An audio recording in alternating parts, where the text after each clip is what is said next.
Abdul Basaid from Bangladesh is seeking entry. Would the Dr. Uche, would you please do the needful? Abdul Basaid from Bangladesh is seeking entry.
Yeah, so thank you so much. Thank you so much, everybody.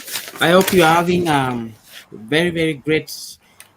Um, I hope you are happy and glad to be with us today. Good morning, good afternoon, and good evening, wherever you are joining us. I'm super excited. I'm Kamaku Felix. I'm a teacher at Mashuru Boys High School. I'm in Kajiado in Kenya.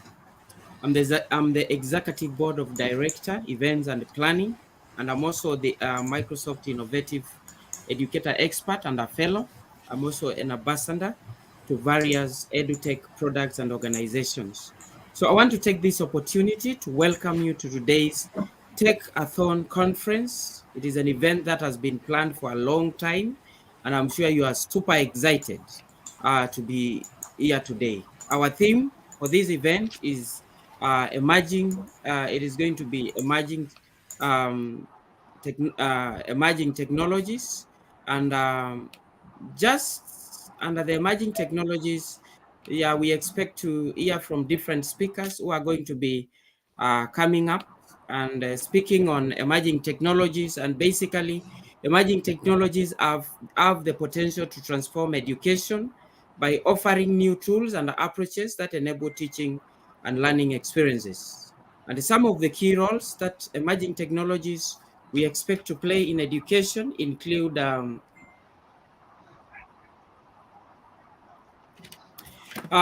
personalized learning, that is emerging technologies such as artificial intelligence and machine learning enable personalized learning experiences. I know you know that.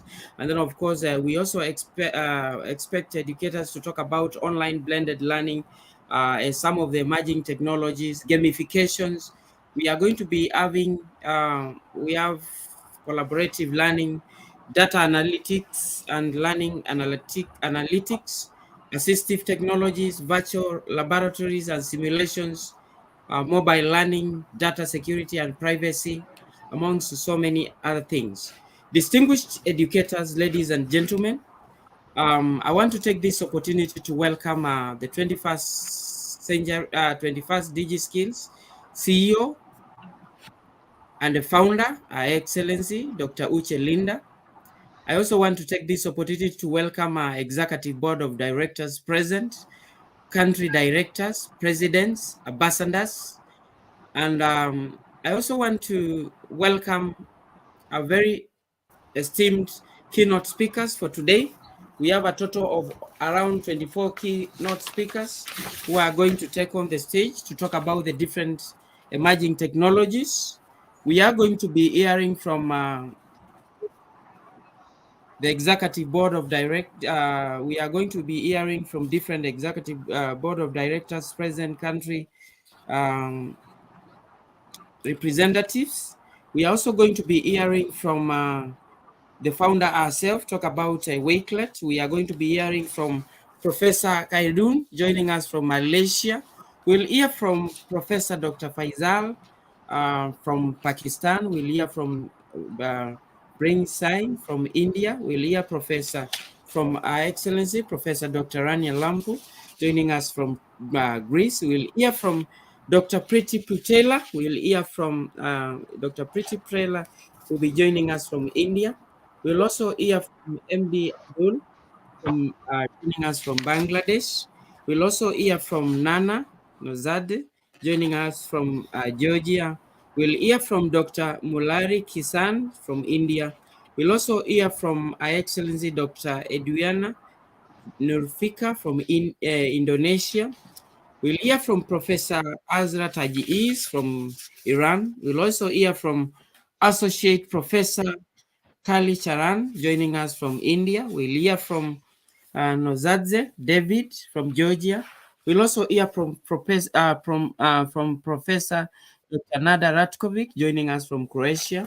We'll hear from Dr. Patricia Gonde from Zimbabwe. We'll also hear from Marija Gaurina from Croatia. We'll hear from Sanja Zrilic from Croatia.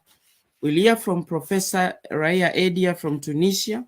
We'll also have keynote speech from Anen Dairi from Tunisia. We'll also hear from Safar Dugana from Nepal. We'll hear from, and finally, we'll be hearing from Chefia, joining us from Tunisia.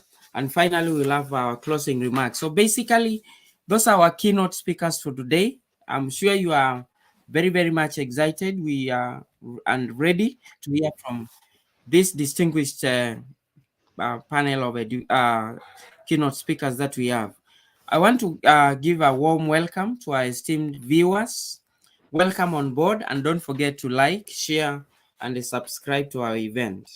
At this juncture, without further ado, allow me to welcome the 21st DIGI Skillz President and Project Director, from Georgia, who happens to be the co-host for today's conference. Allow me to welcome Our Excellency um, Dr. Inga. Inga Kachilava to give our opening remarks. Welcome, Your Excellency. Wow, welcome to all of you. Greetings with great love and respect from beautiful country Georgia. I'm Inga Hachilava, country director, project leader, and founder. Wow, it is a great honor to be with you today at this important conference presented by the 21st DIGI Skillz Academy Training and Development Department Tech-a-thon Conference Emerging Technologies in All Learning Areas Interactive Conferences, which is organized by 21 DIGI Skillz Academy. I'm looking forward to all the outstanding speakers. I'm sure that a result-oriented evening awaits us. Many thanks to our dear Uche, the founder of this academy, for this amazing and very important work. Dear, please continue to shine, continue to smile, continue this important work. We are all proud of you and support you. Believe me. I believe we will all do a lot of important work together. Okay.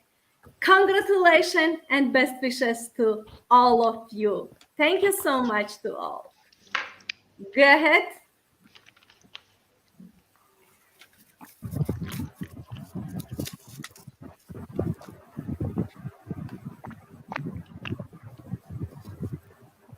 So thank you so much. Thank you so much, Your Excellency, Dr. Inga Kachilava, So the welcome. president and project director from Georgia. We want to appreciate you for the opening remarks, and thank you for setting us off.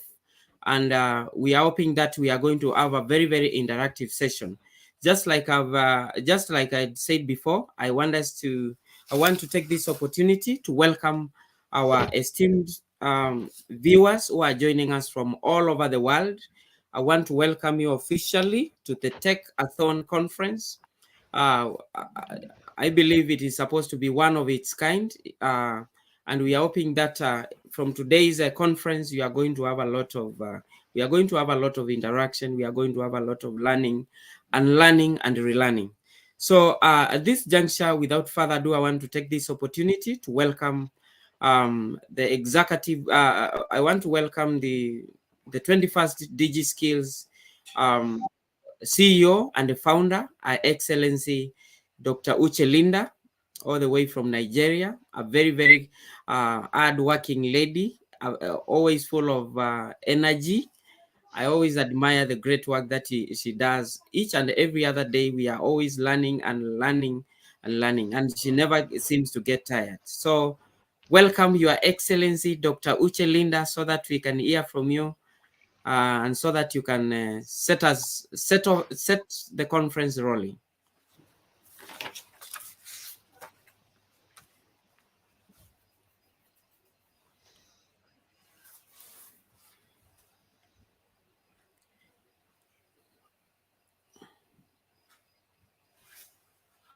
Hello, Dr. Uche.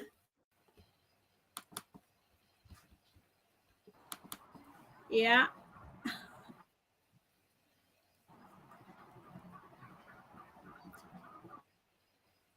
Kindly unmute and take on the stage. Oh, is network. I'm so sorry about that. I'm freezing up here. You can see from the screen. My network is fluctuating, it's not stable. I'm so sorry about that. Am I audible? I'm freezing up. Yes. Hope it will allow me to share. Okay. Am I audible now? Yes, we can hear you. Okay. I really would like to appreciate everyone everyone, especially all the dignitaries that are here today, the experts from different fields that are here today to share their heart out. You know, today's event is so special because we are talking about emerging technologies across learning areas. We are living in a connected and globalized world. We can't even do um, anything without the use of technology. So today we are going to hear from expert speakers from different countries. We are more than there are up to more than 10 countries here today to share their heart out on the use of technology, not just technology, but emerging technology now. So please, until when my network is stable, I want to just welcome everyone and all the viewers joining. We really appreciate your time for being here today, out of your tight schedule, and you decided to be here with us to learn with and from each other. As you can see from the screen, I'm off and on, so sorry about that. But I'm going to allow our guest speakers to start right off without wasting much time. I just declared this event open. I'm going to share about my Spike robotics. Okay, how Spike Robotics is going to that is brands with the projects and activities with my students. I'm going to do that, but I will allow others to go ahead with their presentation because it's going to be a problem right now. I'm freezing up. I don't know if you can still hear. Oh my god, I don't know if you can still hear me. So thank you so much for being here today. All our distinguished speakers from across the globe, you are highly welcome. I declare this event officially open. So without further ado, I'm going to hand over the stage and mic to our executive moderator, 24 DIGI Skillz Executive Board of Director, His Excellency Kamako Felix, Events and Planning, EOBD. Thank you so much for being here. And please take it up from here. I'm so sorry. I'm freezing up. My network not today. All right. The stage and mic is all yours now. Thank you so much. Thank you so much, our CEO and the founder, 21st DIGI Skillz, Your Excellency Dr. Uche Linda, for starting us off and for allowing us to start off the session. We thank you for opening the session. I think now we are more than excited, and I think we can get started with our today's Tech-a-thon conference and show, where we are going to be talking about numerous emerging technologies and technologies that are making that have played a big role in transforming our classrooms. So without further ado, I just want to take this opportunity to welcome our first presenter. I don't want to start off. I just want to allow the ones who are on board to present first, and then we are going to be doing our presentation probably later. So I want to start off with as per the program, I want to start off with Professor. I no, it seems he's not around. So I think as per the presenters who are on the screen, I want to take this opportunity to start off with the first presenter. I want to welcome Professor Dr. Fayaz, my very dear friend, all the way from Pakistan, so that you can start us off. So you're most welcome, Your Excellency. Okay, greetings to all my dear friends, my dear colleagues, and I'm here, Faisal Fiaz. So I'm audible to all of you? Yes, you are. Yes, thank you very much. Okay, so within 1 minute, I'm going to share my screen. And today, the topic of my presentation, it's all about to computer vision. We know very well that computer vision, it's a new thing and new technology. Through that, we can basically enhance our potential.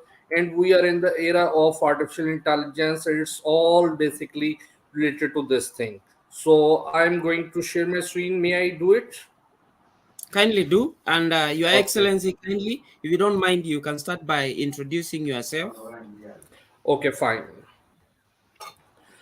So my name is Faisal Fiaz and I'm senior lecturer from Superior University, Pakistan. I serve International Science and Engineering Fair. I served as a judge in Atlanta and Dallas. and today I'm in New York as this time, and I'm again here to judge in International Genius Olympiad in New York in a university event.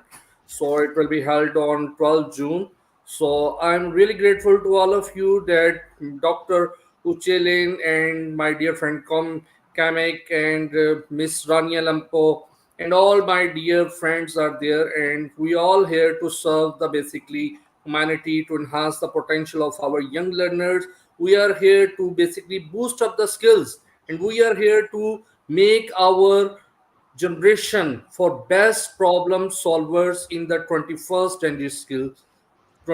century skills. And we are working on the platform of DIGI Skillz, we know very well. So our main motto is this, that we have to introduce this thing, that this platform is the best platform. Through that we are spreading the awareness, importance, knowledge, pros and cons, and we are making the life of easier of our young generation and human mankind as well. This world is our world, we are inhabitant of this world. So we have to serve together, we have to work together. And this one is the first time, due to digital revolution, each and every community in the world has become able to communicate directly on a single platform. So this basically thing is the best, and you can say it's first time in the history of the world that different communities, they are able to share their knowledge from each and every continent and every part of the world. So credit goes to overall to our founder, ma'am, Dr. Uchelin, and our whole team as well. Each and everyone in this basically platform is very knowledgeable, respectable, nice, pious, and very hard worker person. Reason, they all doing a wonderful job by spreading the digital tools and technology and its related all things. So thank you very much. This one is my introduction. Now I'm going to share my screen. Just give me 1 minute, please. Yes.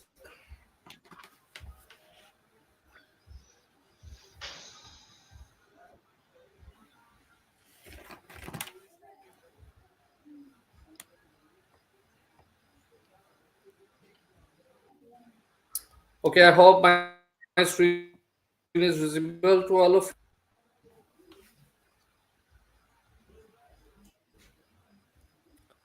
Dear moderator, kindly confirm me that my screen is visible. Not yet, not yet, but not yet. I'm just waiting for it, and after that, I'm going to start. Now it's visible, Professor. Okay, Yeah, thank sure. you very much. Yes. Yes. Thank you very much. So, computer vision. When we talk about computers, computer is just like a clone and a substitute of human brain. You know very well that this device has been introduced and launched and basically developed only to ease the human for the human. The whole research of the world, it's in front of us, that each and everything, it's basically help to the humans to resolve their problems, to make the things easier for human, to make their work more efficient, more reliable, more accurate, and error free solution will be there. So credit goes to this computer device. So now the topic of my presentation is computer vision. Reason is this, that computer is a device, but in which way computer will look and how we are using its vision in future and in at current time. So we have to work on this thing, that how through computer vision we are able to solve our general current problems. So computer vision is a science that aims to give a similar, if not better, capability to a machine or computer. Computer vision is concerned with automatic extraction, analysis, and understanding of useful information from a single image or a sequence of images. So we know very well that each and every one now, the cameras, security cameras, monitoring and controlling system, and each and everything is being monitored through these cameras. So cameras are integrated with the computers, and computers now recognize and identify the basically its working model, its motion, its angle, and in this way they basically find out different things, that what is happening and what is going to happen and what are the intentions of any object and how this object is internally working or something like. So computer vision, it's a totally new thing. So it's just like that you are monitoring, you are basically being expert, or 100 brains work together and they are looking at what is happening, and in this way they are serving to the humanity as well. So you are looking here, someone across the room throws you a ball and you catch it. Simple, right? So this one is the thing. One or is a manual way, and on the other hand, there is a device which is a computer based. You can say robot as well. So when we see that something is coming to us, then obviously our brain is able to react, and according to that, we are able to catch that thing. Reason, the God has developed and feeded our brain in such a way that it having a lot of hidden forces, hidden mechanism that still scientists are unable to explore or unable to define that how it works still at this time. Even scientists, researchers, they are able to explain the structure of brain, but internal mechanisms of neurons or brain's muscles or the specific stimulus, that how it's happening, still science and researcher, they are working on this field, and they are trying to basically introduce, and they try to basically explore more this thing, that how these methodologies, theories can be useful for humans as well. So on the other hand, physical, and the other hand is computer. So as we are looking at ball is coming and we are become ready to catch it, same like in coming to computer, the same working is we have fed it in the machine. God has formed us, and we are the persons who basically have a lot of research, and with thousands of centuries, we human species work together and basically explore this thing, that how human works and in which way, and still this process is going on. So same like this robot has been developed by humans, and as human work, same like this robot is working and try to observe that the object is coming, so in this way it has to catch. So I have basically tried to basically simply present my presentation so that things become easier and simple for anyone. So reinventing the eye. So one eye is that we have in everybody. So we have two eyes and we are looking, and sometimes we have dreams as well. Either our eyes are closed or open, but they are working as we basically watch some dreams, and same like things will happen maybe in life or maybe not. Some are real dreams, some dreams become real for us, and some are just like you can say volatile as well. So reinventing the eye, same like the basically in the boards in computer, eye has been introduced, which basically look and watch and give the interaction to microprocessor, so the object and the things become able to work same as like human. So different approaches we are looking here. You are looking, I'm not explaining what is computer vision. I just defined simply that what is the computer vision, how it works, and what are the types and why it's important. So I'm trying to focus on that thing. So you are looking here, there is a one side of a map and there is another thing where is an object, but there are different types of visions are there. So one is crystal, one is shadow, and one is blur, and again there is a more blur picture is there. So it means if you have a clear vision, so it means you can do anything. It's same like this thing. If you are basically a baseball player or a cricket player, a ball is coming. So if your vision is clear, then obviously you can hit the ball in a right way. And if your vision or your eyes vision is not accurate and your eyesight is blur and you are facing difficulty to watch and your eyesight is not basically in a right way, then obviously you will face difficulty and you are unable to judge the ball, that where to hit and where to move. So same like thing is there, that if we want to clarity and if we want to do something extra, so there is a need of clear vision. So computers eye vision, it's same like as we have visualized different thing through our eyes. So you are looking here in another picture, there is which having a Google map like map physical structure is there. You are looking the roads, and this one is the new feature has been introduced by Google map as well, that if you find out any route, so then you can also find out street view as well, and it's same like physical or the real one as you are driving on the roads. So in this way you can explore different routes and directions as well. And how it's become possible, it's only become possible due to computer vision. Reason, we have basically researcher or the scientists have worked a lot, and in this way they find out that how they have to visualize these things through computer and on internet, that you are residing in India or in Pakistan or in America, but you are watching another location and you are physically looking that thing which is just like real world. So this is only become possible due to computer vision. Reason, if we or our human researcher and scientists did not basically having a proficient work on computer work, then obviously we are unable to see such kind of scientific route, scientific location, and scientific vision like things as we are getting. So Google Map like feature that we are having nowadays, it's not basically possible in 2005 or in 2000. Reason, at that time the technologies or digital technologies are being basically researched, and you can say that it's going on, and the things are being improved by researcher and developers and the scientists as well.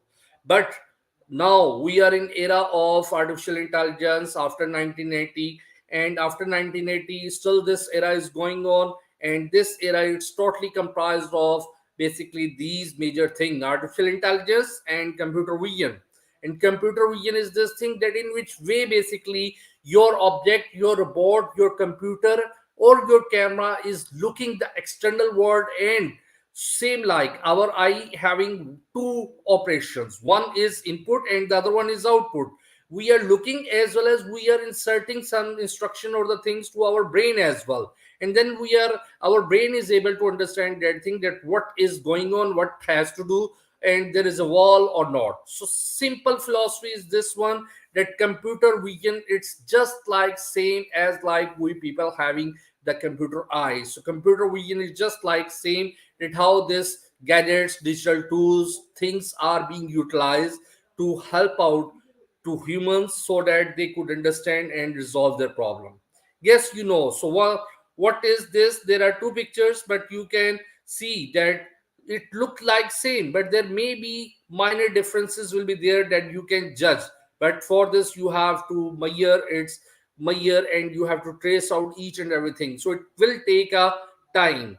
So in one picture you are looking the old lady having one hat, one hair, and there is a basically pin is there of red color, while in other picture you are looking the hairs are without pin.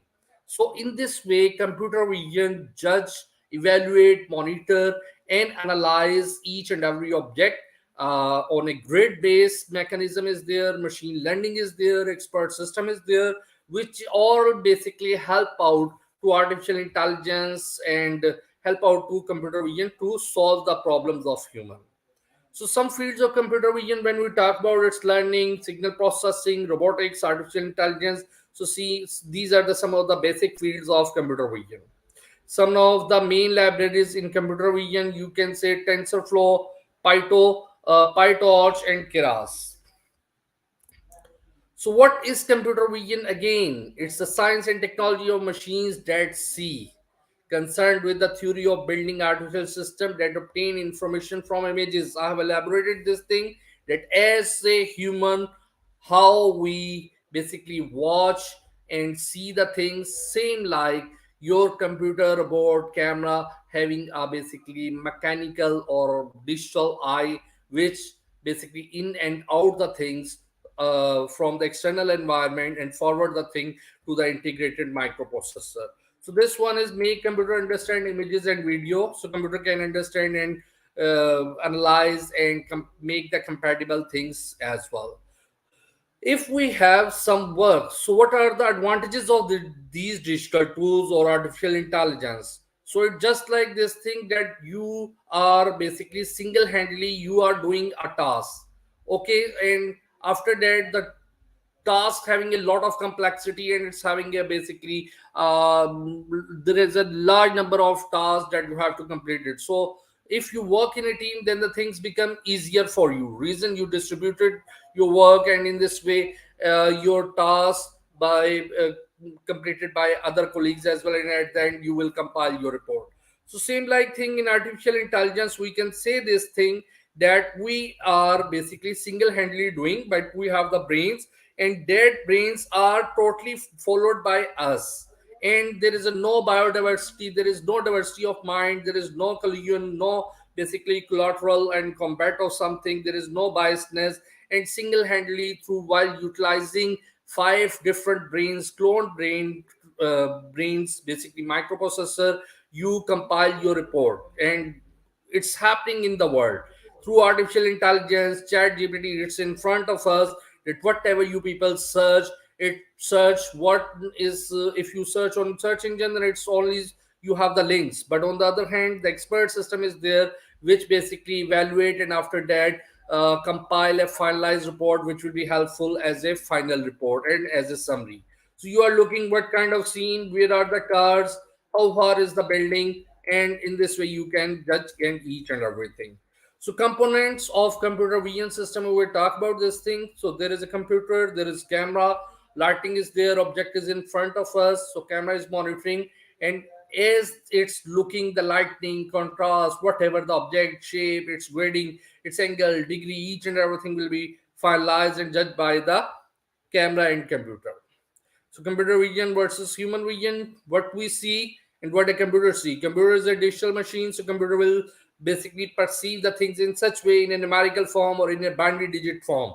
While on the other hand, we see the object in some like the physical things, but there is a need of grades or something. Vision is really hard. Vision is an amazing feat of natural intelligence. So intelligence is this thing that you work and you try to finalize that what is happening and what is the internal mechanism in which way you can compete, and is that a queen or a bishop. So you will judge, you will evaluate, and you will try to identify the object. So this is vision. Through that it all depend on your basics and your learning and your basically learning procedures as well. Doctor, kindly wind up. Okay, within 2 minutes I'm winding. Okay. Okay. So vision is multidisciplinary. You are looking, there are different things: artificial intelligence, control, robotic signal, machine learning, mathematics, neurobiology, imaging, science, physics. So these are all the things, but again, it having a lot of domains and knowledges as well. But they all have been integrated, and basically you can say it has been combined in such a way that the things become easier, and they are all basically ready to help on a single focus. Why computer vision matters? So if your eyesight is not clear, then obviously you will face problem while walking, while running, and while identifying different objects. So same like thing is there. If your computer vision it doesn't basically clears, then you will not, and your microprocessor or computer is not able to judge each and everything. So safety, health, security, comfort, fun, access. So these are some of the example that I have mentioned here. So a little story about computer vision. In 1966, Marvin Minsky at MIT asked his undergraduate student Giral J. Sussman to spend the summer linking a camera to a computer and getting the computer to describe what it saw. We now know that problem is slightly more difficult than that. So this one is just like different things are there, and there are different stories, but I am skipping due to shortage of time. So optical character recognition, it's in front of you. It's again another example of vision. Your barcode, your QR code, each basically it's all controlled by computer vision. And optical character recognition, it's in front of you, that whatever the picture is there, it will be recognized by camera and it will be converted into text, and it's the example in front of you. So CAPTCHA nowadays it's become so much common. So it stands for completely automated public Turing test to tell computers and humans apart.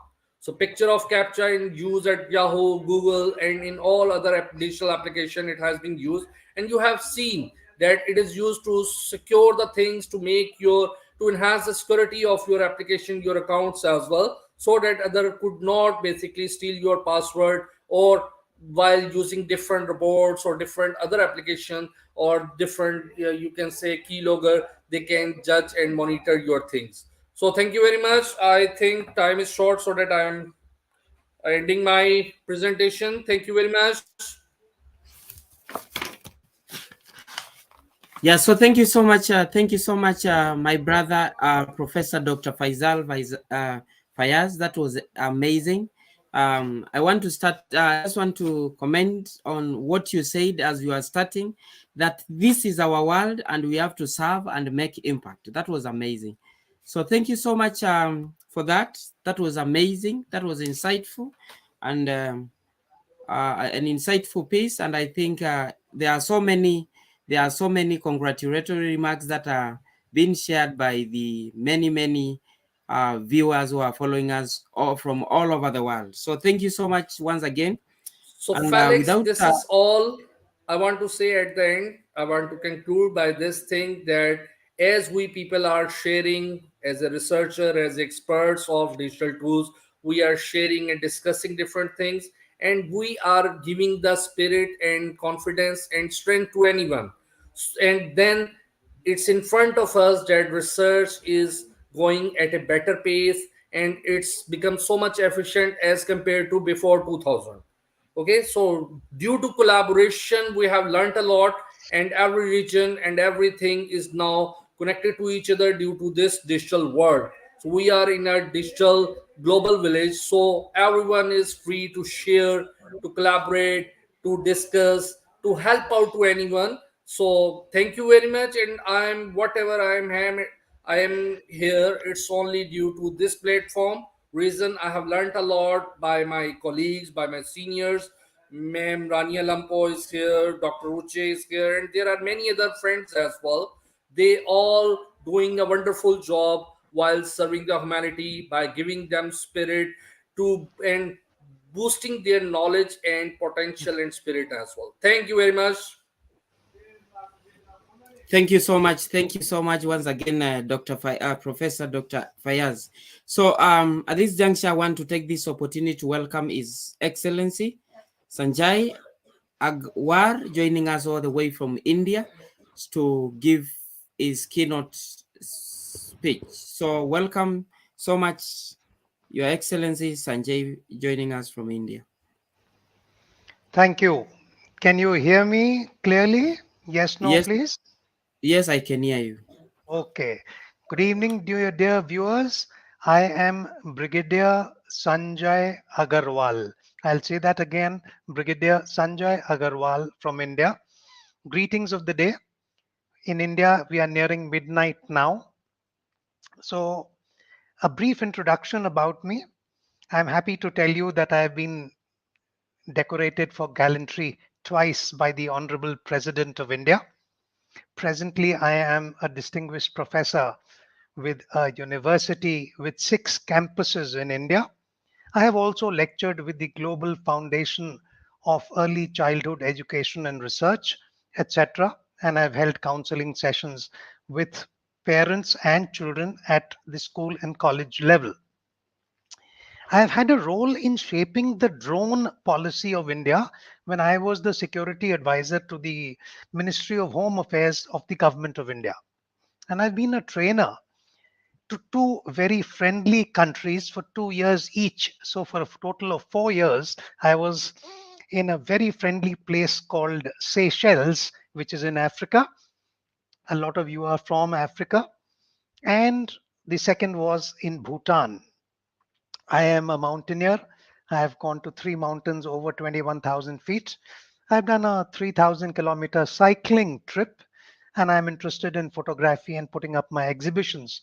And more about me is on my Facebook page, Facebook wall rather, where if you just type in my name, you get everything about me. And at the risk of repetition, I have put it again on the chat box. So I'm the second speaker, and we are given 8 minutes each. I intend to be on time, within time. So let me start speaking on drones, which are also known as unmanned aerial vehicles, UAVs. These are remotely piloted or autonomous, which means that there is no human pilot on board the aircraft. Of course, there is a mission controller and a pilot controller on the ground. The basic components of a drone would include a propulsion system, a power source, and a flight controller module. And of course, the communication systems, which are the brain of the drone and control its flight, stability, and execution of task. The drone would have sensors for providing data for flight control and navigation, and the drone would have a payload to carry out its task. And the task would be carried out by the payload, which could be cameras of various types and sorts. For agriculture, the payload could be insecticide sprayers. For logistics, it could be packages for delivery or emergency medicine for delivery. And all of this is held together by a frame. Now we have drones for a variety of uses. The military itself uses it for a number of purposes. We have industrial uses, infrastructure inspection types of uses, agriculture, we have just spoken, commercial uses, recreational uses. And of course, you see them all around in the marriages, etc. nowadays. We also have some very versatile drones, very multi-purpose kinds of drones. At the same time, we have niche drones, a very single purpose, focused purpose drone for one kind of a job. We have very large drones to very small drones to mini, micro, and nano drones. And people are trying to copy small insects like wasps and flies and make drones. We have multi-motor drones like the quadcopters, the fixed-wing drones, and the hybrid drones. The aerodynamics and flight principles of all these drones principally revolve around lift and thrust. Lift to move the machine against gravity and thrust to move the drone forward. The, this movement is controlled by control surfaces like ailerons, elevators, and rudders. And what do they do? Remember physics, X, Y, and Z axes? So these movements along these three axes are known as the roll, pitch, and yaw. These are controlled by these control surfaces, and that is crucial. Coming now to the educational use of drones, you would realize that drones can be integrated into various educational levels and settings all across the STEAM disciplines. STEM or STEAM? See, earlier it was STEM, science, technology, engineering, maths. And later they realized that you can't leave arts out. It is useful to integrate arts and the fine arts into these disciplines. And therefore, with that A from STEM, we came to STEAM disciplines. And here, skill development in each of these. Students can learn about aerodynamics, physics, programming, data analysis by designing drones, building them, and flying them. Drones can encourage critical thinking, problem solving, and teamwork as students work together to overcome challenges and complete their projects. And students can develop proficiency in coding and programming languages as they work to foster computational thinking and programming skills. And separately, of course, there are specialized courses focusing on drone technology and various aspects and facets of it. Now, coming to the various educational activities and projects, which could be including aerial mapping and surveying. Students here can learn about cartography, remote sensing, photogrammetry. The other set of projects could be around environmental studies, where students operate sensors and gather data on air quality, temperature, vegetation, etc. Further, when we talk of robotic competitions, they create creativity, problem solving, teamwork, photography and videography, and the recreational part, and of course, the industrial part. Students can learn about composition, storytelling, visual communication.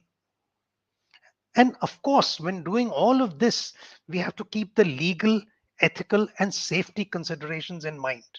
And when we are talking about the cinematographic use of drones, I must remind you, because many of you are from Africa, the latest Oscars had a documentary which won the Oscar. It was called The Elephant Whisperers. Quite a few of you may have seen this 41-minute documentary. It is basically about a couple looking after baby orphan elephants. And this documentary has lovely drone shots in it. Lovely drone shots. So I was telling you that whatever we are doing as part of educational activities and projects, do keep in mind the ethical, legal, and safety considerations. And remember that introducing drones in education can also help students explore their potential career paths in fields like aviation, aerospace, engineering, cinematography, environmental sciences, and even data analysis.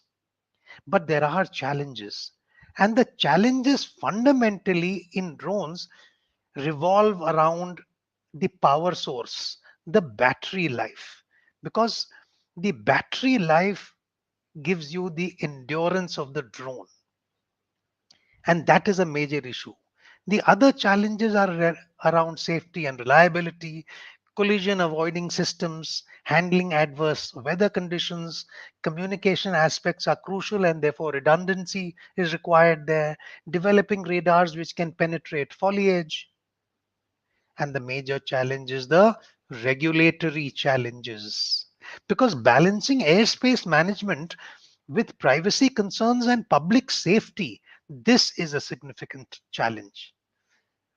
And just towards the end, let me mention to you about swarm drones and autonomous operations.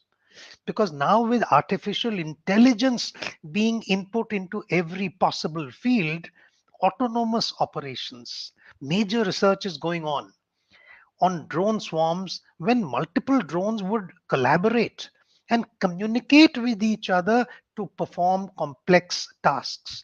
And many a show has been given by various countries on this. Autonomous navigation and decision making algorithms, duly supported by artificial intelligence, are also being developed.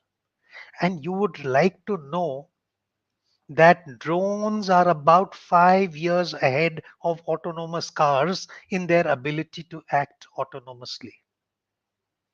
And when we come to potential future applications, these would include urban air mobility, drone delivery services, environmental monitoring, conservation, and further integration and leveraging of artificial intelligence for decision making. And in conclusion, well within 8 minutes, I would like to say that as capabilities evolve, drones are both a boon and a threat.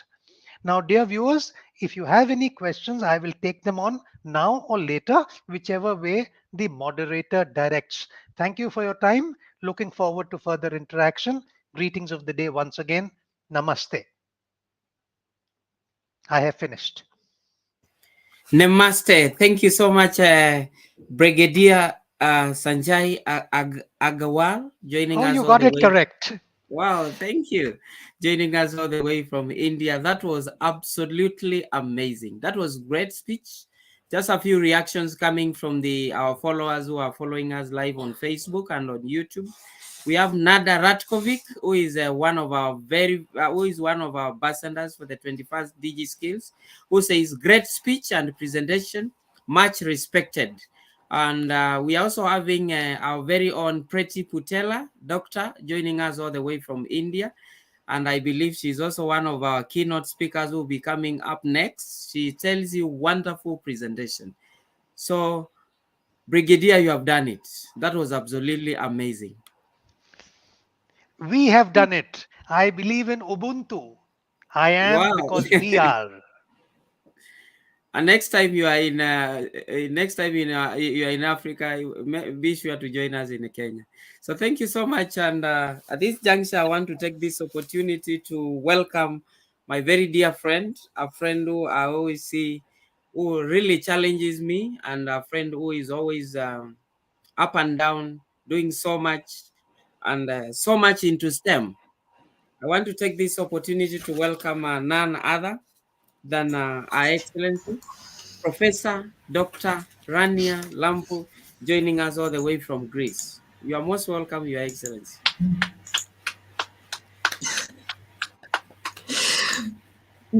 Warm greetings from Greece. I would like to congratulate 21st DIGI Skillz for the organization of these very meaningful, very, very useful sessions. And also would like to thank Dr. Rucci and Dr. Felix and all the great friends I see here for the invitation and for this effort they're doing every day in order to promote quality education. I'm Rania Lambu. I'm a multi-awarded STEM instructor, ICT teacher trainer, neuroeducation researcher, and author, and I'm working at the Greek Ministry of Education, at the Directorate of Educational Technology and Innovation, and also the Greek Astronomy Space Company. Today, I will present how augmented and virtual reality can transform the online classroom of the future and how they can help us become an innovative educational leader. Virtual reality is literally transforming the educational sector because we are stepping out from the pages and taking our learning experiences to real life, which in turn promotes the STEM and STEAM module of learning. And this gives birth to more practical minds than ever. Innovative educational technologies such as VR and AR continue to emerge, so we should focus on offering future teachers the essential tools needed to transform the education system and educate all students equally. Advances in neurodevelopment, social emotional interventions, and a multidisciplinary approach to teaching STEM education should be central to the curriculum of the future so that students develop skills to succeed in education field driven by new technologies such as VR and AR. So how can teachers prepare to leverage the benefits of VR in education to improve learning outcomes? VR is a computer-generated environment with scenes and objects that appear to be real, making the user feel they immersed in their surroundings. This environment is perceived through a device known as a virtual reality headset or helmet. And VR allows us to immerse ourselves as if we were one of the characters, learn how to perform, for instance, heart surgery, or how to improve the quality of sports training to maximize performance. The main difference between AR and VR is that the VR builds the world in which we immerse ourselves through a specific headset. It's fully immersive and everything we see is part of an environment artificially constructed through images, sounds, etc. On the other hand, in augmented reality, our world becomes the framework within which objects, images, or similar are placed. Everything we see in a real environment is in a real environment and may not be strictly necessary to wear a headset. And while virtual reality is about immersing, as I said before, ourselves in a very virtual world viewed through a screen in our headset, the real world outside us is part of the experience. And augmented reality is about augmented or adding to reality. You may be looking at your cat or your street, but there will be digital characters and content overlaid on them. AR is used on a smart device to project a layer of educational text and lesson appropriate content on top of the user's actual surrounding, providing students with interactive and meaningful learning experiences. So VR creates an entire digital environment, 360 degree, we could say, immersive user experience that feels real. And this set, The terms 360 and virtual reality are often used interchangeably, but there are important differences because the 360-degree photos, for instance, videos, are panoramic pixel videos that have been stitched together, so you can turn your head to look around you. But these aren't virtual worlds, don't have free movements there to explore them as you do in full virtual reality experiences. When we have a combination of both realities, this is called mixed reality. And this hybrid technology makes it possible, for example, to see virtual objects in the real worlds and build an experience in which the physical and digital are practically indistinguishable. When we have virtual reality, augmented reality, mixed reality, then we have extended reality. So this technology creates more immersive digital experiences. So VR technologies will undoubtedly have a significant impact over the next decade in terms of the potential benefits that they can bring, for instance, to disabled people in areas such as learning, new kinds of sensory and cognitive experiences, new kinds of communication aids, training facilities, and various kinds of spin-off development. And what could be the benefits? Of course, we provide the students with immersive experiences, but these include the ability to inspire students' creativity, to spark their imagination, to motivate them to explore new academic interests, and also help students struggle to understand difficult academic concepts. For example, through AR, geometry students can check out 3D geometric forms from multiple perspectives. They can rotate the shape to see it from different angles, and even they can view it from the inside. So the benefits in education go beyond academics, as well as to include cultural competencies, the ability to understand another person's cultures and values, which is an important skill for global society today. For example, a virtual field reality, a field trip to other parts of the world exposes students to cultures other than their own. So what would be the ways to use VR or AR in the classroom? First, to reap the benefits of virtual reality in education, it is important for students to use VR equipment safely. So we need to ensure an ample physical space. Second, we need to supervise and moderate VR use in classrooms, and to know when to use VR in the classroom, because VR can bring academic subjects to life, as I said before, offering students new insights and refreshing perspectives, but VR can't replace human interaction. So learning is a fundamentally social experience, so VR is best used as a supplemental learning tool. And of course, how they can use them depends on the subject. Using VR to teach grammar, for instance, in classes may not make much sense because grammar is a relatively abstract topic. On the other hand, VR may work well for topics that are visual and tactile, or when we want to show some physical structures on some locations. Another important thing is to develop a plan for VR learning and set guidelines for students to follow in order to ensure optimal learning experiences. Teach empathy and cultural competencies, as I said before, because augmented reality, virtual reality brings different places throughout the world right in the classroom. So we needed to make right use of these 3D models. Virtual reality helps play textual content in the 3D, video, audio forms, make it easier to understand. It contributes to picture memory, and this helps students with better retention of knowledge because visualization helps memorization. This can incorporate, of course, fun and keep always the balance between VR and current model of learning. At the same time, we can maximize the hands-on learning, and this also can have many nice pedagogical applications in remote learning, distance learning. VR and AR creates a new role, of course, for us as teachers, and our understanding of immersive experiences opens new horizon. But of course, there are many challenges that need to be addressed. One of the biggest challenges faced by virtual reality in education is the lack of content. The fact is that we develop more content, but this could be many times very expensive. So developing more content, it's one of the challenges. And of course, the second challenge is the availability of VR headset, because there are some students that do not have the money to buy a VR headset. However, the benefits of virtual reality, I think that they are not embraced by many educators. There are still some of them that are reluctant to use it in the classroom. So the next big thing that we could say in education is no longer relies on technology, but we could say rather relies on the teacher's decision to push forward and adopt these technologies inside the classroom. So the global goal should be to make knowledge available, accessible, affordable for everyone on the planet, and learn more about the design of these emerging technologies.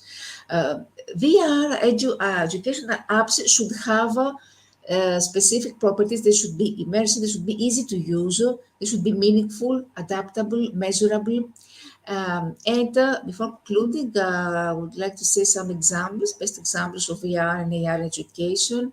I said that it's important to bring science concepts to life with augmented reality. We can create, for instance, a tornado.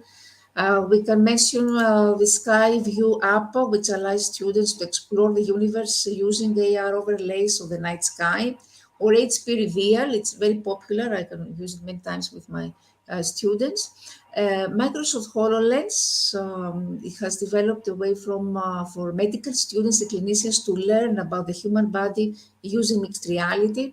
Google Expeditions, Steam's VR Museum of Fine Art, Modi also for learning languages, Figment in order to add interactive animals, and many other apps.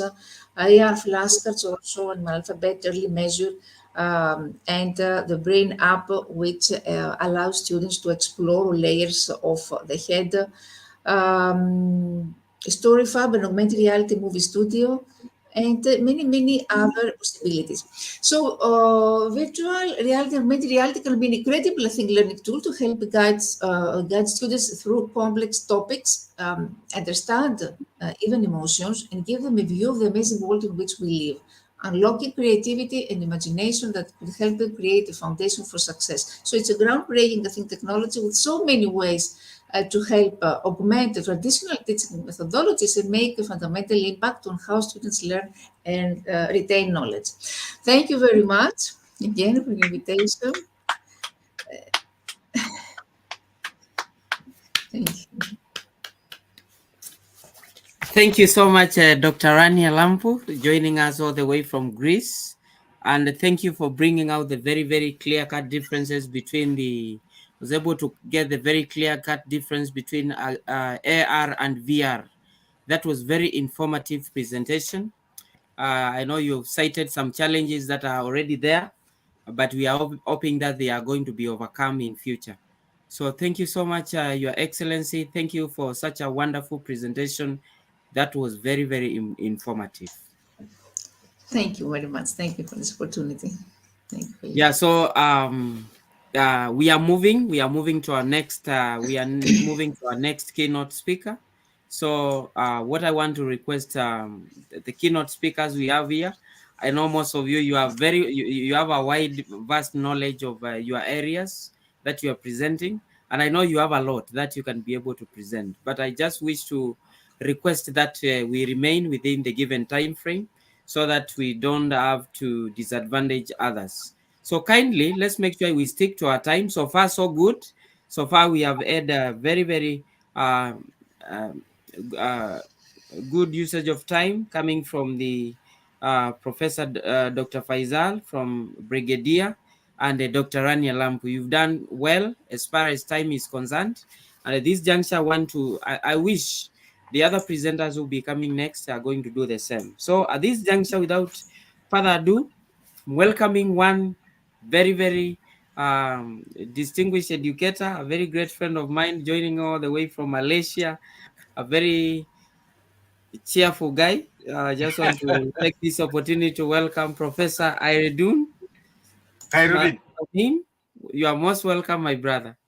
Thank you, brother Ambassador Felix, Kamako Felix from Kenya. All right. Okay.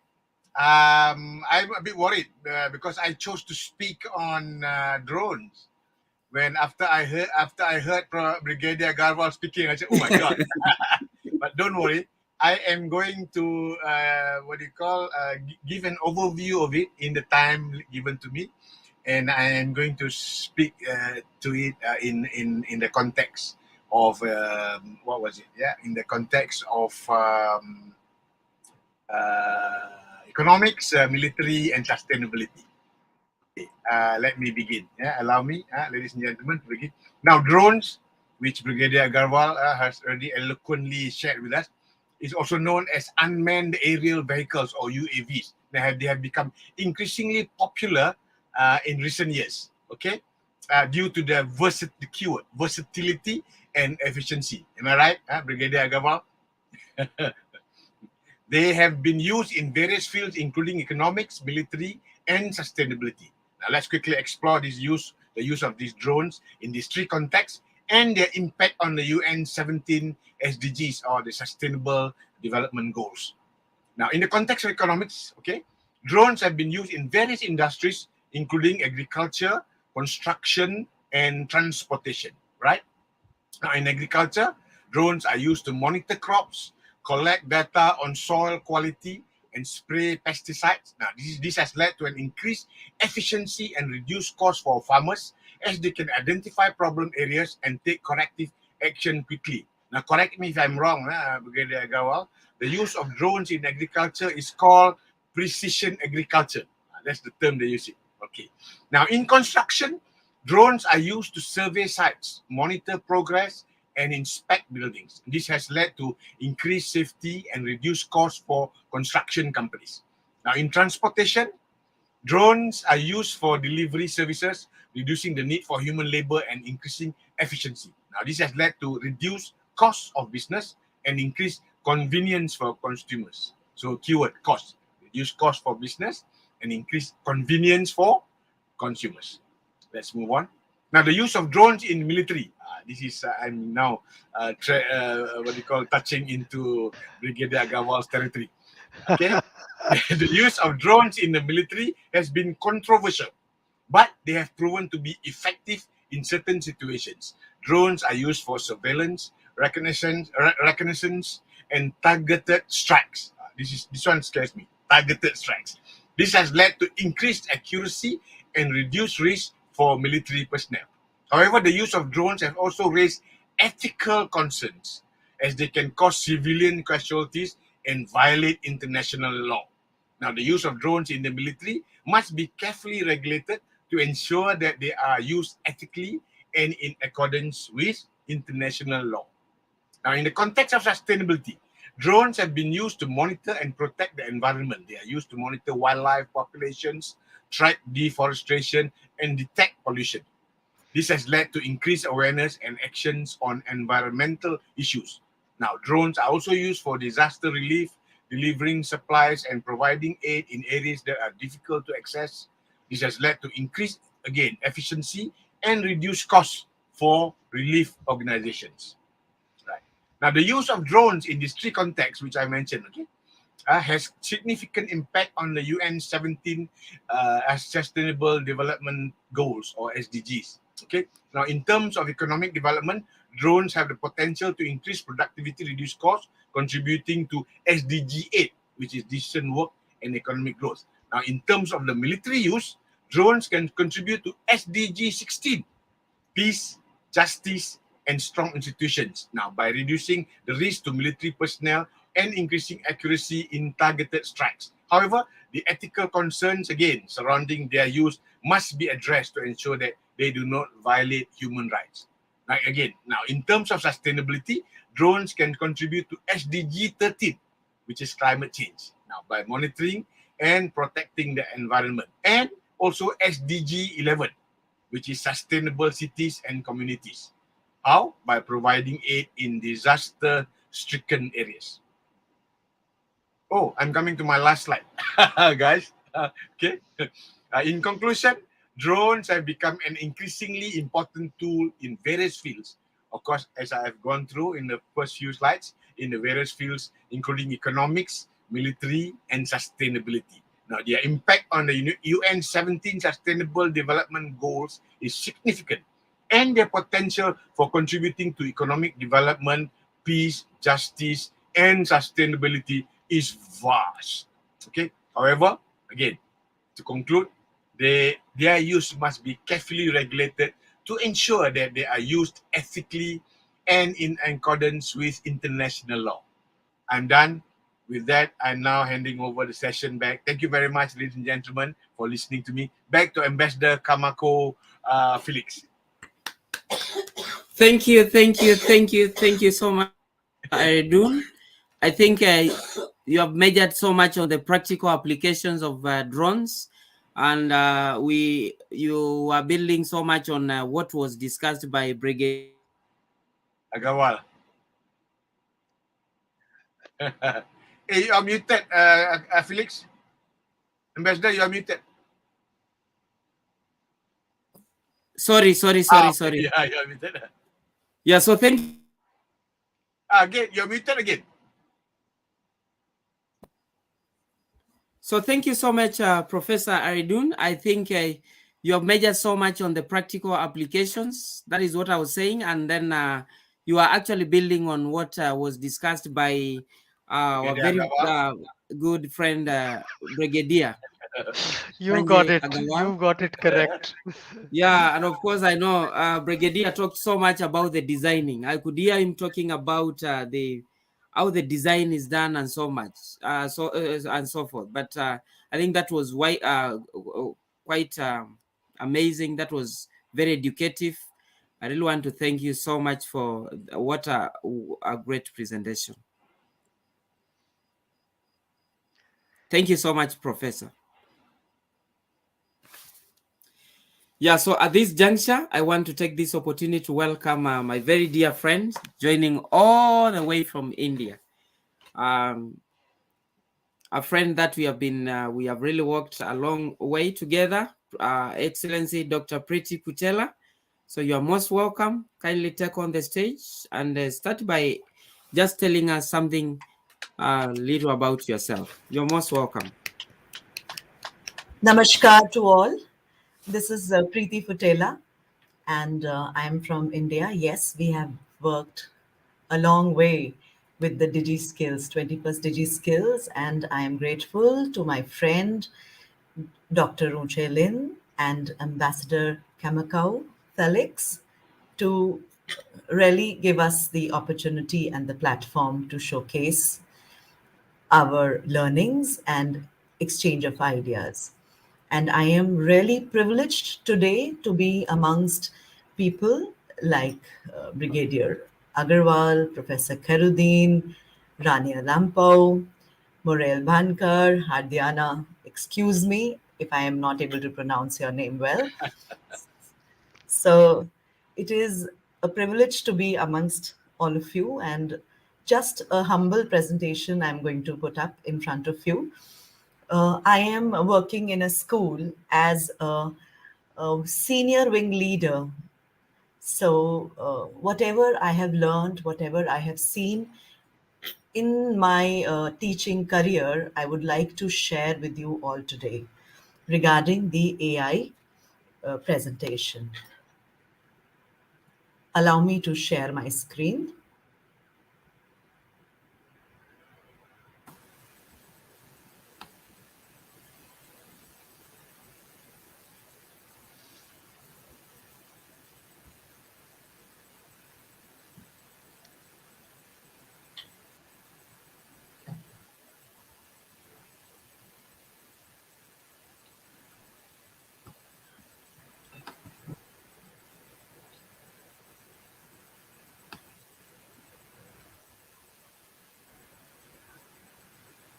I hope you can see the screen. Yes, there. 1 minute. Okay. My presentation is visible? Yes. Yes, we can see it. Good luck. Yes. All right. So today I'm going to talk about, we are in a Tech-a-thon conference, and my theme is the emerging technologies across all learning areas. And I feel AI has been a great help to the educators all across, where artificial intelligence has proven to have potential to address some of the biggest challenges in education today. The teaching has become innovative, the learning practices have improved a lot, and it is all accelerating the progress towards the SDG 4. There is rapid technological developments inevitably, but it is bringing multiple risks and challenges which we must be aware of, and which have so far outpaced the policy debates and regulatory frameworks. UNESCO is committed to supporting member states to harness the potential of AI technologies for achieving the Education 2030 agenda, while ensuring that its application in educational contexts is guided by the core principles of inclusion and equity. I would like to talk a little about this. In our country, in India, we have this inclusion and equity uh, at a height these days, and we want to take in everybody. We do not want to leave any student behind. So whatever is their inability to cope up with the all the children, AI has really helped us in giving us the assistive apps which help us to have the inclusion and equity and bringing all at the same level almost. Because AI enables personalized learning experiences by analyzing students' data, it identifies individual learning needs and adapts content and instructional methods accordingly. This tailored approach helps students learn at their own pace, focusing on areas where they require additional support. It is not possible that all the children learn at a same space. So at the same pace. So it has really helped AI to really help those children who are not being able to come up to the mark. It has intelligent tutoring systems, as I just said, that they can analyze and they can see where each child stands for, and it provides interactive and adaptive support to students. So these systems use machine learning algorithms to understand students' responses. It provides targeted feedback and offers customized learning pathways based on individual strengths and weaknesses. So we are really, really happy and blessed to be in this time of the uh, era when we can make use of the AI. Remember that it is tool in our hands, and NLP technology has allowed systems to understand and process human language. In education, NLP can be used to develop virtual assistants and chatbots that answer students' queries, offer guidance, and assist with research, fostering a more interactive and engaging learning environment. So there is no stoppage to learning. There are no gaps. It is that the children can understand, and the AI can help process the human language, which is a boon to the environment these days. Now, my takeaway, what I feel is we need to remember AI bots are not independent agents. Please remember, but data gathering representatives of organizations with the ability to manipulate us in a non symmetrical manner. So there is a fear that AI is taking away our jobs, which my friend just now spoke about as well. But now we can imagine new roles that can be taken up: prompt engineers, the AI whisperers of the Marcom world, fact checkers with a sharp eye for detail and attribution, editors to weave AI and human copy into a seamless tapestry, reputation managers, sci-fi buffs who can use fictional scenarios to mitigate risk, conversation strategists to map the flow of customer AI interactions and ensure they adhere to brand guidelines and voice, ethicists who push us to act with integrity and responsibility and always put human considerations ahead of machines. So, this is something we should not forget. This is an interesting fact that people look forward and machines look back. If there's one thing that differentiates us from AI agents, it's that the machine creations are products of the past, What the AI cannot do is imagine new futures and outcomes, invent something no one's ever seen, strategize and plan.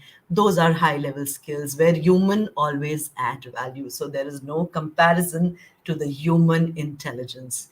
As you have seen in some very public examples, you can trust what AI says. For anyone familiar with deep learning, the fact that is output is unreliable and hallucinates is nothing new. But now we are seeing AI errors on a scale we cannot ignore. That's related to the alignment issue. So now you making sure a machine's goal and value matches ours, and we need to get this right. We can't bury our and pretend that this is not happening. By the same token, we can't jump in blindly without a critical reflection on the consequences we might face. Thank you. This is my last slide, which says artificial intelligence has the potential to revolutionize education by personalizing learning experiences, transforming assessment processes, and empowering educators with valuable insights. But then we are so grateful to AI, but then we should not forget the human intelligence also that really takes us along. I have a song very dear to me, which I would like to share with all of you, which I feel that AI is yet to conquer. Can you see that?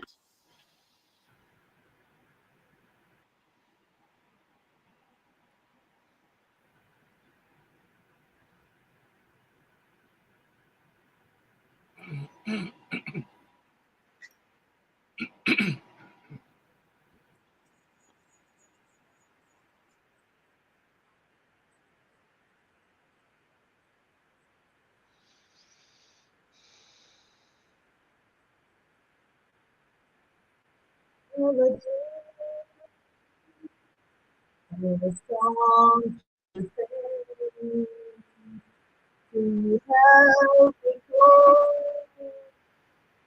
where there is the wonder of the fairy tale, to think the future, even if you fail. I believe in angels, something good in everything I see. I believe in angels, when I know the time is right for me, I'll cross the stream, have a dream.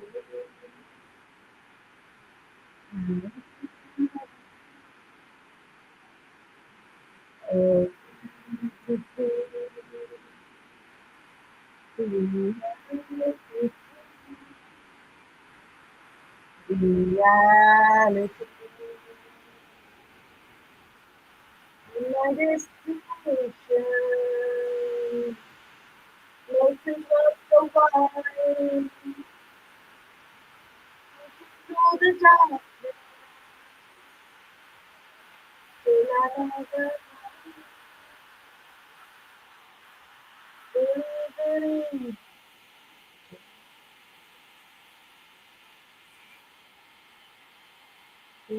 I see, I believe in angels, when I know the time is right for me, I have to see,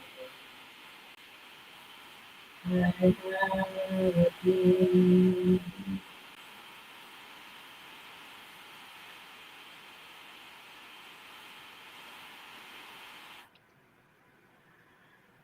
So, thank you and namaskar.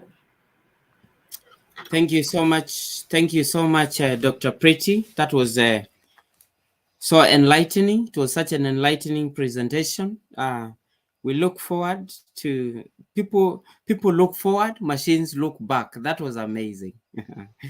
So I just want to read a few remarks that are coming from some of great followers who are following us live on Facebook and WhatsApp, Facebook and YouTube. So we're having just want to read one, two. So we're having Isaiah Mugo says artificial intelligence and LMS are big boosts to teaching and learning. I quite concur with you. And then we have Madat Kasem, who says AI has pros and cons, but we have the upper hand to control it. We have Stuti Nayar, who says wonderful presentation, pretty. I quite concur with the study. That was quite amazing. We have Nada Ratkovic, who says, Dr. Pretty, it was excellent. Thank you so much for sharing. Always love to listen to your wonderful speeches and presentation. You are a source of knowledge. Sending hugs and love from Croatia. So thank you so much. There's just a few reactions that are coming from some of our followers who are following us live on Facebook and on YouTube. So thank you so much, Doctor. In Kenya, we call them Daktari. Thank you so much, Daktari. And we are looking forward to meeting you in our subsequent sessions. So coming next, I just want to take this opportunity to welcome. Since he has just dropped the call, he was supposed to be coming next. Coming next was supposed to be Professor. It was supposed to be Dr. Mulari Kisan, but I can see has dropped. Is not on the screen. So at this juncture, then I'll take this opportunity to welcome Dr. Ediana Nurfika, joining us all the way from Indonesia. Ediana, you are most welcome. You can take on the stage. Okay. Hello, am I audible? Yes, you are. Okay. Good morning, good afternoon, and good evening to everyone. First of all, thanks to Peter Uche for the invitation, our host today, Mr. Felix, and warm greetings to all guest speakers and our lovely audience. Thank you, Dr. Pretty, for the lovely Westlife song. So kind of flashback to my favorite song. So my name is Hardiana Nurfika from Indonesia. I'm an entrepreneur, CEO and founder of this education center, study partner of the master practitioner, business coach, and emotional intelligence trainer. So my topic for today is metaverse in education. So we know that basically metaverse is a collective virtual shared space that encompasses a virtual world, augmented reality, and the internet, of course. So, in the realm of education, the potential impact of the metaverse is nothing short of revolutionary. Because, yeah, as educators, our goal has always been to provide engaging, immersive, and even inclusive learning experiences for our students, right? So, the metaverse itself presents us with a unique opportunity to achieve just that.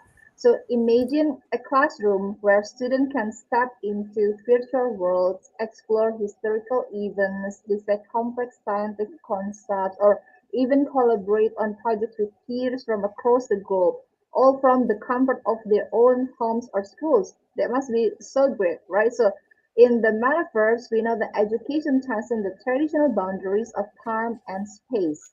So students can teleport to different eras or interact with digital avatars of historical figures and witness pivotal moments in history firsthand. So they can explore the depth of the ocean, journey into outer space, or even visit ancient civilization, all with a few clicks from their own comfort zone at home.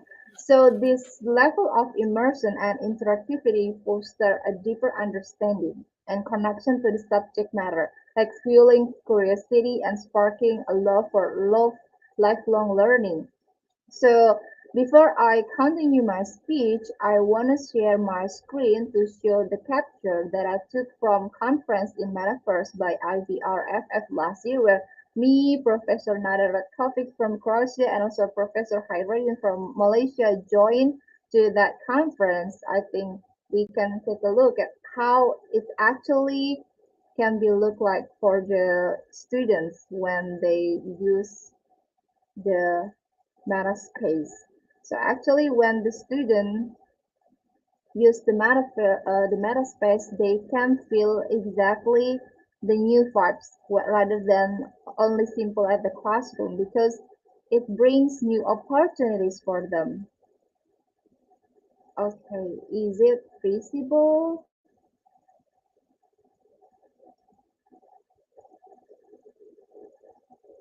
Okay, is it visible? My screen?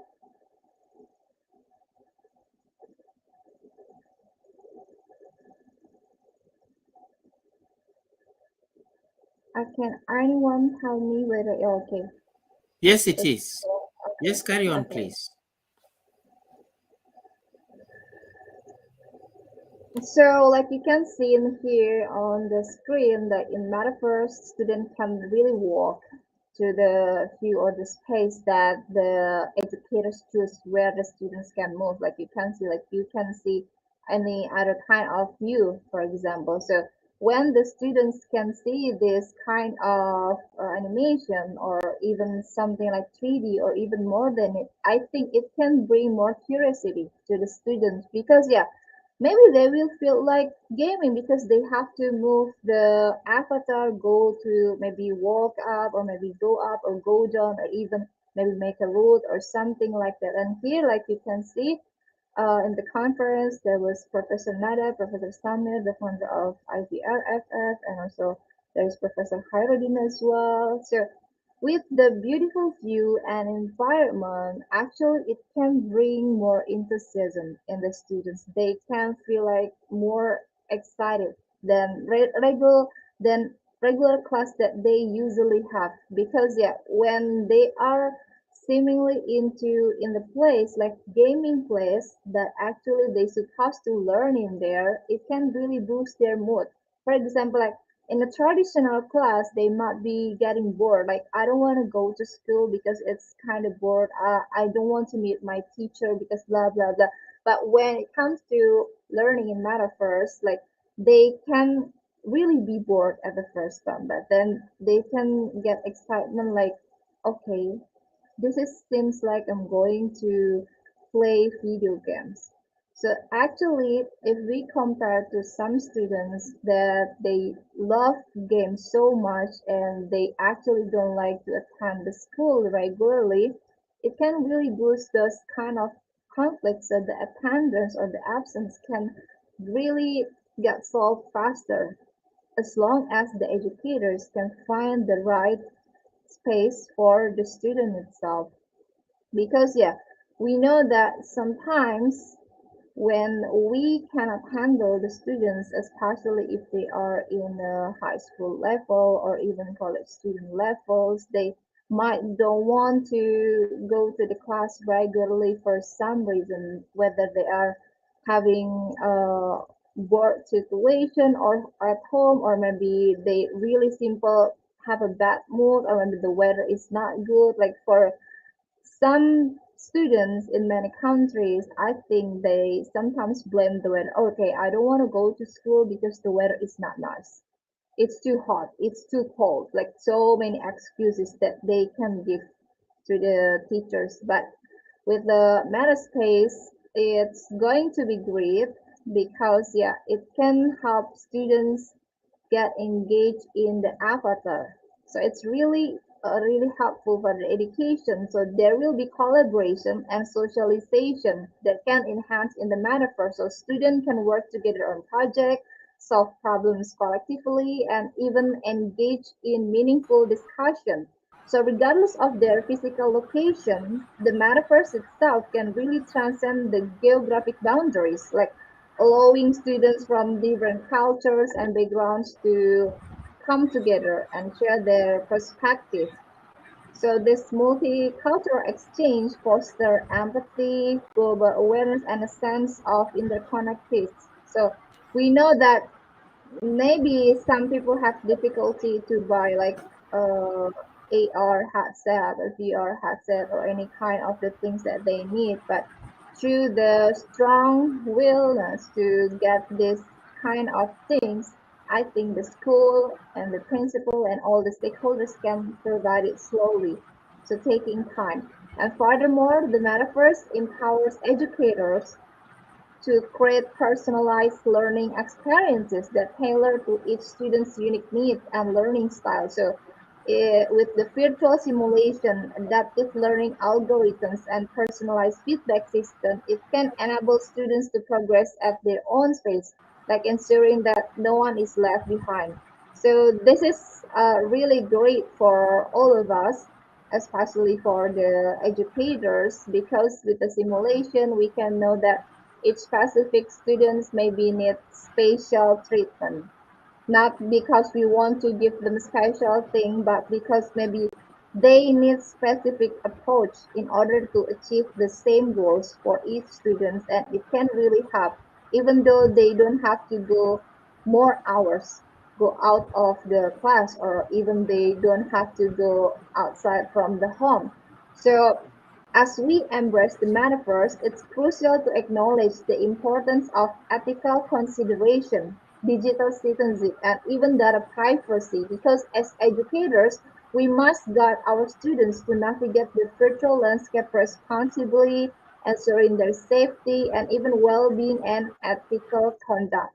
So to conclude my speech for today, I think the metaverse holds immense potential to revolutionize education in 2022 and beyond, because it opens doors to limitless possibilities, transforming how we teach, learn, and even connect with one another. So, as educators, let us embrace this technological frontier, harness its power, and also create immersive and inclusive and transformative educational experience for our students. So, together, we believe that we can venture into the metaverse where imagination knows no bounds. Like education becomes an extraordinary journey of discovery, collaboration, and empowerment. So, the future of education is here, and with the metaverse as our ally, we can prepare our students to thrive in a rapidly evolving the world. So, thank you so much for listening. I'm giving back to the host, Mr. Farid. Thank you so much.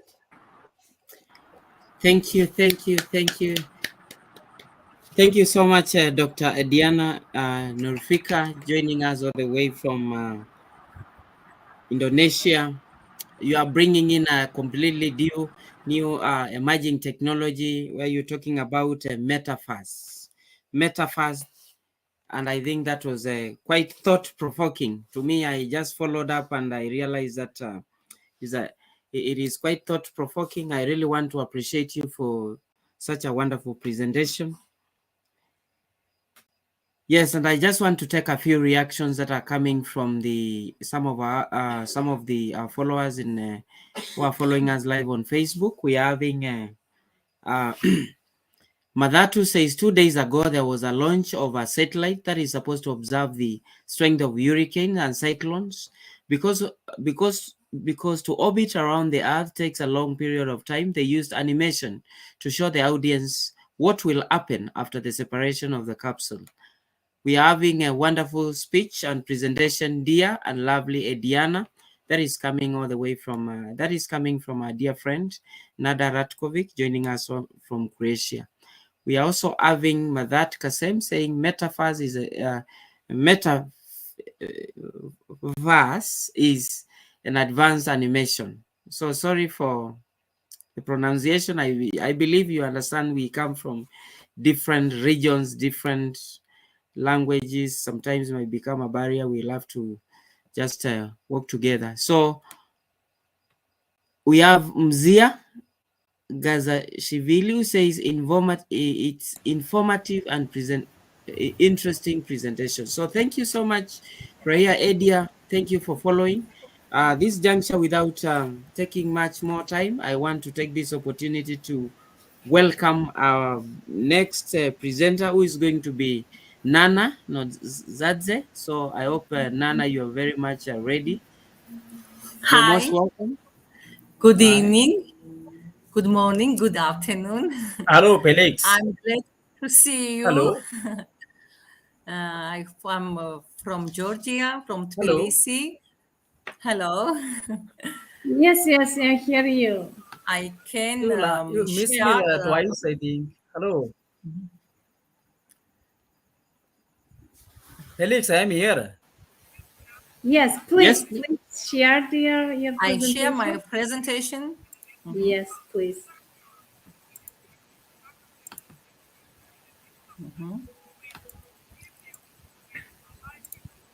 Can you see? Yes, 1 minute, incoming. And I think, yes, great. Thank you. Good luck. I'm Nana Nuzadze. I'm from Georgia. I'm mentor teacher of computer technologies, doctoral students of Technical University, expert, author for hardware of computer technologies, trainer and mentor of robotics, trainer of youth tech clubs network, trainer of technologies for American Corner Rustavi, mother of 4 children. მოგესალმებით, მეგობრებო, მე მინდა რომ ჩემი პრეზენტაცია ქართულადაც იყოს და ინგლისურადაც, რადგან ჩვენი მეგობრები საქართველოსდან გვისმენენ და მათთვისაც გასაგები რომ იყოს და დავიწყებ ჩემს პრეზენტაციას. ეს არის სკოლის ციფრული ტრანსფორმაცია. მოგეხსენებათ ტექნოლოგიები როგორ შემოვიდა დღევანდელ ცხოვრებაში და მე დღეს წარმოგიდგენთ ჩემს სკოლას, თბილისის კლასიკურ გიმნაზიას, რას ვაპირებთ, როგორ შევცვალეთ ციფრული ცხოვრება, ციფრულად როგორ ვაციფრულებთ ნელ-ნელა ჩვენს სასკოლო ცხოვრებას. დღეს დამეხმარება ჩემი შვილი, ბაია გრძელიშვილი, თარგმანში, მინდა რომ ქართულად გქონდეს და ინგლისურადაც Digital School, Tbilis Classical Gymnasium. It's picture our gymnasium. I will be a translator for her, and she wants to speak in both languages, in Georgian and English, because we have audience from Georgia as well. So I will try to translate in English, and she will talk in Georgian. სკოლის ციფრული ტრანსფორმაცია გულისხმობს როგორც ფიზიკურ ცვლილებებს, ასევე ახალი მიდგომების დანერგვას. მიდგომებს, რომლებიც პასუხობს როგორც სწავლების, ასევე სკოლაში არსებულ სხვა ორგანიზაციული პროცესების მართვასთან დაკავშირებულ გამოწვევებს. ხელს უწყობს სკოლაში ერთიანი ციფრული ეკოსისტემის ჩამოყალიბებას. So we're talking about school's digital transformation. The digital transformation of the school involves both physical changes and the introduction of new approaches. The approaches that respond to the challenges related to management of both teaching and learning and other organizational processes in the school. It contributes to the formation of a digital ecosystem in the school. სკოლის ციფრული ეკოსისტემა შემდეგი ერთმანეთთან დაკავშირებული კომპონენტებისგან შეიძლება შედგებოდეს. ეს არის კომპიუტერული ტექნიკა, ელექტრული რესურსები, მონაცემების მოგროვება და დამუშავება, საგანმანათლებლო აქტივობები, პრობლემების გადაჭრა, კიბერუსაფრთხოება, ტექნიკური პრობლემები და ინიციატივები. A school's digital ecosystem consists of the following interconnected components, such as computer equipment, electronic resources, data collection and processing, educational activities, solving problems such as security, technical problems, and initiatives. ჩვენს ზოგი არის განახლებული ტექნიკა და ჩვენი ტექნიკის განაწილებული არის ტექნიკა განაწილებულია შემდეგ განყოფილებებში, ოთახებში, ეს არის კომპიუტერული ლაბორატორია, მომავლის კლასი, კათედრები, ბიბლიოთეკა, დირექცია, ადმინისტრაცია, კლასები, მუზეუმი. So our computer technologies and our resources are that in school we have 71 personal computer, and also every student from first grade to fourth grade has their own little laptops. We in school have 33 laptops, 30 printer and scanner, 21 projectors, and 1 big Xerox. And we have those technologies in computer laboratory, feature class, departments rooms, library, faculty rooms, administration rooms, classes, museum. What's მოსწავლის და მასწავლებლის საზიარო სივრცე, როგორ იმართება ის ხდება კომპიუტერულ ლაბორატორიაში, მომავლის კლასში, ბიბლიოთეკაში და მუზეუმში. The shared space for students and teachers are computer laboratory, future class, library, and museum. ჩვენ გვაქვს სხვადასხვა სანობრივი ვიყენებთ სხვადასხვა საგნობრივ ელექტრონულ რესურსებს. აქ წარმოდგენილია უამრავი საგანმანათლებლო რესურსები, ნუ ამის განხილვა და გახსნა რა თქმა უნდა შორს აგვიყვანს. So those are electronic resources that the school is also using, but right now if we will go over everything, it will take us to another direction. სკოლა აღჭურვილია Wi-Fi-ით. School has Wi-Fi. კომპიუტერული ტექნიკის შეძენა და მოზიდვა. სკოლა მუდმივად ზრუნავს კომპიუტერული და სხვა საჭირო რესურსების შეძენაზე, განახლებაზე. The school constantly takes care of purchasing, updating, and etc. of computer and other necessary resources.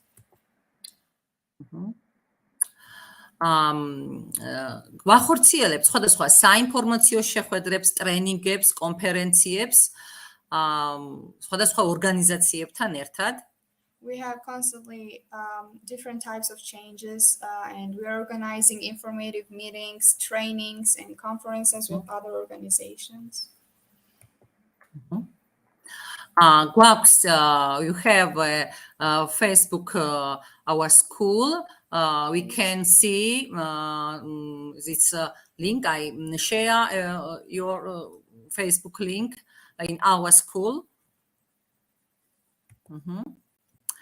მონაცემების მოგროვება და დამუშავება, data collection and processing ხდება, კომპიუტერული ტექნოლოგია ხშირად ხდება ეს, კომპიუტერული ტექნოლოგიების კათედრას ჰქონდა სხვადასხვა პროექტები, გამოვყოფდი განსაკუთრებით სასკოლო პროექტს, ეს იყო კიბერუსაფრთხოებაზე, ჩატარდა გამოკითხვა, სემინარები, ტრენინგები, სხვადასხვა სასკოლო აქტივობები და მომავალშიდაც ასევე გეგმავთ ამ კუთხით მუშაობას. So the Department of Computer Technology had a school project on cybersecurity survey seminars, and various school activities were held, and it plans to continue working in this regard in the future. Teams-ში შექმნილი გვაქვს, ეს არის online პლატფორმა Teams-ი, სადაც შექმნილი გვაქვს სხვადასხვა საგნის კათედრებს, გუნდები, სადაც ხდება შეხვედრები, მასალების შეგროვება, ასევე ჩანაწერების გაკეთება ჩვენი საგნობრივი მიმართულებით და არა მარტო. In Teams, we have created teams of departments of all subjects, and we're holding some meetings, and we keep records and materials of those meetings. სხვადასხვა საგანმანათლებლო აქტივობები გვაქვს სკოლაში. We have education activity,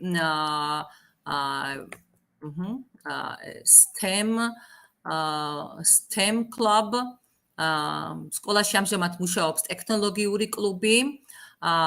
The school currently has a technology club, ხელოვნური ინტელექტის კლუბი, art, physical intellect club, რობოტიკისა და გრაფიკული დიზაინის კლუბი, კომპიუტერული ტექნოლოგიების მიმართულებით, robotics and graphical design club, computer technology.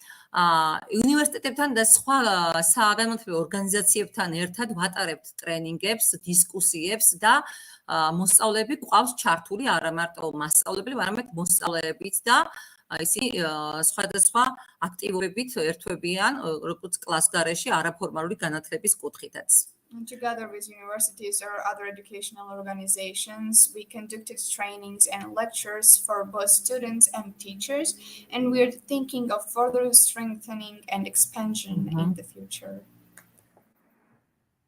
It's our club. The pictures from activities. It's activities picture. It's ინიციატივები რა გვაქვს მომავალში დაგეგმილი. ძალიან საინტერესო ინიციატივები გვაქვს სკოლაში, რადგან თანდათან ტექნიკა განახლდა სკოლაში, შემოვიდა პროექტორები, კომპიუტერული ტექნიკა. We have a lot of initiatives, and since resources are getting updated. ეს ჩვენი მომავლის კლასია, მომავლის ლაბორატორია, ხშირად ვიყენებთ სხვადასხვა პრეზენტაციებისთვის, მუშაობისთვის. This is the future lab, and we're using it for different projects and presentations. Those are the kids who already have their laptops. They are in the lessons. Yeah. Როგორ დაგვიწყდა პრეზენტაციაზე არ ჩანს? ანუ ერთზეა გაჩერებული, რომ მართოთ, რომ გადახვიდეთ. რომელ გადავდივართ? რომელ სლაიდზია გაჩერებული? გაიჭედა. იცი? ჩანს ახლა? არა. თავიდან აპირთეთ. აბა.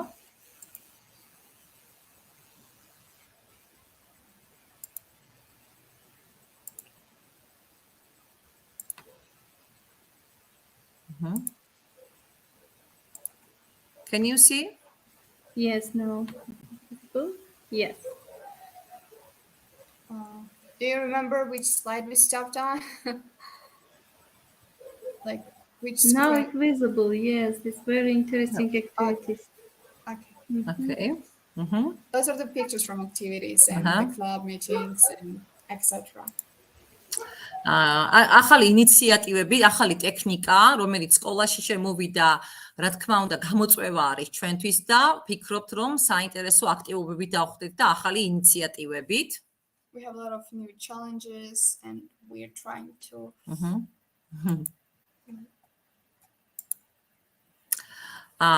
ჩვენ ჩავატარეთ პროექტი, ვარჩინოთ დედამიწა. და ამ პროექტის ფარგლებში მქონდა აქტივობა. ერთი წამი.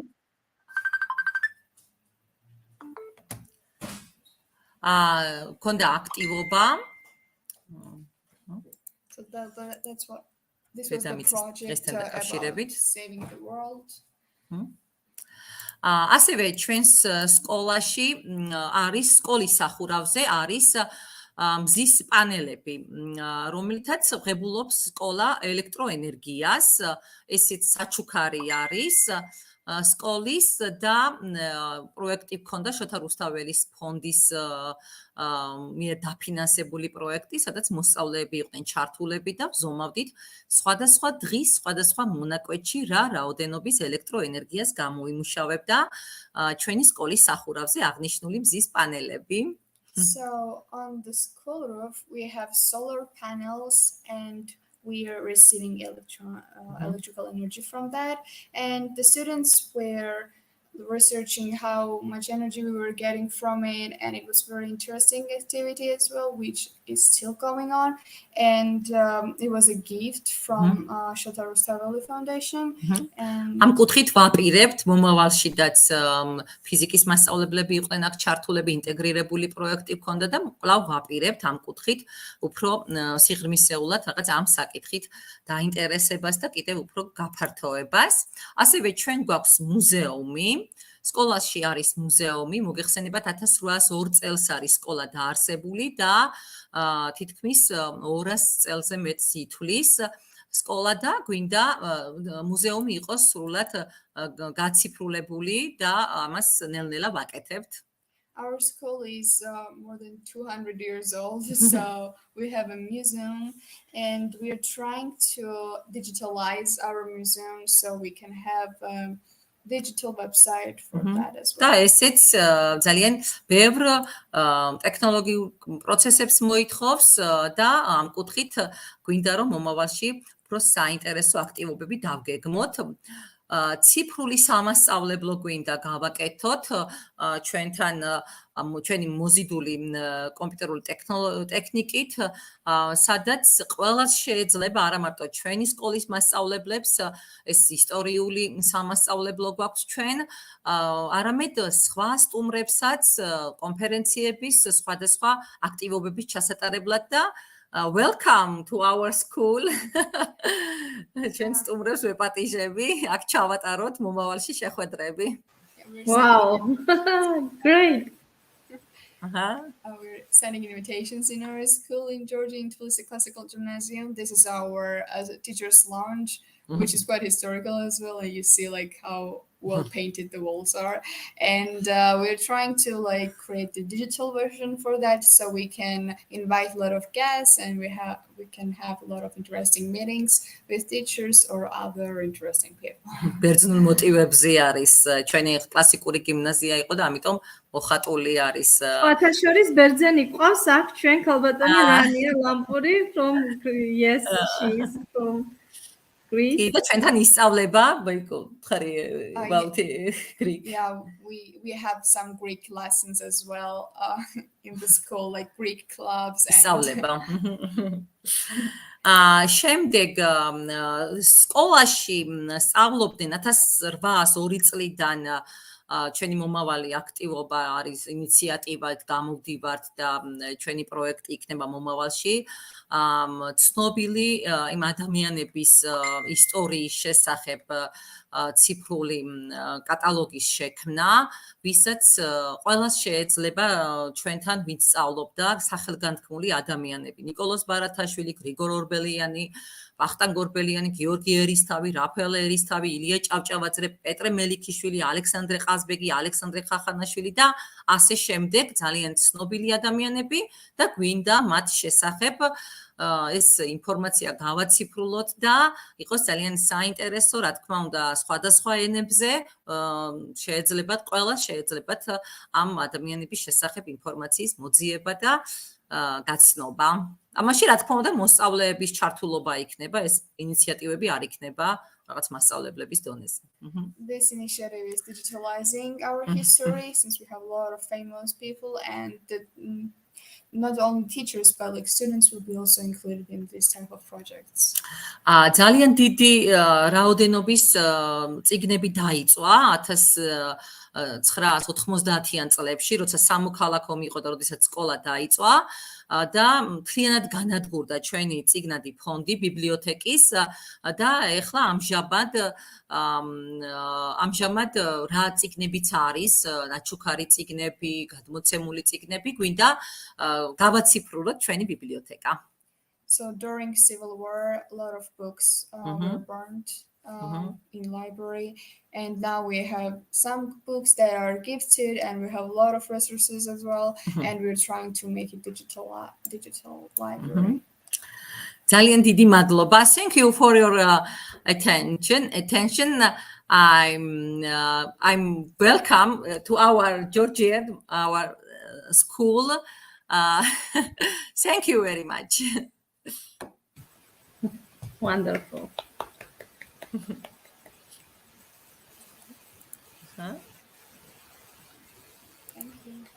Thank you.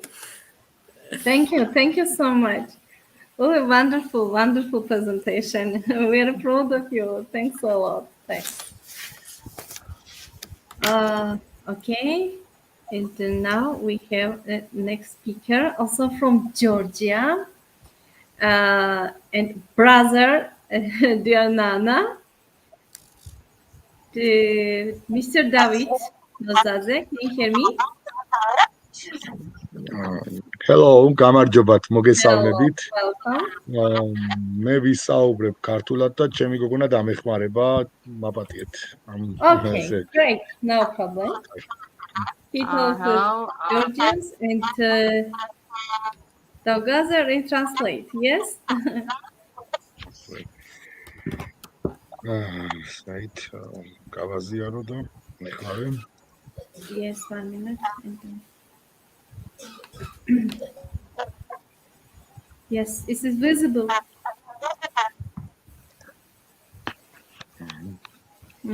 უნდა ჩანდეს ჩემი ეკრანი თუ ჩანს? მეგონი ჩანს, ხო? Okay. Mhm. გამარჯობათ, მოგესალმებით. მე გახლავართ დავით ნოზაძე, კომპიუტერი ტექნოლოგიებისა და რობოტექნიკის პედაგოგი. დღეს ჩვენ ვისაუბრებთ ტექნოლოგიებისა და მომავლის პროფესიების როლზე განათლებაში. Hello, he is David Nozadze, and he will be talking about the role of technology and future professions in education. დღესდღეობით ძალიან მნიშვნელოვანია ვისაუბროთ ტექნოლოგიებ და მომავლის პროფესიებზე და გვერდს ვერ ავულით, როდესაც ჩვენ ამ საკითხს უნდა შევეხოთ, რომ STEM სკოლასთან მნიშვნელობაში რა როლი აქვს მას. რადგან აქ არის მნიშვნელოვანი ეს არის, რომ აღმოვაჩინოთ, ვიკვლიოთ და გავაკეთოთ პროცესები. The STEM school is one of the most important thing in future. And we should have this. Hello, hello, this. Inga. Hello. Kindly, we were supposed to have Dr. Mulari first, and then Dr. Mulari was supposed to come in first. The future, one of the most important things for our education and future is internship and makerspace, where we'll be able to do our thing. დაბლა წარმოდგენილია ფოტოები, როგორ აკეთებენ ბავშვების სკოლაში სხვადასხვა მოწყობილობებს, სხვადასხვა შესაძლებლობებს და წარმოდგენილი იქნება პრეზენტაციაში უფრო დეტალურად ეს საკითხი. Over here you can see photos of children's part,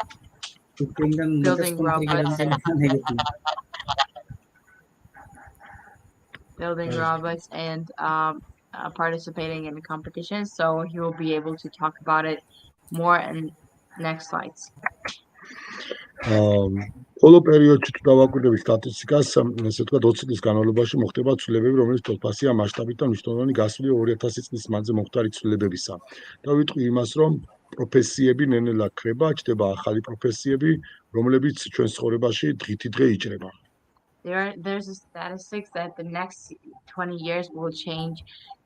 The changes will equal in scale and importance to choose past 2000 years, and a lot of professions are gone because there are new professions born, and there will be a lot more new professions in the future. მნიშვნელოვანია ასევე რობოტების როლი ჩვენ ცხოვრებაში და აღსანიშნავია ის ფაქტი, რომ 40% სამუშაო ადგილებისა მომავალი 15 წლის განმავლობაში სოფლიოში ავტომატიზირებული იქნება მთლიანად. და აქ ვიტყვით იმას, რომ ეს პროცესები გარდაუვალია, ვერ გავექცევით და ჩვენს ირგვლივ დღესაც უკვე ეს პროცესები ნათლად იწყება, მიმდინარეობს, როდ ჭირდება დრო და აი ეს სტატისტიკა ბოლო მოდროინდ 15 წლის განმავლობაში 40% სამუშაო ადგილებისა იქნება ავტომატიზირებული. Right now robots take huge part of our lives, and in next 15 years 40% of jobs worldwide will be automated. აღარ საუბრობთ იმაზე, რომ ხელოვნური ინტელექტი ყოველდღიურთიდღე იზრდება, ხელოვნური ინტელექტის შესაძლებლობები ჩვენს ყოველდღიურ ცხოვრებაში ხედავთ გამოდის მრავალფეროვანი ხელოვნური ინტელექტის შესაძლებლობების პროგრამები, რომლის მეშვეობითაც ხდება სხვადასხვა შესაძლებლობების გამოვლინება და მიმდინარეობს მისი დახვეწა. ძალიან ბევრი საუბარია ბოლო პერიოდში ამ ხელოვნურ ინტელექტთან დაკავშირებით, მოსაზრებები და ასე შემდეგ. და ასევე ვიტყვი, რომ მას უკვე განათლებაშიდაც ძალიან ჭიდროდ შემოიჭრა ის განათლებაშიდაც და აღსანიშნავია, რომ მას იყენებენ მოსწავლეები და ჩვენც მათ უნდა აუწყოთ ფეხი, სხვაგვარად ვერ გავექცევით ამ პროცესებს. Artificial intelligence also takes huge part in our lives, and it is one of the most improved item or subject and right now, so also students use it, and some teachers use it, and it's becoming more and more popular, so we must keep up with it. გამოწვევები უნდა მივიღოთ და მზად უნდა ვიყოთ ყველაფრისათვის. We must take challenges and be ready for anything. თუმცა ეს არ ნიშნავს იმას, რომ პედაგოგი აღარ უნდა იყოს სკოლაში და არ უნდა არსებობდეს. ამ ფაქტს ვერ დავადასტურებ. But it doesn't mean that teachers shouldn't be in school and shouldn't be teaching. პედაგოგს სხვა შესაძლებლობები, სხვა უნარები აქვს, რომელსაც ხელოვნური ინტელექტი ვერ მოიტანს. Teachers have other experiences and intelligence that artificial intelligence doesn't. მოკლედ, აქ ვიტყვი პატარა რამოდენიმე ფაქტს, რომ იურიდიული მოსახურეობის გაწევა შეუძლია, ასევე სარეკლამო კომპანიებისგან მარკეტინგის გაკეთება შეუძლია და დღესდღეობით ჩვენ ამის ნათელი მაგალითები გვაქვს და წარმატებით იყენებენ სხვა კომპანიები ამ შესაძლებლობებს თავიანთ ბიზნესისთვის. თუმცა უნდა ვთქვათ, რომ წეღან როგორც გითხარით, პედაგოგიკაში, დასწავლებაში მას თავისი ადგილი აქვს და პედაგოგის როლი უფრო მაღლა დგას ამჯერად ვიდრე ხელოვნური ინტელექტისა. Artificial intelligence has changed a lot of jobs recently. For example, this Lawbot, which is Lego service that offers users a system based on artificial intelligence, and teachers. And also, I would like to mention it again, that teachers cannot be replaced by artificial intelligence. დავიწყოთ იმით, რომ parallelად ხედავთ თქვენ, რომ გაჩნდა სხვადასხვა შესაძლებლობები 3D პრინტერისა, რომელიც ბოლო პერიოდში აღსანიშნავია, რომ დღეების განმავლობაში შეუძლიათ სახლები ააშენოს 3D პრინტერის გამოყენებით. კორპუსები, ამის ნათელი მაგალითი გვაქვს წამყვან ქვეყნებში, როგორც არის იაპონიაში და ასე შემდეგ, რომ რამოდენიმე თვეში, ერთ თვეში, ორ თვეში მულტიფუნქციური მრავალი საცხოვრებიანი კორპუსი შენდება. და 3D პრინტერის გამოყენებით ფართო მასშტაბიანი არქიტექტურებით, ფართო მასშტაბიანი კვლევები და პროცესები მიმდინარეობს. მას ასევე წარმატებით იყენებენ მედიცინაში. I would like to mention 3D printer that does a lot of things and is improving. For example, it builds houses right today in Japan in like 3 months. You can build a house by 3D printer. No, not a lot of people use in Japan. I mean, in Japan, not a lot of people use those cements and stuff to build their houses. მისი წარმატებით გამოყენება ასევე ხორციელდება მედიცინის გარდა მნიშვნელოვანია კვების პროდუქტებში და წაითქვი ხედავთ მაგალითს როგორ ამზადებენ შოკოლადის 3D პრინტერისგან. And on the screen you can see the chocolate made by 3D printer, which is the face of how these technologies can improve our lives. აღსანიშნავია, რომ სწორედ ეს მიმართულება ერთ-ერთი მომავლის პროფესიების მნიშვნელოვანი ნაბიჯია და სწორედ ამ მიმართულებით ძალიან ბევრი პროფესიები შეიქმნა ახალი და დღითი დღე ჩნდება მოთხოვნა კადრებისა 3D პრინტერის გამოყენების, მოხმარების თან დაკავშირებით და ეს არის სწორედ ის გამოწვევა, რომელიც ჩვენს დღევანდელ თაობას წინ აქვს. Just only 3D printer can change a lot of jobs and can add a lot of jobs. For example, the person who programs this 3D printer, the person who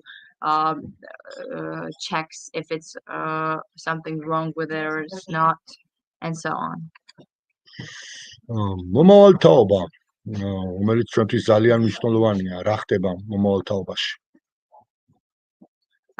The Gen Z and future generation are so important for our future, and it's so interesting to see what's going on. თაობა, რომელიც ტექნოლოგიებთან ერთად იბადება, ტექნოლოგიების ერაში ცხოვრობს და ისინი მუდმივად ზად არიან ახალი გამოწვევებისთვის. ჩვენ კი პედაგოგები, რომლებიც თაობა მოვყვებით, ვერ მივყვებით ფეხთაფეხ, იმიტომ რომ გვიჭირს ამ ყველაფრის მიღებლობა. თუმცა მზად უნდა ვიყოთ, რომ შევცვალოთ ცხოვრება. The generation of Gen Z is a generation of computer era where they were born with computers and so on. They adapted it quickly, but teachers they're trying to keep up with this change. ცვლილებები მიიღწევა განათლებით და ეს ძალიან მნიშვნელოვანია, რომ ჩვენ სწორედ ამ განათლებით შევცვალოთ უკეთესობისკენ ჩვენი ცხოვრება და აქვე ვიტყვი, რომ ცვლილებები იწყება ტექნოლოგიებით. Changes is achieved through education, and changes will start with technology. ჩვენ სწორედ აი ამ ტექნოლოგიებზე უნდა ვისაუბროთ, რომელიც სასკოლო მიმართულებით არის ძალიან მნიშვნელოვანი და ძალიან საჭირო, იმიტომ რომ რეალურად ჩვენ ვსაუბრობთ სასკოლო განათლებაზე და აქ საუბარი გვაქვს სკოლაზე, გამოწვევებზე, რომელსაც ჩვენ სკოლაში უნდა აუწყოთ ფეხი და უნდა მივდიოთ ფეხთაფეხს. ეს არის ის რეალური გამოწვევები, რომლებიც დღევანდელ სკოლას სჭირდება ტექნოლოგიების კუთხით, მოსწავლეები ამას ითხოვენ და მზად არიან მიიღონ, ისწავლონ და განვითარდნენ ამ მიმართულებით. Changes starts with knowledge and technology. So technologies are learned in schools. So these are some of the challenges that children learn in school. აქ წარმოდგენილი პროგრამებისგან მთლიანად მოიცავს სასკოლო ასაკის ყველა კატეგორიას, დაწყებული საშუალო დაწყებითი კლასებიდან საბაზო და საშუალო ასაკის მოსწავლეებისთვის. პირველ სტრიქონზე წარმოდგენილია დაწყებითი კლასებისთვის ძალიან მარტივი შემეცნებითი პროგრამები, რომლებიც მათ დაეხმარებათ, როგორ გაიაზრონ კოდის სტრუქტურა, როგორ გაიგონ მისი ალგორითმი და დაწერონ მარტივი პატარა პროგრამები თავითი ხელით. On the screen, you can see programs or programs that are used to study children, to teach children about technologies. So you can see from CodeMonkey to Python, how this level of how hard it is and level of change is showing. მეორე სტრიქონი წარმოდგენილია პროგრამები, რომლებიც განკუთვნილია როგორც დაწყებითი, ასევე საბაზო საფეხურის მოსწავლეებისთვის და აღნიშნული პროგრამების მეშვეობით მოსწავლეები სწავლობენ უფრო მეტად სიღრმეში შედიან ალგორითმთან, სტრუქტურასთან, ბლოკებით პროგრამირებასთან და იწყებენ წრფივ პროგრამირებას უკვე HTML პროგრამის გამოყენებით და აღნიშნული ეს ორი სტრიქონი საფუძველზე ისინი იღებულობენ ძალიან დიდ შესაძლებლობას და ემზადებიან მომავალი პროგრამირების უკეთ დახვეწაში. So on the first line, you see the programs for children who are from first grade to fifth grade, and on second line, you can see children from fifth grade to ninth grade, and then on last line, you see programs for children from ninth grade to up to 12th.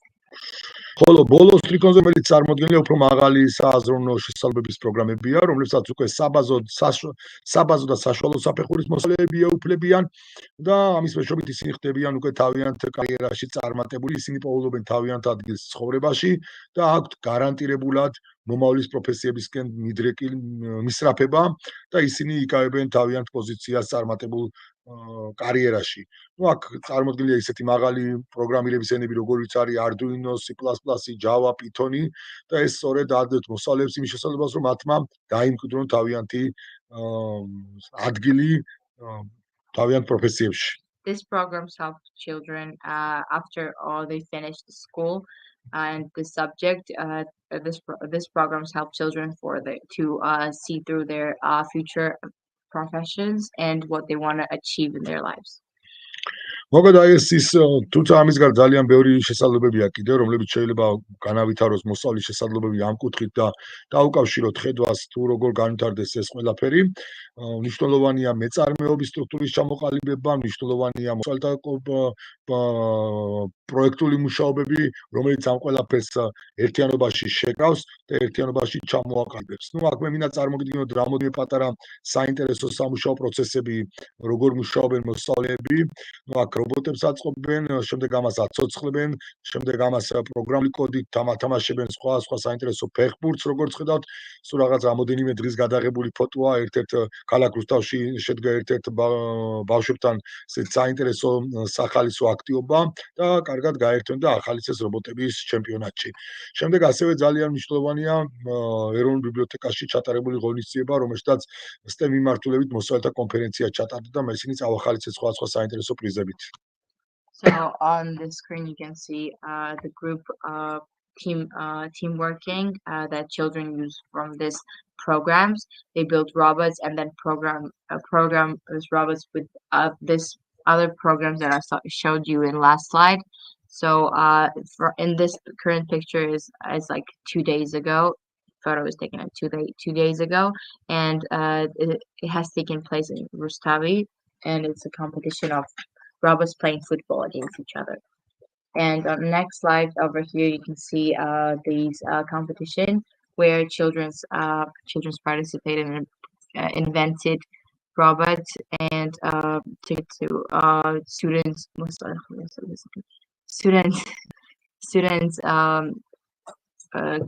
palace.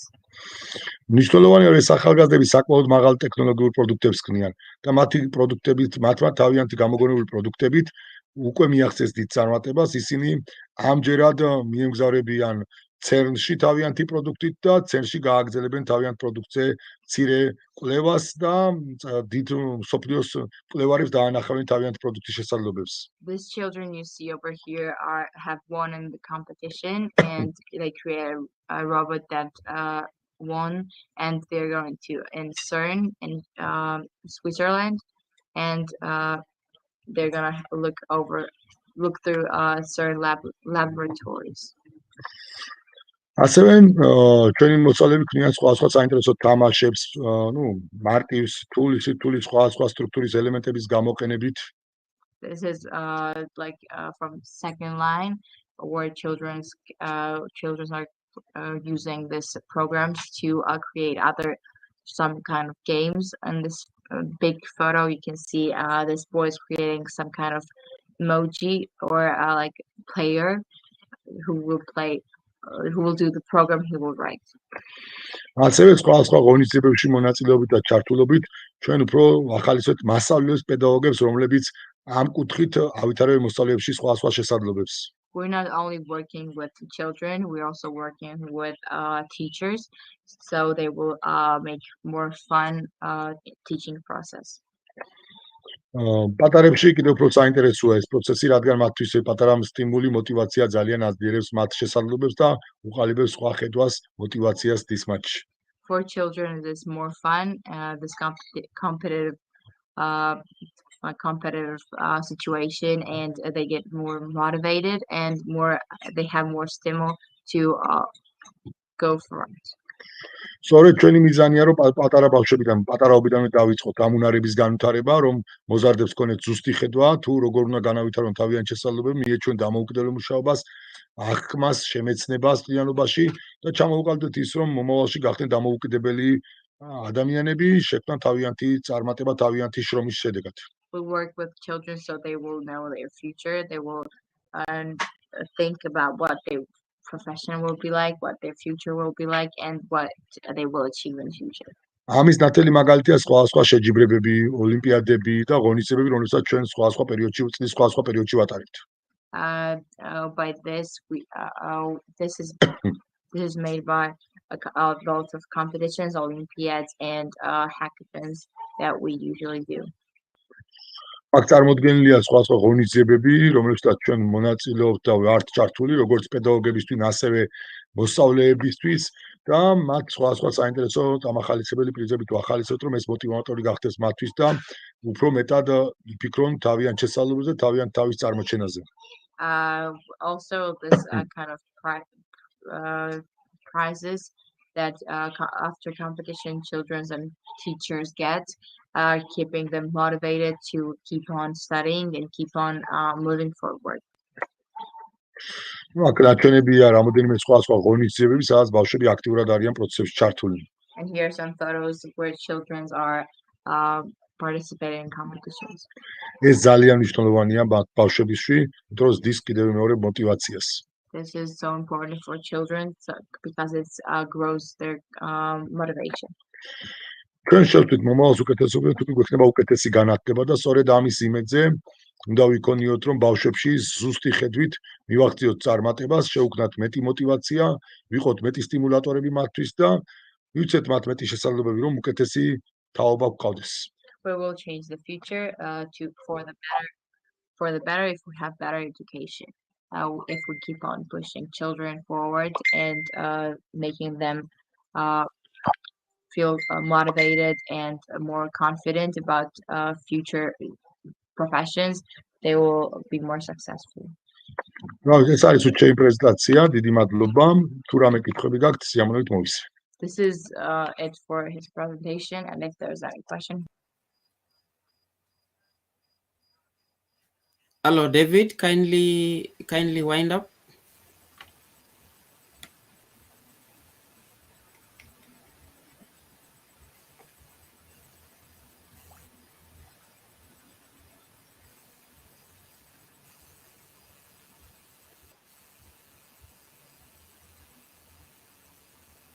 Wow, I think we lost him. Congratulations, Mr. David. So thank you so much. Thank you so much. I want to start by thanking Nana Zadze for the presentation. I also want to thank the Georgian 21st DIGI Skillz President and Project Director, Inga Kachilava, for the interpretation. I thank David Nodzadze for that wonderful presentation. Although I was not able to hear, partly I was not able to hear much of what he was presenting, but at least I want to thank Dr. Inga Kachilava because she was able to interpret each and every part of the presentation that he was doing. So at this juncture, without further ado, I want to take this opportunity to welcome Dr. Mulari Kisan, or joining us all the way from India. Dr. Mulari, are you in?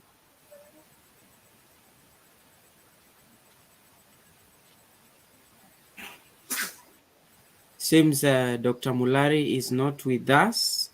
So that being the case, I want to, going by the program, I want to call upon the next on the program, who happens to be Professor Azra Tajiz, joining us all the way from Iran. And after Azra, we'll have Sanja Relic from Croatia coming in. So we start off first with Azra, and then from there we'll have Sanja. So Azra, the floor is yours.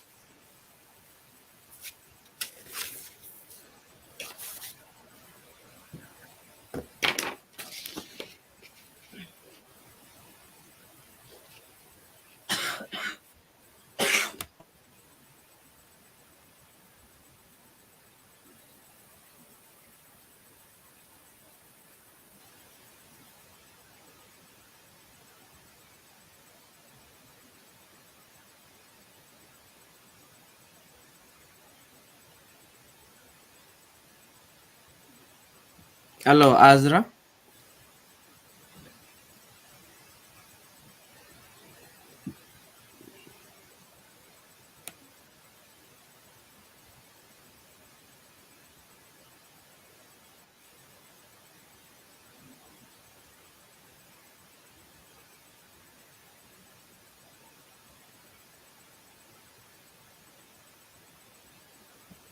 Hello, Azra. Kindly unmute.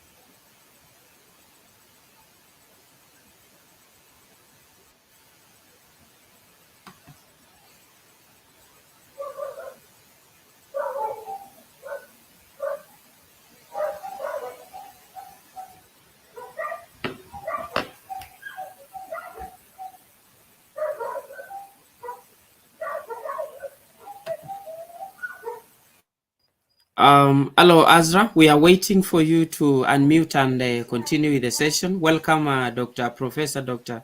Nada Ratkovic. Welcome, dear friend, Dr. Kali Charan. Welcome, Dr. Patricia, joining us all the way from Zimbabwe. So welcome, dear distinguished keynote speakers for today. Welcome, Anen. We are waiting for Azra. Azra, we are waiting for you. Azra, kindly, we are waiting for you to unmute and carry on with the session. If you are not ready, kindly let us know so that we can continue with another speaker, and then maybe you can come in later. So I think there's network problems. I think network problems. okay, fine. So that being the case, then we are going to have Dr. Kali Charani coming in first, and then after that we will have Professor Nada Ratkovic, my dear friend from Croatia. So we start off first with Kali, Professor Kali Charani, and then from there we'll have Professor Dr. Nada Ratkovic.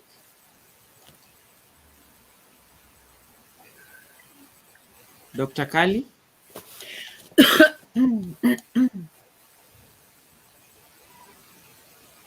Kindly unmute.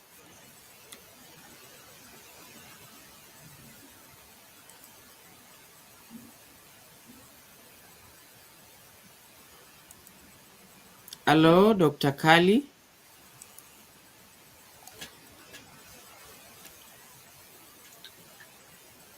Hello, Dr. Kali.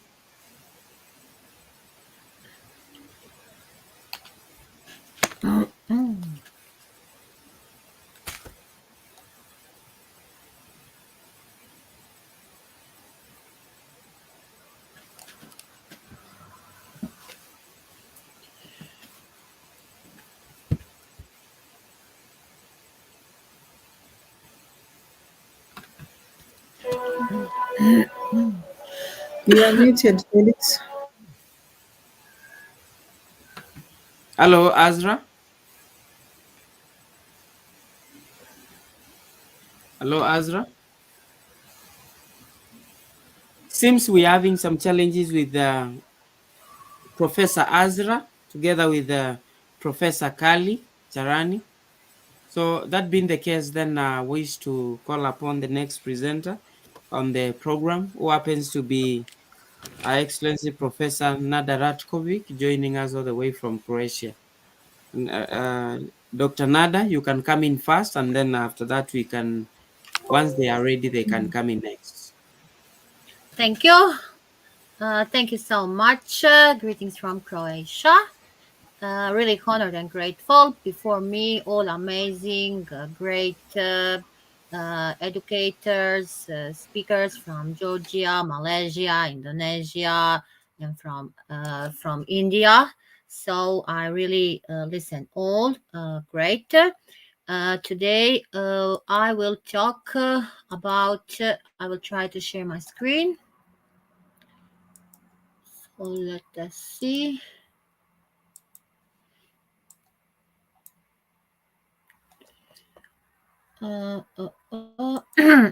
Is it visible?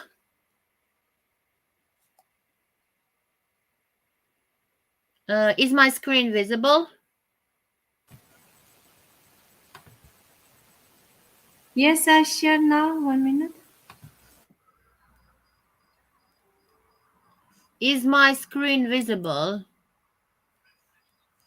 Yes, it is. Kindly carry on. Okay. Okay, so for today, my topic is the rise of the metaverse. Explore, discover, create. Really honored. I will give a little introduction, say what it is. So welcome all of us to the future of the internet. Metaverse is not really new. We know before the novelist our Grace Stevenson described it in the Snow Crash. So, what is metaverse? We need to know that it is a digital set. It is securing us the digital identities. So, the core value are digital identities, digitization, and trusted data exchange. So, it is a project, a hybrid of nature where you will have everything. So, this is everything you need to know. Includes so many elements: physical, virtual, introduce digital elements of the real world, support 3D virtual spaces as an open platform, combine AR, VR, so gaming for social medias, for everything. Augmented and virtual reality. We're talking about the technology which is merging so many new technologies, new digital tools, visual, auditory, and dynamic. The main features are interoperability, freedom of creation, and standardization. That is why it is great. And it is really giving us a big transformation when we talk about the AI, Internet of Things, blockchain, 3D printing, 3D modeling, brain computer interfaces. But like all technologies, it has the positives and the negative things. So let us see here why it is the leading, what is the leading of the benefits of the metaverse. So It is the creativity, imagination, giving us the technology, the literacy, creating completely new job opportunities. So new jobs. So according to the internet users, we see that we have 52% of work possibilities. And there are so many adults here, and we talk about the gamification. So the rise of metaverse, really know exploring, discovering, and creating. I will go a little faster because my friend Herdiana already showed some things from the VR Film Festival.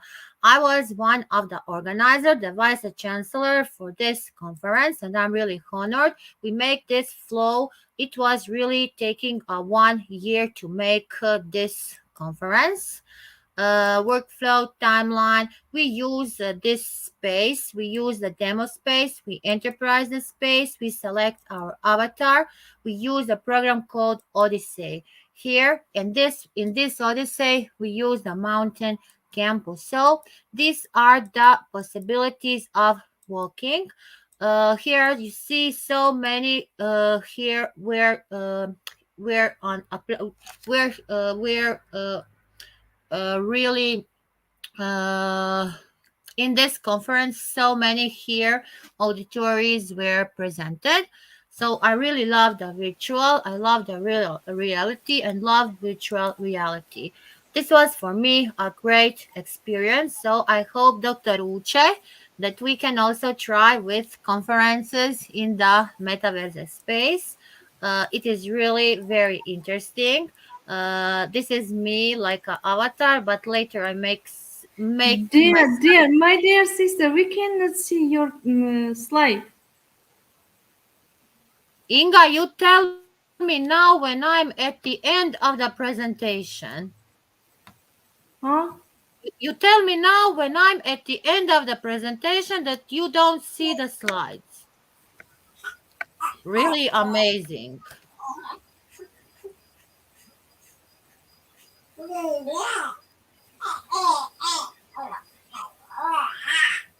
Nothing. I told her, sorry, I cannot share. I tried to share, but you see, it isn't. So you need to tell me that I'm not sharing the slides. I share, but I think you're next. But I told you now. I don't know. I think.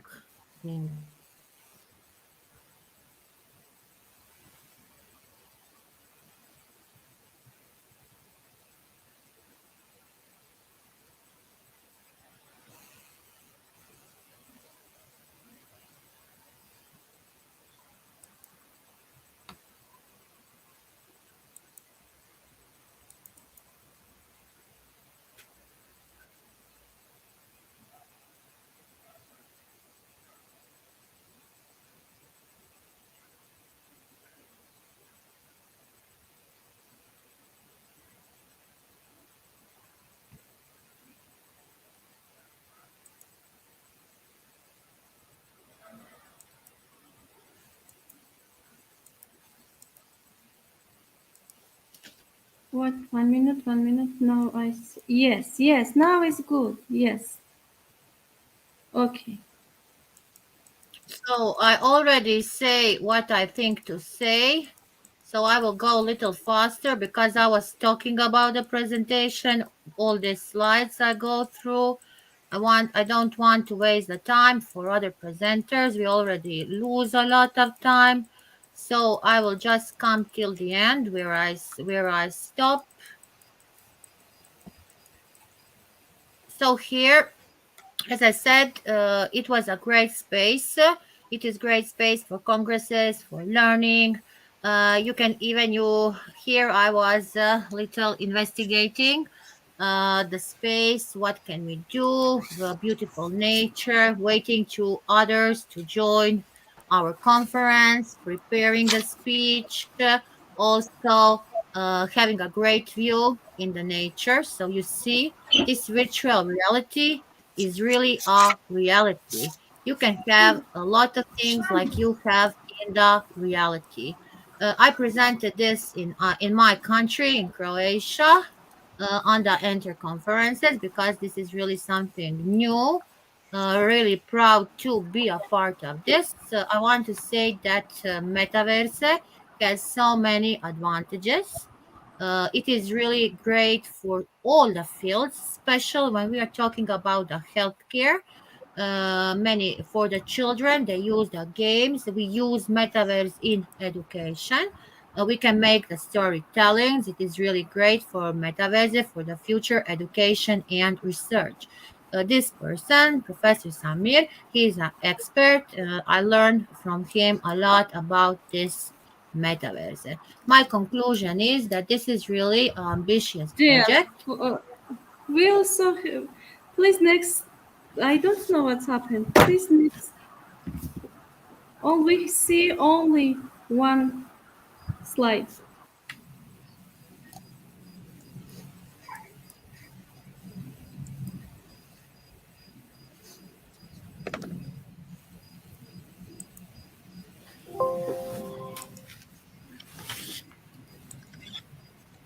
Okay, I finished my presentation.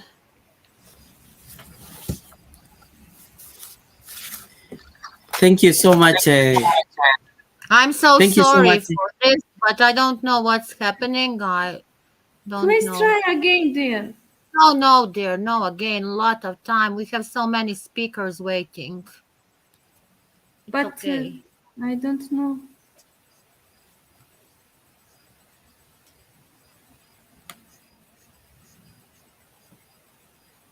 So thank you so much, Doctor. Thank you so much. Thank you for this opportunity. Thank you so much, Dr. Nada Ratkovic, joining us from Croatia. I really wanted to follow up the presentation on Metaface. Unfortunately, it's like the slides were not moving up, and I really wish if it was possible that you can be able to just just take us in brief through the presentation, kindly, if you don't mind.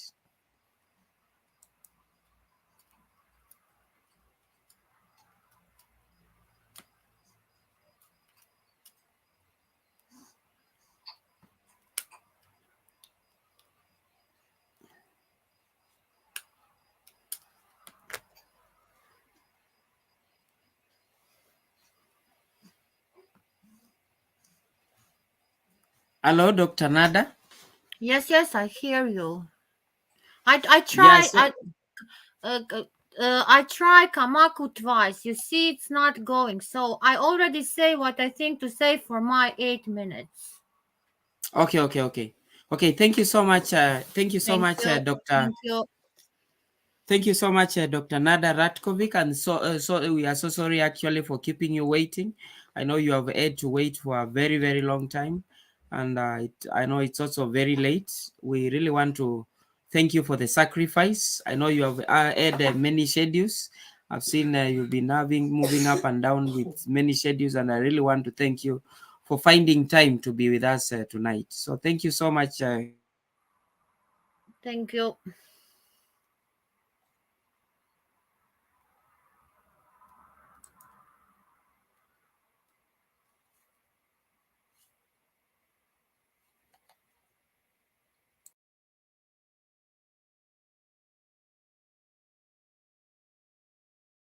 You are muted. Oh, sorry for that. So I want to take this opportunity to welcome a dear friend, Dr. Patricia Gonde, joining us all the way from Zimbabwe. And then from there, we are going to have Sanja, and then coming next will be Anen. So we are going to follow that order. So we'll start off with Dr. Patricia Gonde. Or is Dr. Kali ready? Hello, Yes, Dr. Kali? Yeah, I am ready. Network problem was there. For that reason, it will delay. Okay, sorry. Then we can have Dr. Kali, and then from there we can have Dr. Patricia coming next.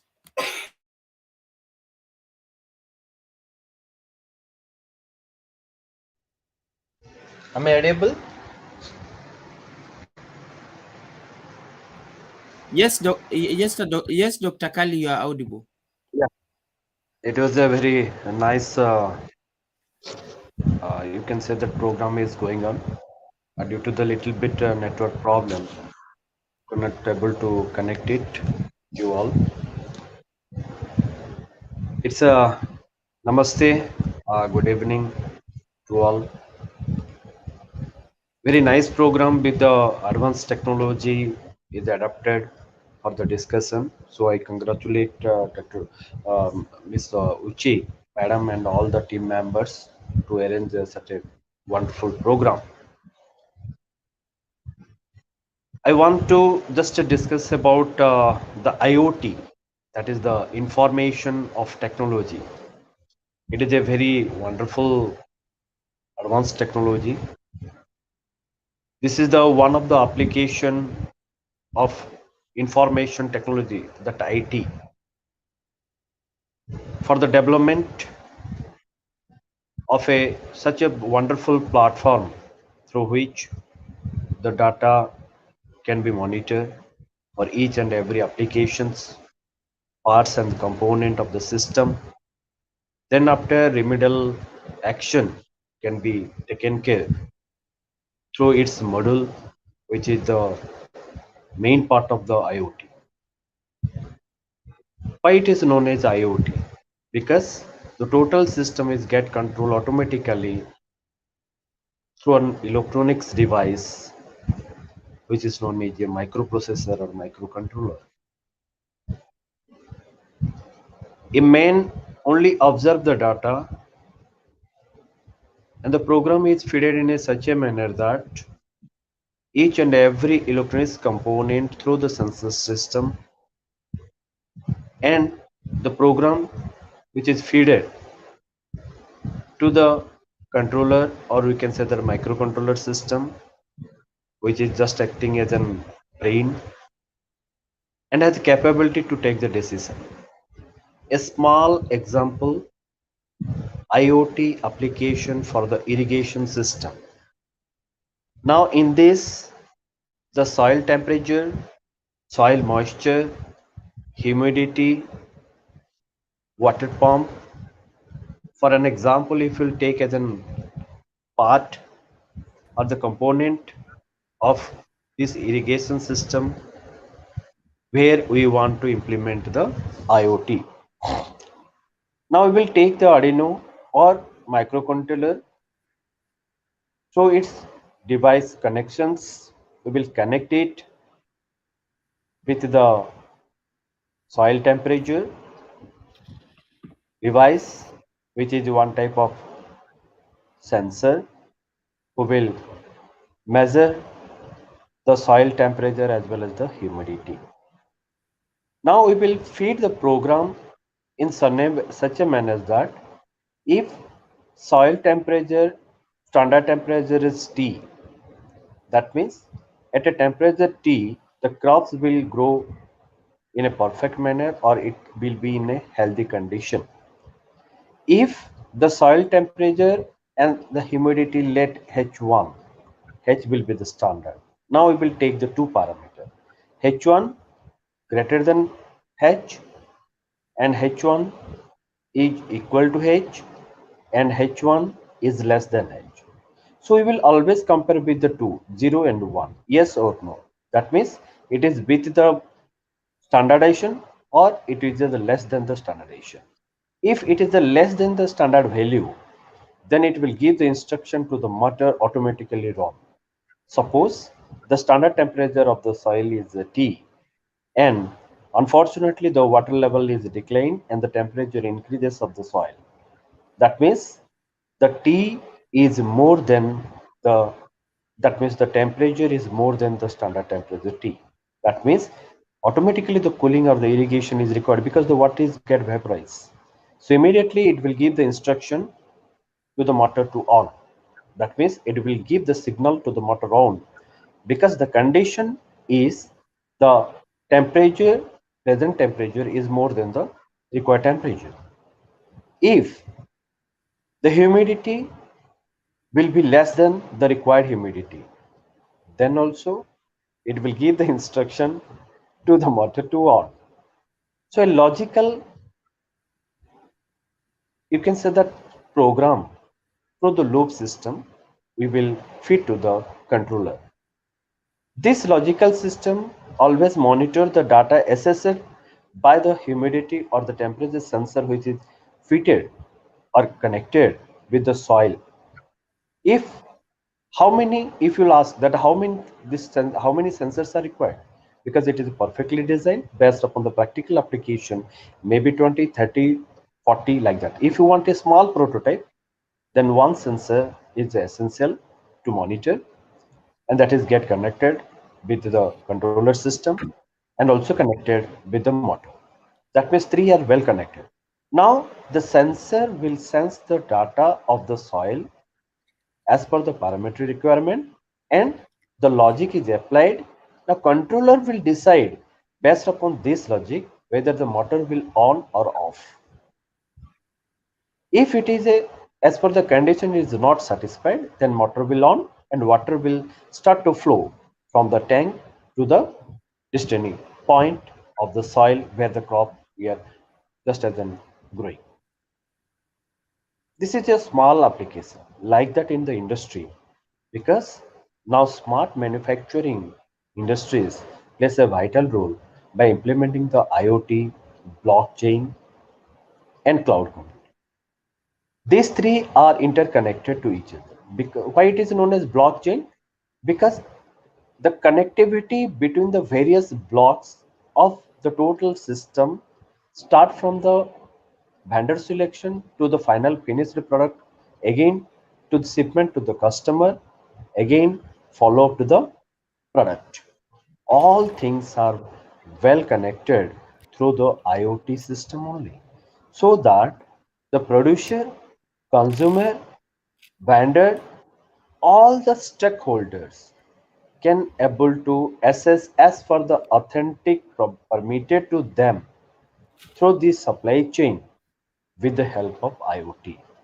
So it is a very good challenge, and IoT application along with the blockchain it also has its own risk challenges, because through the blockchain and IoT system in the supply chain, as the all the stakeholders are get well connected or is a part of the system, there is a chance or the probability of filling of data or this hidden information or the secret information of the industry.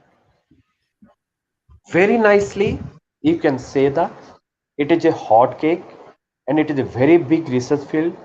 Recently, I published 5 Scopus paper on the IoT, the practical application of the industrial and the case study. So if you want to run with the IoT, then basic component or basic things I am just as in starting as a beginner I am telling. IoT is nothing but it is the information of technology, and it is well connected with a certain electronics devices with the help of a controller system, and all are connected for the data assessing, and data will be monitored, and the decision is making through the logical system, and the total system operated automatically. This is as I told that irrigation IoT application in irrigation of in agriculture application. This is only a small example. I applied a project of minimum. It is in process. It is in the second level. That is a 15 lakhs project that automatically IoT application in the greenhouse. Certain things I'm keeping it hidden because I'm going for the patent of that device. That was the total model.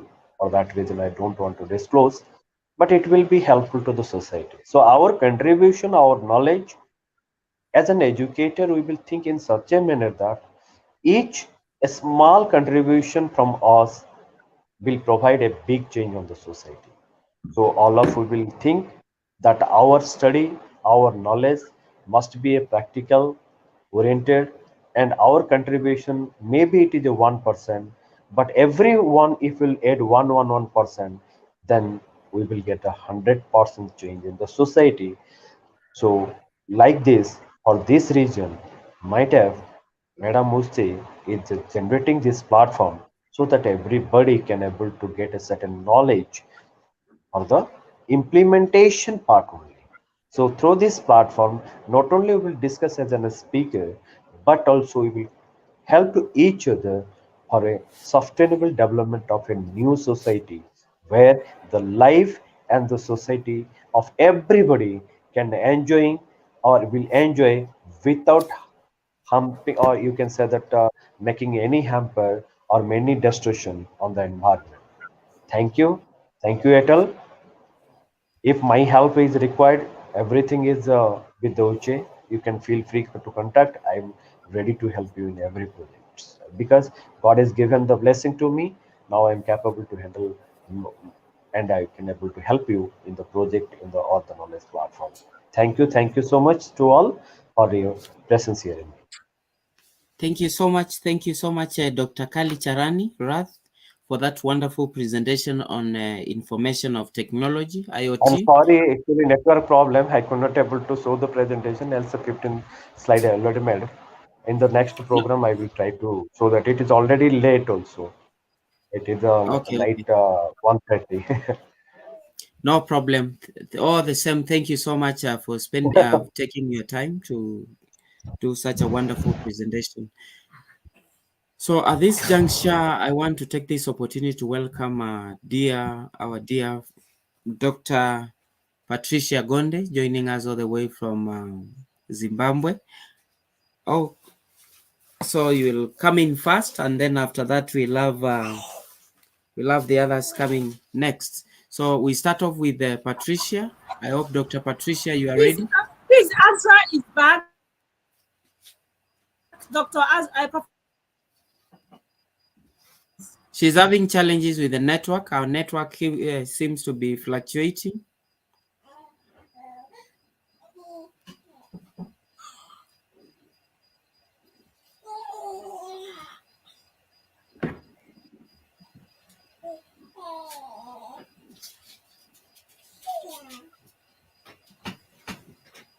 So we still have some challenges with network. The Azra, once you have settled your on the issues of network, kindly you can let us know. In the meantime, for the interest of time, I think we can have Dr. Patricia coming in first, and then after that we can have the next speaker coming up. Dr. Patricia, kindly you can unmute.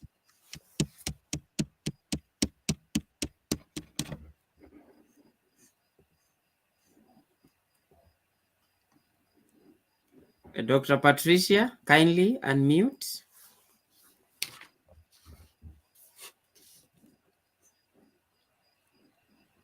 Right, okay, sorry, I didn't see that I was muted. So I started sharing my screen. Oh my goodness, it's all right. Let me just start again. Sharing my screen. I hope you can all hear me. Can you hear me? Yes, we can hear you. All right, it's okay. Thank you so much. I just thought that I could share with you. So many people have talked about different imaging technologies that are there, that are being used across different learning areas. As technology, as we all know, that technology continues to evolve, and we can expect to see more. I've heard from other speakers talking about AI. So I thought that I could talk about cloud computing in education, as we all know that it's a cloud-based technology which is used to deliver educational services and resources to students and educators. So cloud computing, as we all know, it allows our users to access the services, educational services through use from anywhere, at any time, using any device with an internet connection. So this is what we mean by cloud computing. And when we are talking about cloud computing, it has got its own advantages. For example, we are talking about when we are using cloud computing, there is improved or increased collaboration, especially with students, because it facilitates collaboration between students. It enables them to work together, especially on projects. When you are doing project-based learning, and they share resources easily using cloud computing. And for example, they can use cloud-based productivity tools like Google Docs or Microsoft Office 365. I know that when we are in the COVID-19 era, when our students, we wanted them to work out something, we would use what we call Google Docs, so that they can be able to use the same document simultaneously, regardless of their location. And so the other benefit of using cloud computing is that it cuts costs, because it can help educational institutions to save money on IT infrastructure, because these are working from anywhere in the world or anywhere in the suburbs, and maintenance costs are also cut. So by using cloud-based services, you avoid the need to invest in expensive hardware. You avoid buying expensive software, and you can instead pay for only the computing resources that you would like to use actually. And then also, in terms of accessing cloud computing in education, makes educational resources more accessible to students and teachers, regardless of where you are. You can be anywhere in the world.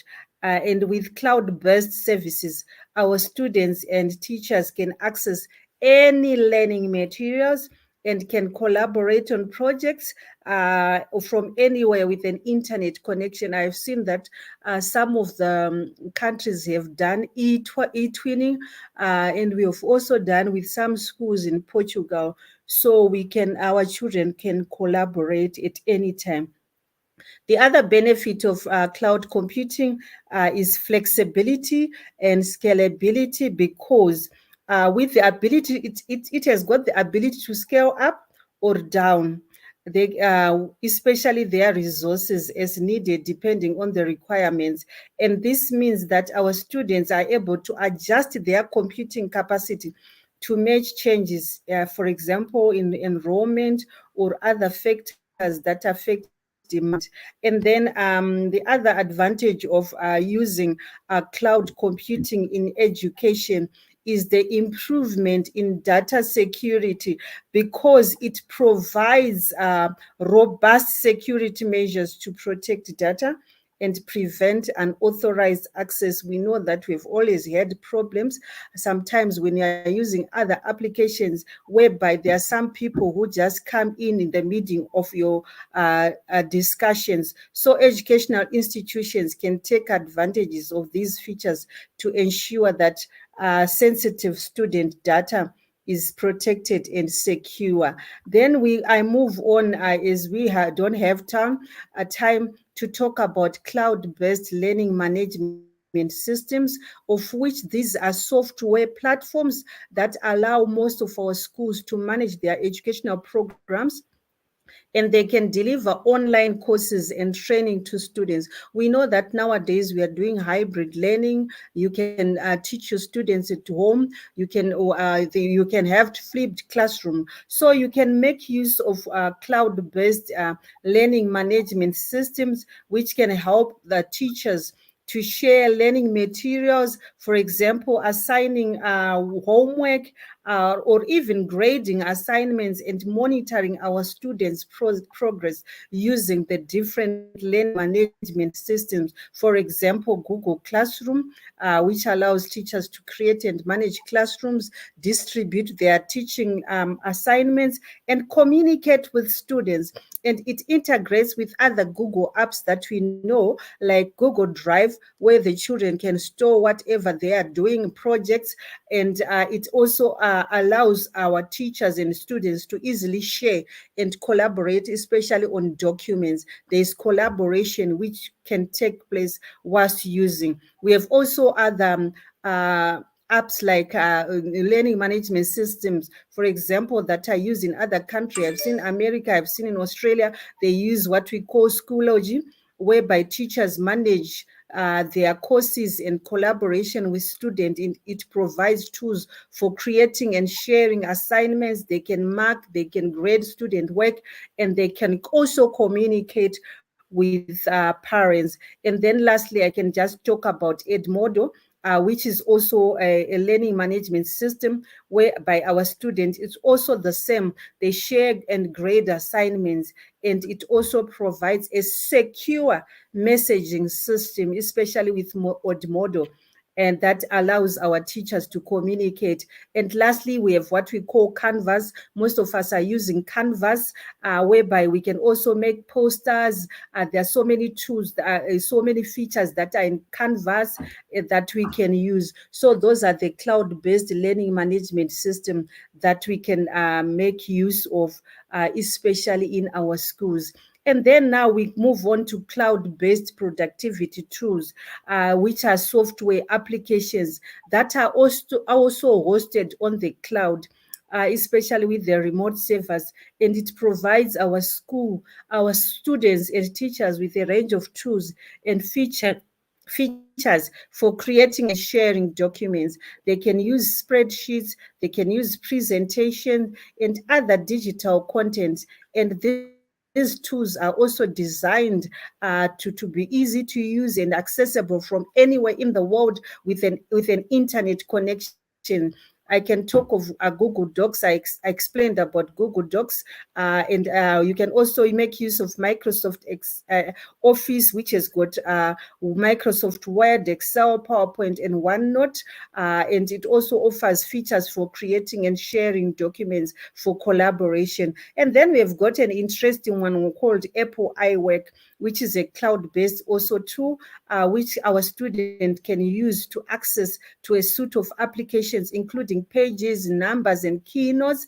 There are so many of them. You can see them on the screen. We have Zoho, we have got Dropbox, Paper, and these cloud-based productivity tools are designed also, they are very user-friendly, even with our primary school children, and they provide our students and teachers with a range of tools and features for creating or sharing digital content, collaborating with others, and improving productivity, and improving the quality of education. And then, so these are some of the tools that we can use. But with every invention or everything that has been introduced, sometimes we have challenges. We know that cloud computing can offer many benefits, but there are also several challenges that need to be considered, especially in the context of our primary schools. Like I'm an educationalist in a primary school. We have problems, especially with internet connectivity. Right now, some of our speakers, some of us cannot speak properly because of internet connectivity. So cloud computing relies heavily on internet, and in areas with poor internet product connectivity or limited access to technology, our students may not be able to access cloud-based resources, which can limit also their learning opportunity. Then looking at cost, yes, we said it can cost costs, but cloud-based resources, some of them, although many of them are free, some platforms may require a subscription of payment to access certain features or content. That's when you see some of our children getting access of our cards, and then they can pay for their subscription. So this can be a barrier for schools with limited, especially with limited budgets, and those in low income areas. Then another challenge that you can face is security. It involves storing data and information, for example, as I said, on remote servers, and those are managed by third-party providers. So it can have some challenges in security. Then lastly, we have technological literacy. It requires a certain level whereby there should be technological literacy, especially with our teachers and students. We witnessed this in COVID-19, where we when we were caught unaware. So primary school teachers as well may not have that necessary training, or even secondary or any educational institution.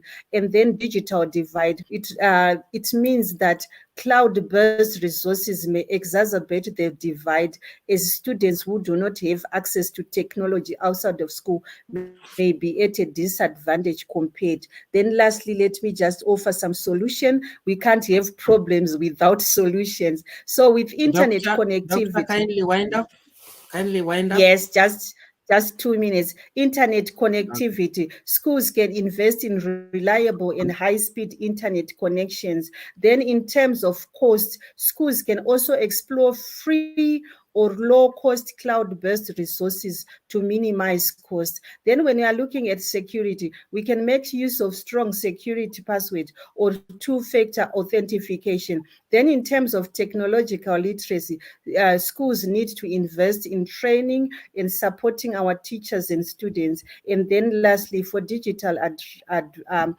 digital divide, schools can provide access to technology and internet outside school hours, or have community centers. So we can address the challenges of cloud computing. In schools, it requires a multifaceted approach that includes investing in infrastructure. Thank you so much, Dr. Uche. Thank you for 21 DIGI Skillz for giving me this opportunity to be sharing with you about cloud computing in education. Over to you, Felix. Yeah, so thank you so much, Doctor. Thank you so much, Dr. Patricia Gonde. I just love the much work that you're doing, and there's so much passion that you have for education. Thank you so much too for the great work that you are doing in Zimbabwe, and thank you for being part of the 21st DIGI Skillz group today. Thank you. Welcome. Yeah, so we are supposed to be having Azra coming in first. Azra, are you ready? We have actually been waiting for you for a long time. I've called you so many times. Azra, are you in? I don't see her. Yeah, if she's not in, then we can have Sanja coming in, Sanja from Croatia, and then after that we will have to go to Professor Ariai Edia, and then we wind up with Anen. So first, Sanja, welcome. Kindly introduce yourself and carry on. Hello, Felix. Hello, Dr. Uche. I am Sanja Zrilic from Croatia. Greetings to you all. Thank you for this opportunity to be part of this great conference. May I share my screen? Kindly do. Just a second, please.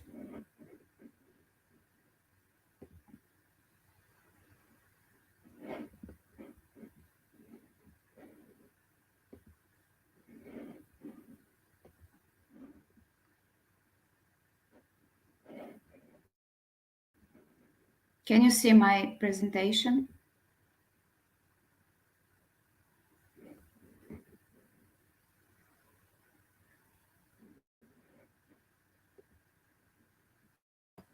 Yes, we can. Kindly carry on.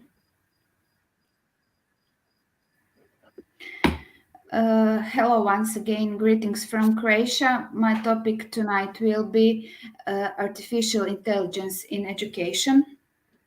So I will tell you something about chatbot. A chatbot is a computer program that can chat with its users. Chatbots simulate conversation by sending automatic messages, synthesizing voice, or offering decision buttons. Some chatbot software recognize the intent of users' messages and offers predefined replies. I can ask you something. Do you remember the last time when you were trying to reach your bank or mobile network operator? You probably heard something along the lines, "You have reached," then company name, "Thank you for calling." If you want to reach our customer support, press 1. If you want to turn select services and on and off, press 2, and so on. It is a chatbot.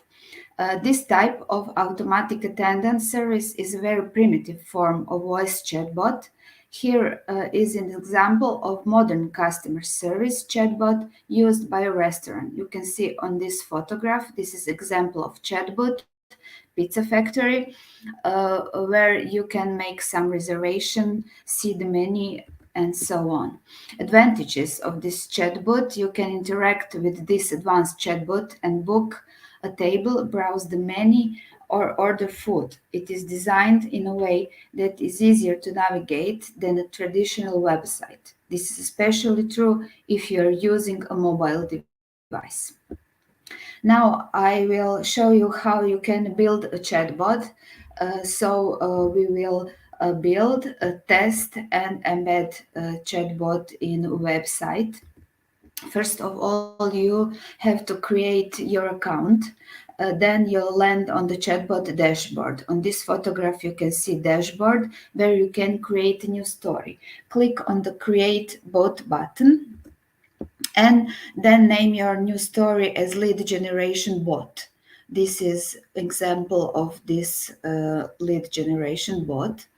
After creating your first story, you'll transfer it to Chatbot Visual Builder. You can see on this photograph. There are already prepared the basic conversation tree there to help you get going. Click on the bot response block to open its edit window. They've already prepared 4 variations of welcome message. You can leave dead messages or edit them the way you want. This is a place where you can make your own message. Next, you can choose an image response from the left-hand menu and drag it below the first text message. Then upload the image you want to display the users. Your image is ready, and then we can drag another text response from the menu and drop it below your image. Then enter your message. Next, add a quick reply response. Here you can ask the user whether they want to sign up for your newsletter. You can encourage the user to do so by offering, for example, a coupon code. Now you need to set your buttons to let users decide whether or not they want to leave their email. Click on the first button to open its content. Type the button's name in the button title field. You can see the arrow. Next, set the button, type to send message. When you're ready, save settings. Now you need to prepare the second button for users who do not want to sign up for your newsletter. Click on the Add button field. Type the button's title, then choose the Send Message button type, and again save settings. When you're ready, click on Save to close. Second step is to test your chatbot. If you build a lead generation bot, you can look at it in action. Chatbot's Visual Builder enables you to test your story from within the application. This way you can detect mistakes much faster and correct them before you show your chatbot to customers. First, we have to click on the test bot button at the top right-hand menu bar. This will open the testing tool. After that, the chatbot welcome message appeared. Chat with the bot to see whether it works as intended. If you'd like to test other paths, click on the 3 dots icon at the top of the testing tool and choose the Reset Chat option. And the last step is add that chatbot to your website.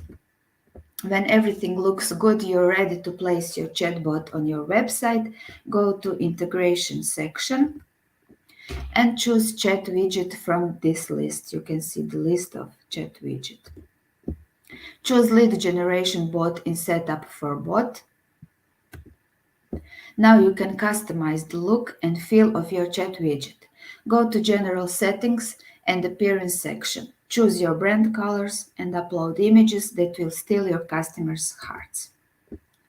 When your chat widget is ready, go to Publish Your Bot section. Here you can copy the chatbot code. It is very suitable for a school website. Then you paste the copied code before the closing body tag on every page of your website. Then reload your website. Chat widget should appear in the bottom right-hand corner. That's it. Your chatbot is ready and waiting to connect with your customers or future students if is it for school website, and build great relationship with them. Remember that you can always go back to your chatbot story and improve it over time. This is the link for my chatbot, which I have made, but it's too late, so I will show it you next time. Thank you for your attention. Wow, thank you so much. Thank you so much. That was amazing. I really will try to follow up on how you can be able to come up with the chat box, and I think that was very, very amazing. Thank you so much for that wonderful presentation, Sanja. And Thank you and good night. Good night to you. So at this juncture, I want to call upon Professor Riai Edia, joining us all the way from Tunisia. And because... Yes, welcome. Welcome everyone, and thanks for Dr. O'Shea who give us the chance to be with all best teacher and ambassador of 21 DIGI Skillz Academy. So I can share my screen? Please. Yes, please. Okay. Professor Sanja is here. Marija is here. I'm sorry about that. Yes, I'm here. So, Okay. Professor... Hello, Professor Riai. Kindly, we can have... Professor was Professor... Okay, no problem. Yeah, we can have Professor Marija coming first, and then from there we can have you, Professor Riai, coming next. So kindly, Okay. Professor Marija, kindly start off and introduce yourself first. Good evening to you all. Thank you for this opportunity. I'm sorry for some technical problems. It is here late in the evening, night. Hello, nice to meet you all. My name is Shetia Shifroho. Mr. Kamaku, can you please say who will speak now? Thank you.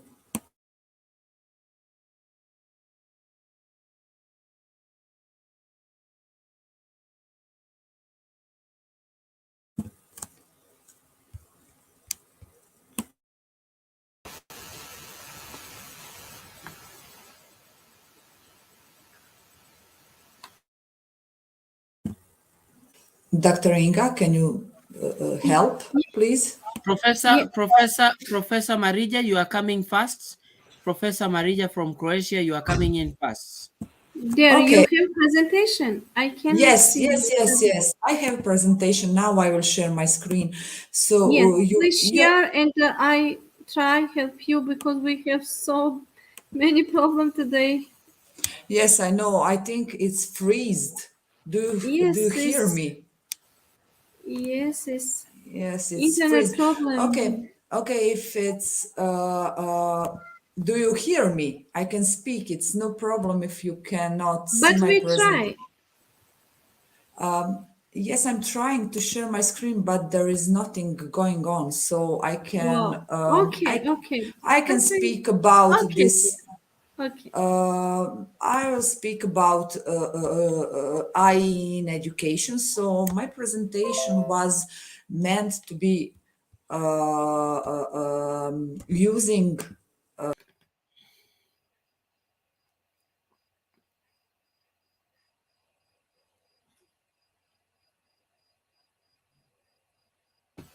Oh, we lost here. Oh my God.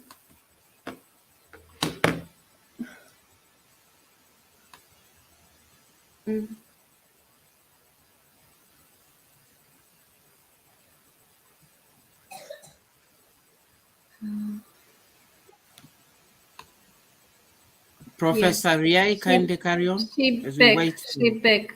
Okay. Okay. Okay. Yes, I'm here. So it's Yes, network. yes. I'm Please sorry. continue. So yes, I am sharing my screen now. Dr. Inga, can you help me and say, Okay, please. is it something happening? Oh, so if it's not happening, I will give opportunity to Professor Ria or someone else. So I'm very sorry if it's not working now. I think it is. So Yes, can you of course. see the? Okay, Yes, I will not. I can see. Okay, I share now. Thank you. Okay, I will not make a diaprojection because I'm scared of internet connection. So I will speak like this in PPT. So my team is neural networks, a step further from paper. So we introduced neural networks as one basic principle of artificial intelligence to our students. Our students are second years high school students, so we introduced paper neuron, and the idea of an artificial neural network can be best explained using the example of a simple neuron like this one. So we had, here you can see some words on Croatian, but I think it's no problem because I can translate it. This here is bias and here is two inputs and here is output. So students had this table of content and they needed to introduce the output based on these inputs. So in this table, it was easy because they did null plus 3 is 3, 1 plus 2 is 3, 2 plus 1 is 3, 3 plus null is 3. And here it is not the same mathematical operation. This wasn't so easy for them and it was abstract. So they made a question, what is inside this black box? So we have revealed it, and they saw that something is in this box, and this paper neuron was something more complex than it was before. It had weight B, weight 1, weight 2, and sum. And also they needed to introduce some functions. So this was the first approach to artificial intelligence in our school. After these examples and these assignments, the students went on something more difficult, and it was a complex neural network which was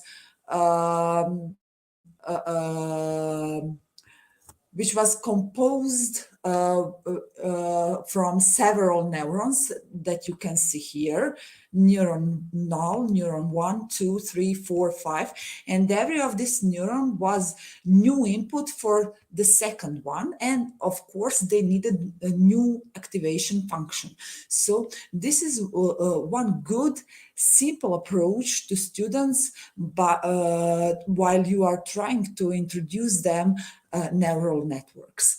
After that, after simple neural networks, we introduced convolution neural network, upgrading a simple multi-layer network that now our neural network had input layer, hidden layer. Here is the input layer, hidden layer, and of course output layer.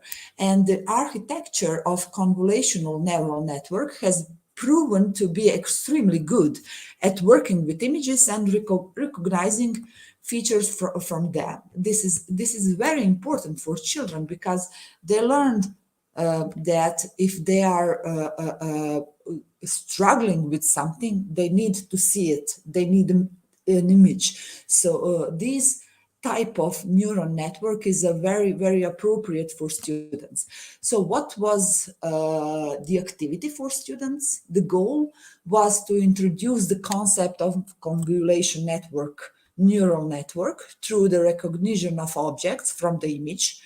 The activity requires a basic understanding of the mathematical behind artificial neurons, includes basic mathematics, includes the sum of multiplies and the use of negative numbers.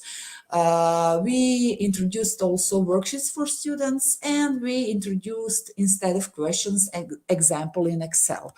This was prepared for this activity for students, and outcomes after these activities, students were able, because we already introduced this activity, to explain in simple words what a convolution neural network is and how it works, show the operation of the convolution layer and the compression layer on a simple example, use addition and multiplication operations to work out the activity of a convolution neural network, predict an image using a convolution neural network, and explain how the application of convolution neural network can help solve various real-world problems in different domains.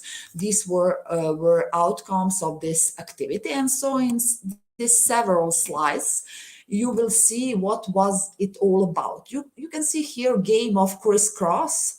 We called it in Croatia kružić križić, and you see these images that students can recognize X or O.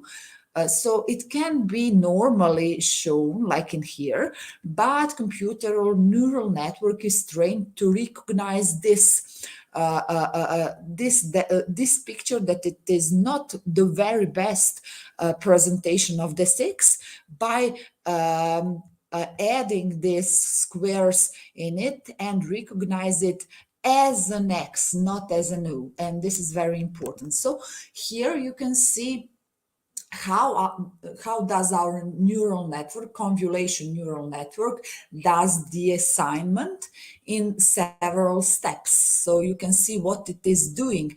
It is making small rectangular parts, and it is comparing them and introducing them in larger picture. And in here, it is the part of where we are doing some calculations, and after that we are managing it and preparing for use it to make it picture by picture, and to try to identify is it a cross or a circle. So as an outcome, you can have this, and after that our students can recognize that mainly it is X. So this was very, very interesting. And after that, if they have these calculations, they will have X. And if they have these calculations, they will have O. So this was their result. And of course, they could compare it, and they saw that it is an X. If you see it, it's a little bit out of this table, but it is very similar. So this was an X. So I here took a bit of your time. I think I am in this schedule of yours from 8 minutes with these technical problems. But in this presentation, I tried to introduce to you how you can introduce artificial intelligence through neural networks, from the basics to convolution network, and it is simple to understand, and you can do it on the paper. Everything you do in this exercise is on the paper. So I think that this approach is very relevant, and you can introduce it in every class in high school. So this was meant for students in Croatian high school, vocation high school. So if you have any questions, please do not hesitate, ask. And thank you very much for your time. And I'm very sorry for these technical problems. Thank you, Dr. Inga, and thank you, Dr. Uche, for this opportunity. So great, Dia. So great. Thank you so much. Really, really wonderful and very interesting presentation. We have so many problems, but now it's very good. Share your Yes, thank you, Dr. Yes. It was hard, but when it's done and when it's good, I think it's the sweetest job that you can make. Thank you very much. Thank you so much. Thank you. Ambassador Felix, can you hear me? Yes, I can. Yes, I can. Next speaker. Yes, please. Yes, go. Next speaker, please. Okay, thank you. Okay, thank you. Thank you so much, Dr. Inga. Thank you so much, Professor Marija, for that elaborate, that thought-provoking presentation. It was awesome. Thank you so much. Yeah, so next I want to call Professor, my dear friend, Professor Riai Edia, joining us all the way from Tunisia. Professor, you are most welcome. Kindly start by introducing yourself. Yes.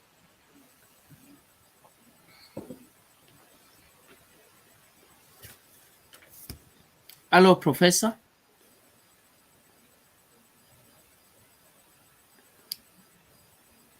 Professor Riai, you are on mute. Kindly unmute. Yes, you hear me? Yes, we can. Okay. Welcome, everyone. I'm Riahi Hedia from Tunisia, president of Arab Group and a trainer and international speaker. And I'm here with the best teacher in the world to present a document or a presentation about STEAM. And I will share the example of Tunisia in STEAM Future School.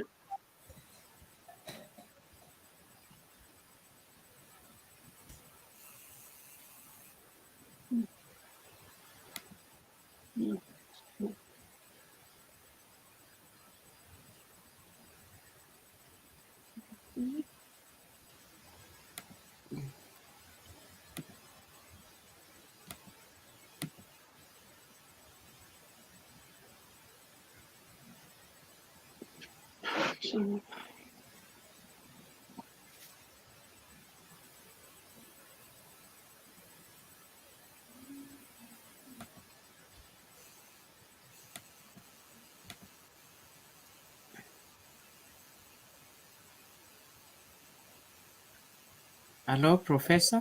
Yes. Kindly carry on. Yes, I'm sharing my screen. A Okay. moment, please. I cannot see.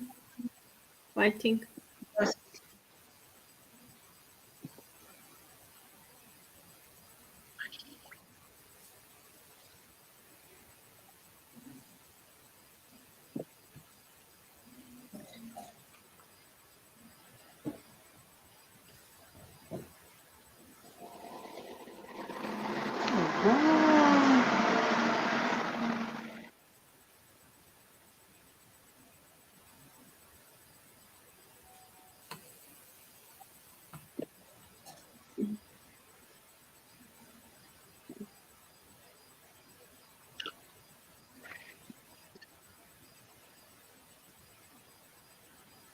Was good. I don't know what is happening now.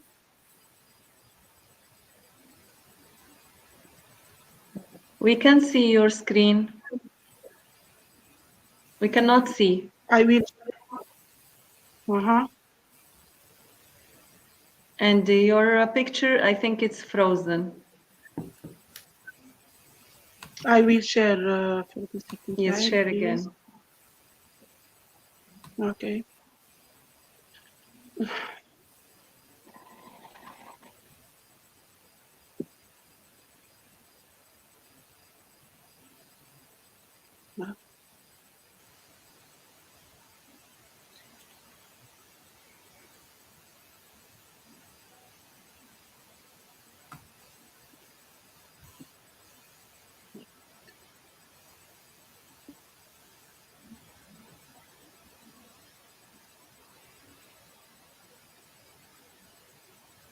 Yeah, can you hear me?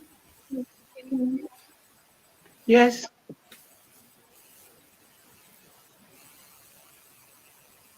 No. You can send me. I try. Yes, I tried to share my screen, but the page isn't I open about. think this internet is not good. I don't know.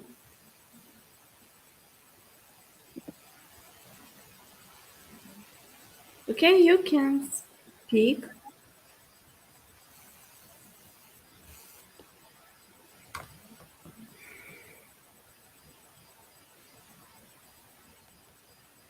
Why?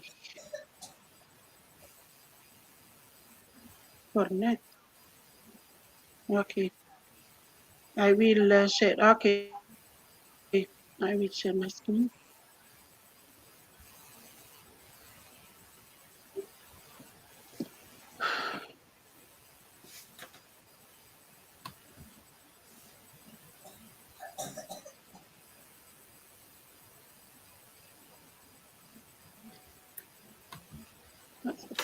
Okay. Yes.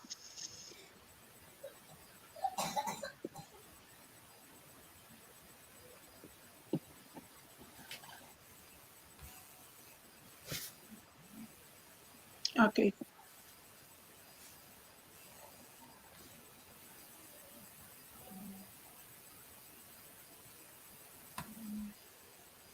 Yes. Now I see. I try to share 1 minute. But this is screen. Yes. I hope that I can share my presentation about STEAM Future School, But and especially this our is experience screen in only. Tunisia. This is not presentation. Yes, I'm waiting. It's not open.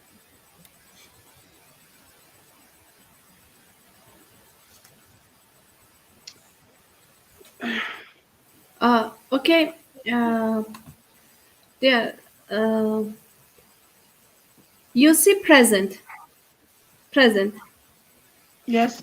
So Yes, present. And the next, please click slides. Slides. Slides. And next, your computer.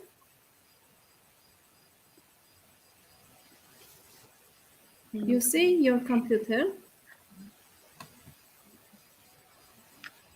And your presentation. Yes. I don't know why there's a problem now. It worked for hours now, and I don't know why there's a problem now. I don't know. Wow.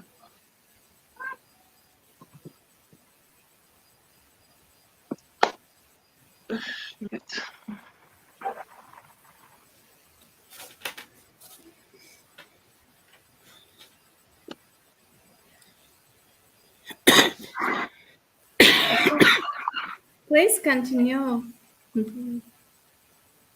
Yes, I try.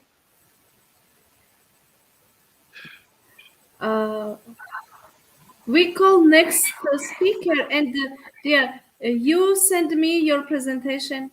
1 minute, 1 minute. I think now it's good. 1 minute. I hope. 1 minute. Yes, this internet is not good, I think.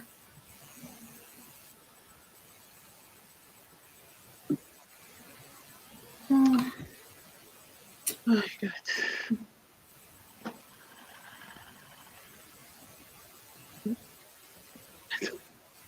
No.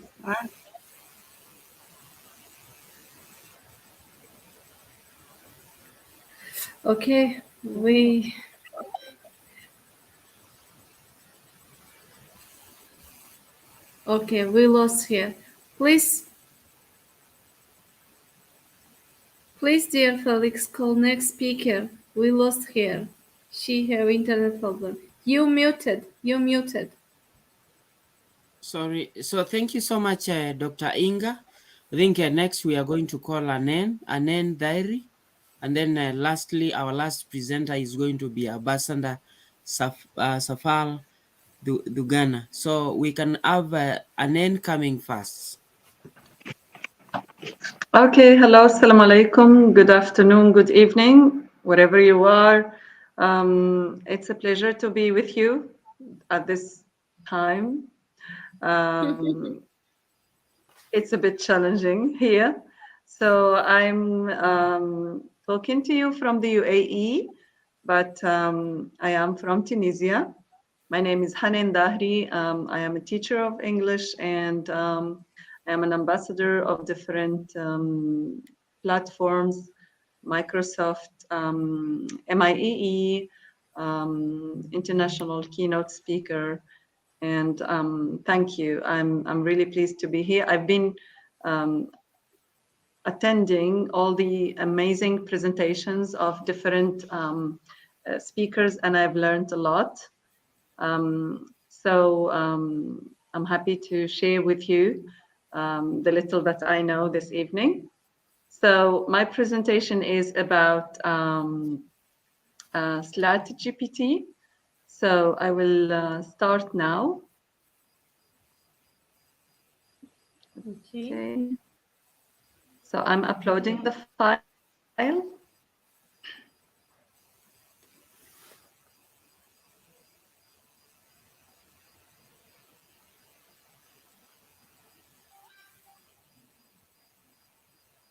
It's processing. And I'm waiting.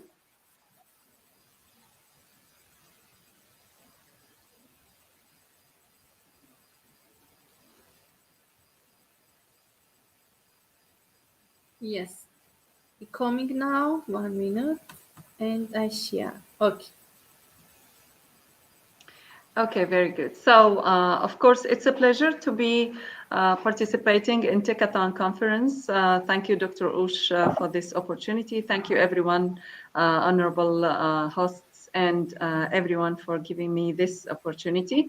I will move on directly to the topic. So, ChatGPT, the talk of the hour, what is happening now, and it's been not just the talk of the hour. Well, it's been few months that people, you know, were amazed with this new addition to education, to our world.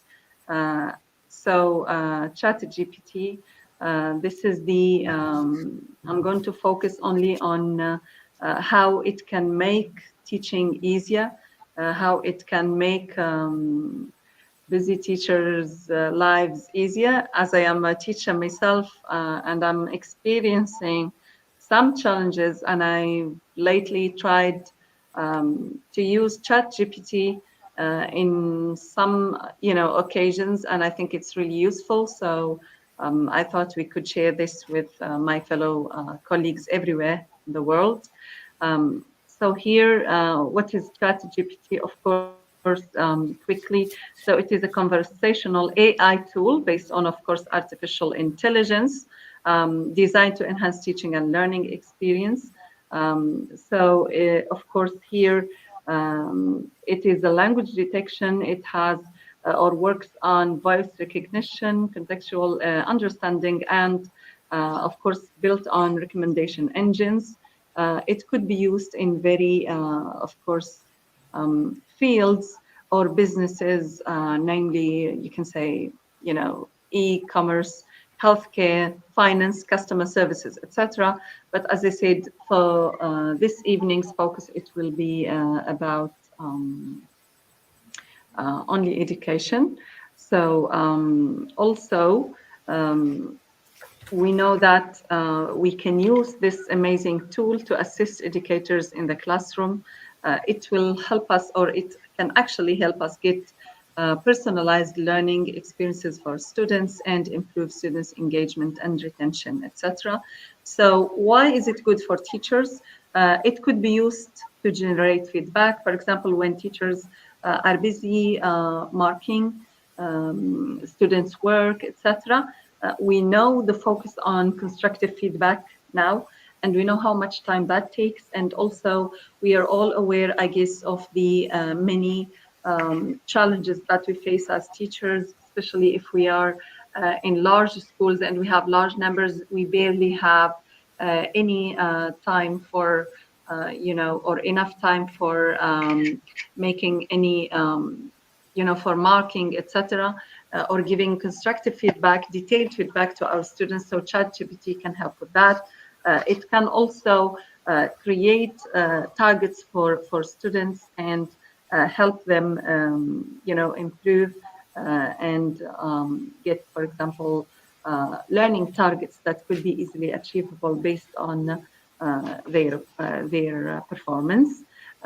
It can increase, or it does actually increase their engagement, because it is, a conversational tool, because it responds, and how the young generations now, how amazed they are with the AI tools, and I can see it even from home. I can see when my kids start exploring the chat bots in the different social media tools, like, for example, in Snapchat, or even the integrated ones on WhatsApp, and they love it. So imagine if that is used in the classroom, and they can use it to ask their questions, and ChatGPT can respond to them individually.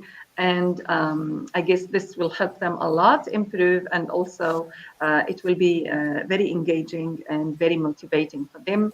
Of course, one of the other points, it saves time. There are certain routines that we do as teacher, like or for our students, like questioning.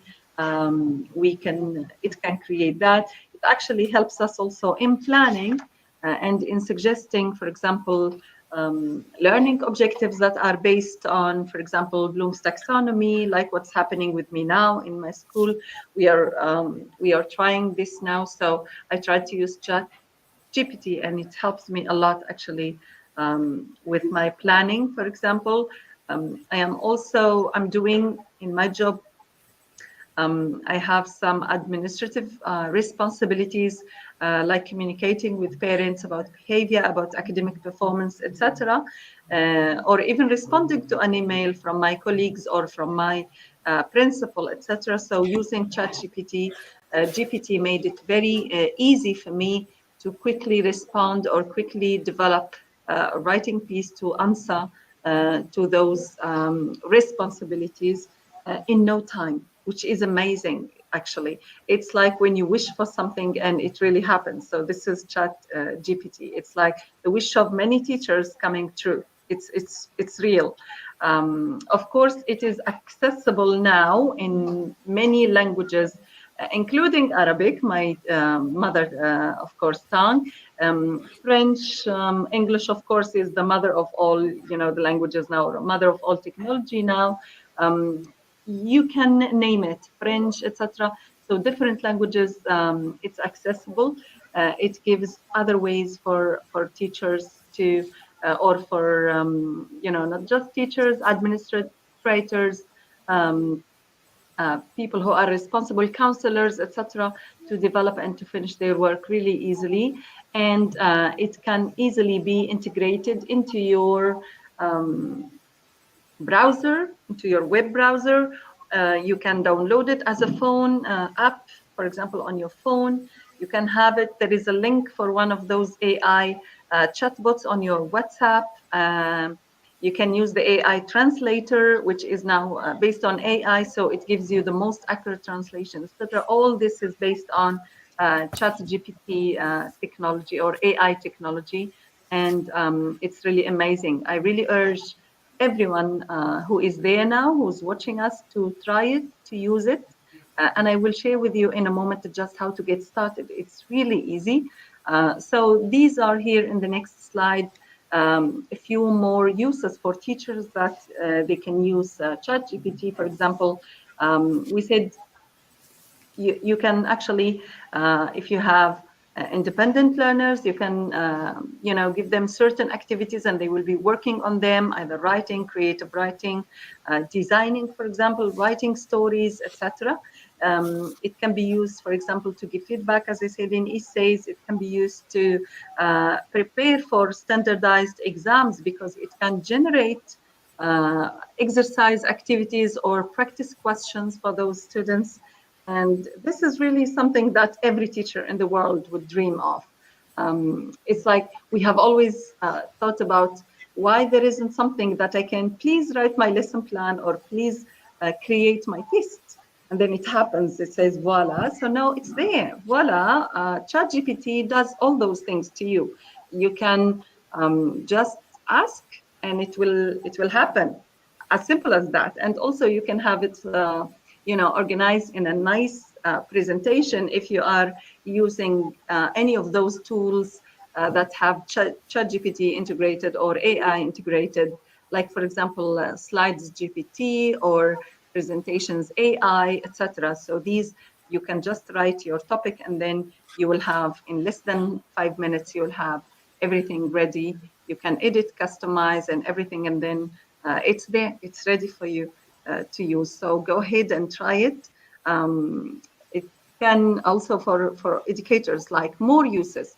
It can, we already mentioned this. So feedback, doing research, for example, is amazing.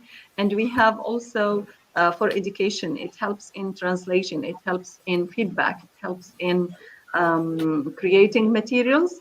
It actually even helps you suggest different ways of, for example, planning, or if you don't know what to do next in your lesson, for example, you need something specific, you run out of ideas, because we are there now. It can actually give you some easy solutions. How we can use ChatGPT. So I'm not sure how I can share.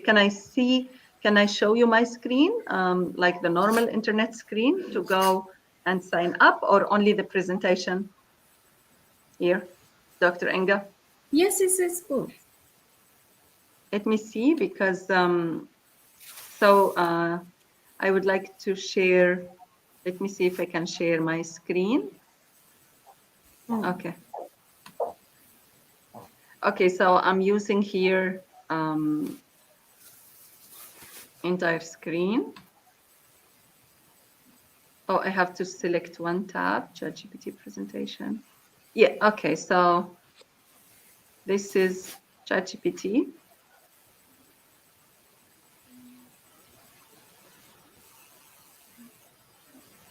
Okay, so I will start from here. Okay, please confirm that you can see my screen now again. Oh, yes, no, it's it's a screen. okay. Yes. So yes. Yes, so the easy way to, of course, to start with ChatGPT, just go ahead, write on Google, ChatGPT 4, which is the latest version so far and the most accurate one. And then you sign up for that one.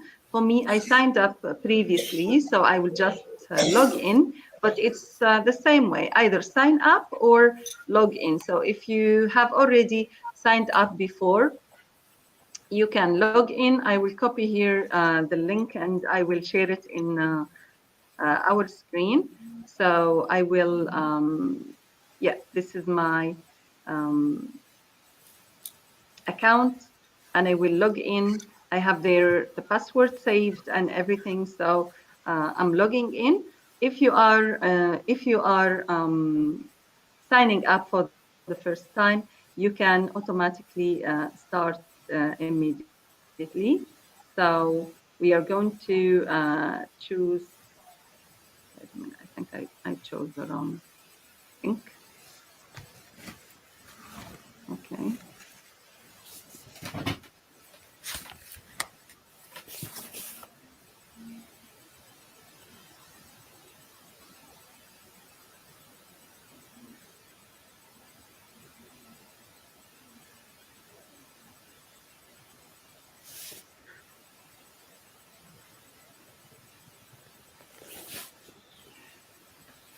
Okay, so as you can see here, you have different things that are available for you.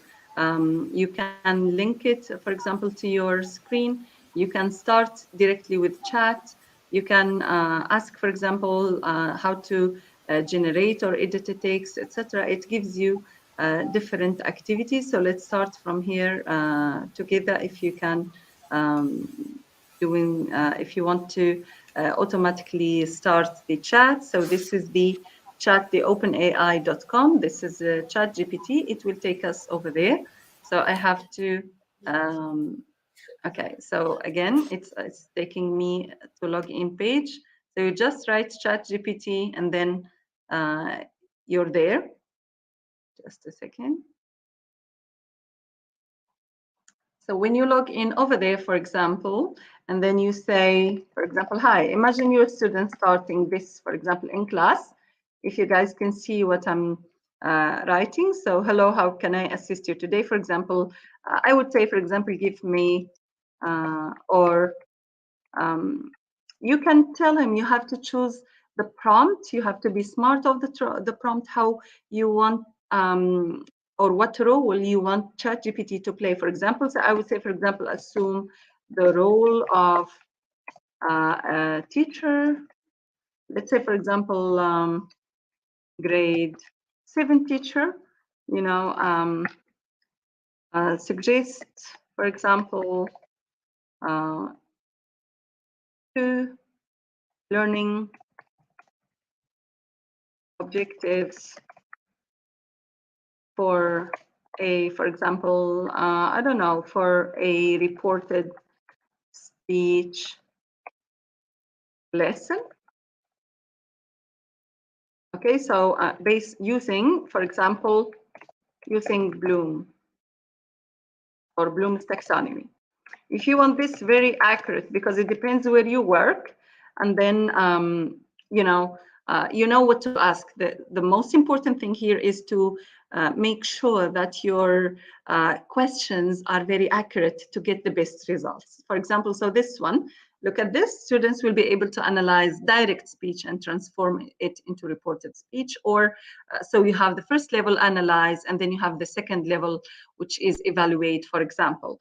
So this is an example. Okay, and then I would say develop or create, for example, slides that, for example, okay, slides for these objectives, for example, learning objectives. And then, so look at, okay, I'm unable to directly create slides. However, so you see, we know this one here is just for chat. So it does not create slides in ChatGPT. There are other ways. For example, you can go to Slides GPT, which is using ChatGPT, or any of the other presentation using artificial intelligence, and so on. But for the chat, for example, you have here, this is the easiest, it's free. You can copy and then create your own slides. So it's really very useful, because other slides, for example, if you use the websites for Slides GPT, for example, or Presentation AI, etc., you can integrate with your Google Slides. But if you're not using Google Slides, you won't be able to copy or to, well, you won't be able to download, for example, the presentation unless you pay for the pro version. While here you can just copy to your slides, and it gives you, for example, slide 1 and slide 2. So this is the objectives, the analyze, and then look, we have evaluate, present a comparison between direct speech, It gives you everything you need to work on, review and conclusion, etc. You can even, for example, say, for example, suggest some hands-on activities, for example, for students using reported speech, for example. So this is the content of our lesson. You still need like some more. So, and then it will give you examples of the activities that can help you achieve these goals, which is, I think, is really amazing. So you have here role play, you have news reporting, collaborative storytelling, etc. If you don't like this content, for example, you think this is either too high for your students or too simple, etc., you can ask it to simplify, or you can ask it, for example, to rewrite, for example, matching, for example, you can click regenerate just for change. But if you want it a bit specific, you can give it feedback. You can say, for example, okay, recreate, for example, the following activities in order to create, for example, differentiated activities, or this is very challenging for my students, please simplify, and so on. So it will do exactly what you ask him to do. That is why I'm saying, like, the most important thing is for teachers to know what you should ask ChatGPT to do, and then the accurate your question is, the better the result will be. For example, here, if you are, for example, if you need to send something to the parents, for example, I would say write an email, for example. Hello, Ainan. Yes. Kindly wind up, because the next presenter says the laptop is almost, battery is gone. Okay, so that is it for me. I was just discussing some examples. I hope this is helpful. I hope teachers try these things. I will paste the link over here for platform. For this one, I will post it in the comments for everyone. Maybe they can use, or actually it's in the private chat, and you guys can share. Because I think there are many platforms that people can use. I hope this helps. I hope you guys try it if you haven't already. It's really very helpful. Thank you, and Yes, good of luck, course. Thank you everyone. so much. Thank you. Yes, I can start. You hear me? Thank you so much, Yes, Anen. It was a wonderful presentation. We really enjoyed the session. It's only that it is so time is far much gone, and it is very late. Yes. Personally, it's past midnight where I am, and I know a number of us. Oh, it's 1 a.m. where I am. I'm almost done sleeping. Okay. Thank you, everyone, and have a wonderful evening. Have a good night for those who are, you know, when it's late. Good luck, Aziz Tihedia. Good luck. And good luck, everyone. Yes, you must see what I do. Don't leave. Good night. Good night. Here, I'm staying. I'm staying. Don't worry. Of course, I will stay. Yeah, so I want to take this opportunity to welcome Basanda Safal. Unfortunately, he says his laptop is almost off. So allow me to let him come in first. Am I I audible? can share now my screen now. Felix. Sir, am I audible? Hello, Professor Riai. Kindly, Basanda Safal says his laptop is almost his laptop is almost off. Yes. So we just wanted him to do the presentation I can first. share if you want. Yes. Hello, sir, am I audible? Yes, yes, audible. هادية هو قال انه زميله انه هذا حيخلص اللابتوب حيخلص التشارج، فطلب منه تنتظري شوي يعرض الامباسادور دونجانا وبعدين انتي. Okay. Hello, sir, am I audible? إذا ممكن. Am I audible? Yes, kindly carry on. Kindly carry on, please. So thank you so much, Dr. Uza ma'am, Dr. Inga ma'am, and Ambassador Kamaku Felix sir, and the entire team for giving me this opportunity. Excellencies, ladies and gentlemen, I'm Ambassador Safal Dungana from Nepal.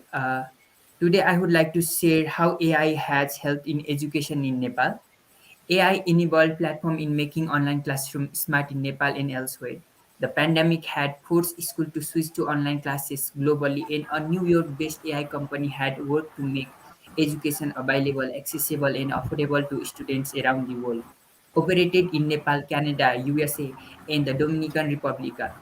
And the Fuse Machines Incorporated leverages artificial intelligence for education solution and seeks to democratize AI. The program under the Education Digitalization Grant, a non-cash credit grant, was launched to help digitalize educational institutions in Nepal and to ensure that students receive the best online experience during the difficult COVID times. Fuse Classroom has been supporting the digitalization of educational institutions across Nepal. The company has been working with colleges and schools with the ability to run completely online or in a blended modality to give their students the flexibility to take classes at different times than institutions were previously able to offer. Launched at the beginning of the nationwide lockdown in March, more than 25,000 students and teachers in Nepal, US, the UK, and South Africa are using platform for teaching and learning experiences. Fuse Classroom brings you a reimagined and all-inclusive education platform with smart AI features that empower both school administration, instructor, and students. The Fuse Classroom Education Digitalization Grant Program is an initiative to help schools and colleges continue their digitalization journey despite the challenges posed by the pandemic. Under the program, eligible schools are provided with non-crash credit grants up to 2,50,000 rupees. The grant can be used to secure Fuse Classroom products and services in an effort to make their online learning experience seamless and effective. Deadline to apply for the grant was until October 15. A total of 20 schools have been awarded the grant so far. About 500 schools from across Nepal have applied for the grant, which include 30% public, 30% community, 30% private schools. The company is slated to select 50 to 100 schools, providing a support of worth rupees 26 million. We have altogether 7 modules, out of which the schools get 2 modules, namely Learning Management System and Online Life. In addition, the company, with the help from education expert, has added services including training, onboarding, discovery meeting, and consultations. Through AI-assisted learning, the Fuse Classroom features like student status, activity recommendation, automated discussion forums, question answer systems, in a chatbot interface. These features help students access progress, recommend study materials, or automatically answer student questions.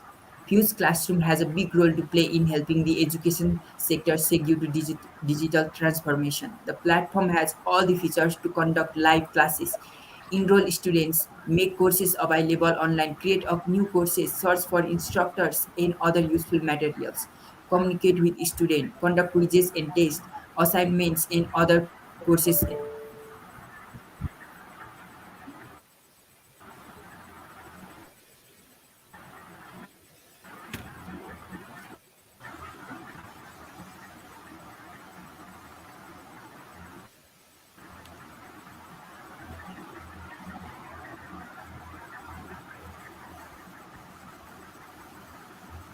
Wow, I think we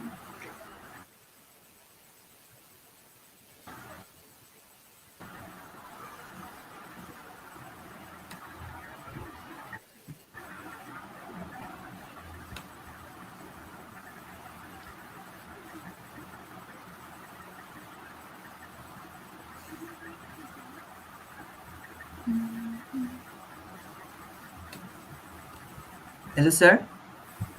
Yes, yes, we can hear you. I'm back, sir. No problem, just carry on. Okay, sir. Mm.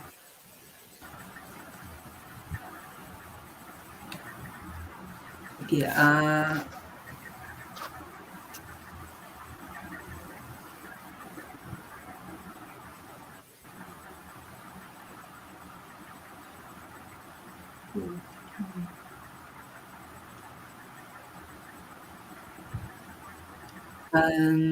So, in addition, the company, with the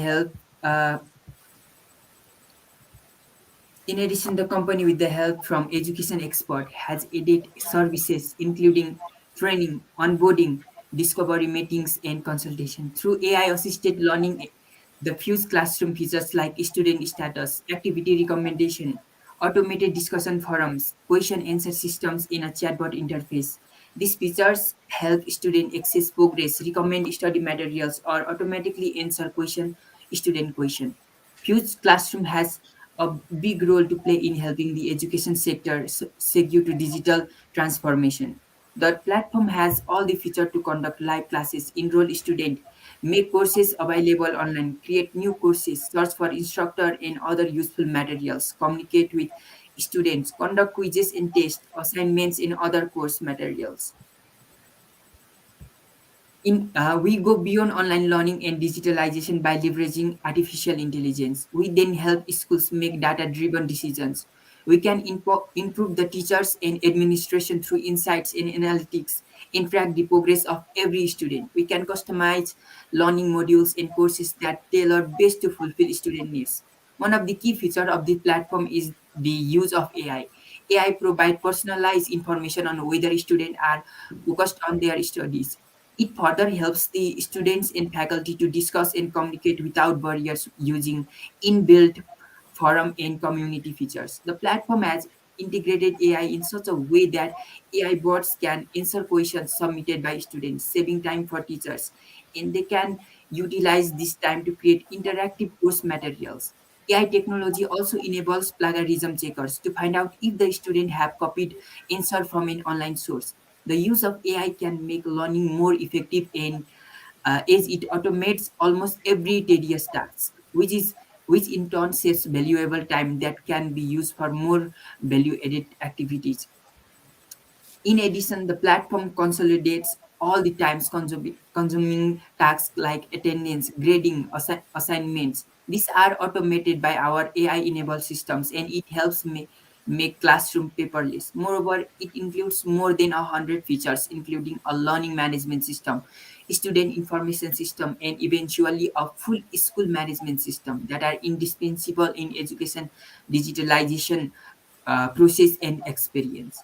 Online education has become an integral part of teaching and learning, especially during the ongoing pandemic. However, access to infrastructure such as devices, laptops, smartphones, and the internet have posed a massive challenges to many. If anyone can come together and collaborate in the journey of digitalization, we can make a meaningful change. Only through a wider collaborative effort can we truly realize the benefit of digitalization in our quest for providing quality education for everyone. Thank you so much. Thank you so Thank much, you sir. so much. Thank you Thank so you much, so much. Basanda. Thank you.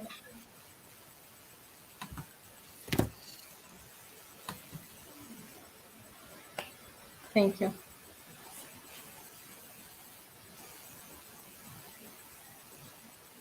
So thank you so much, Basanda Dugana, joining us from Nepal. So I just want to call upon Professor Riai Edia to wind up your presentation so that we can. Okay, I will share my presentation. Okay. Yes.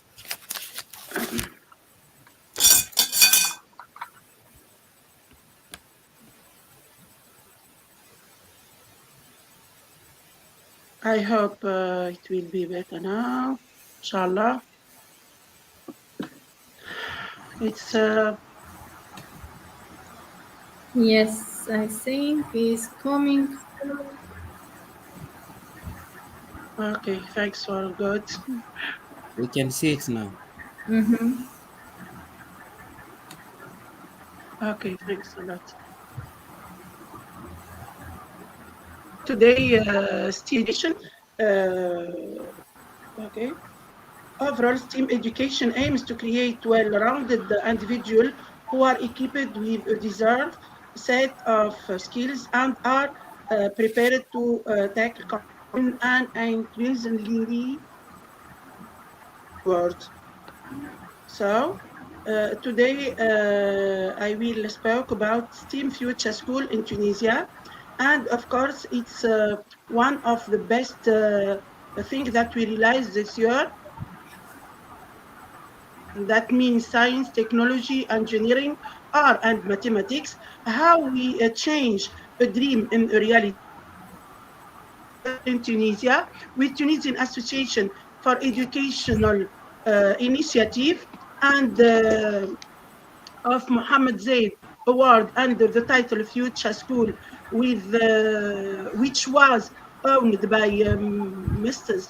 Rizgi. We did, and with collaboration with Alexo, we have the chance to change all principles to strengthen the foundation of STEAM by helping students improve their critical thinking. All those principles will be in Tunisia.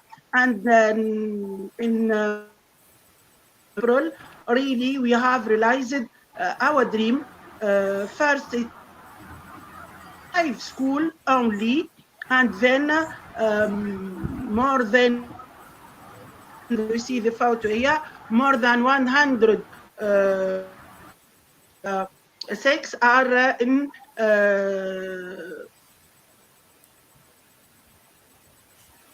Alexo to present their project in STEAM Future School Tunisia. Implementation initiative approved by Mohammed bin Zayed Award under the title STEAM Future School, which was owned by Widad Bodriga Rizgi, who helped us, our student and teacher in Tunisia, with Alexo, headquartered hosted the May Festival of Robot and Puppet School Puppet Theater, organized by several future STEAM schools in the regional delegation for education in Ben Arous first, in cooperation with the Arab Organization for Education, Culture and Science, ALESCO, and the Tunisian Association for Education initiative under the supervision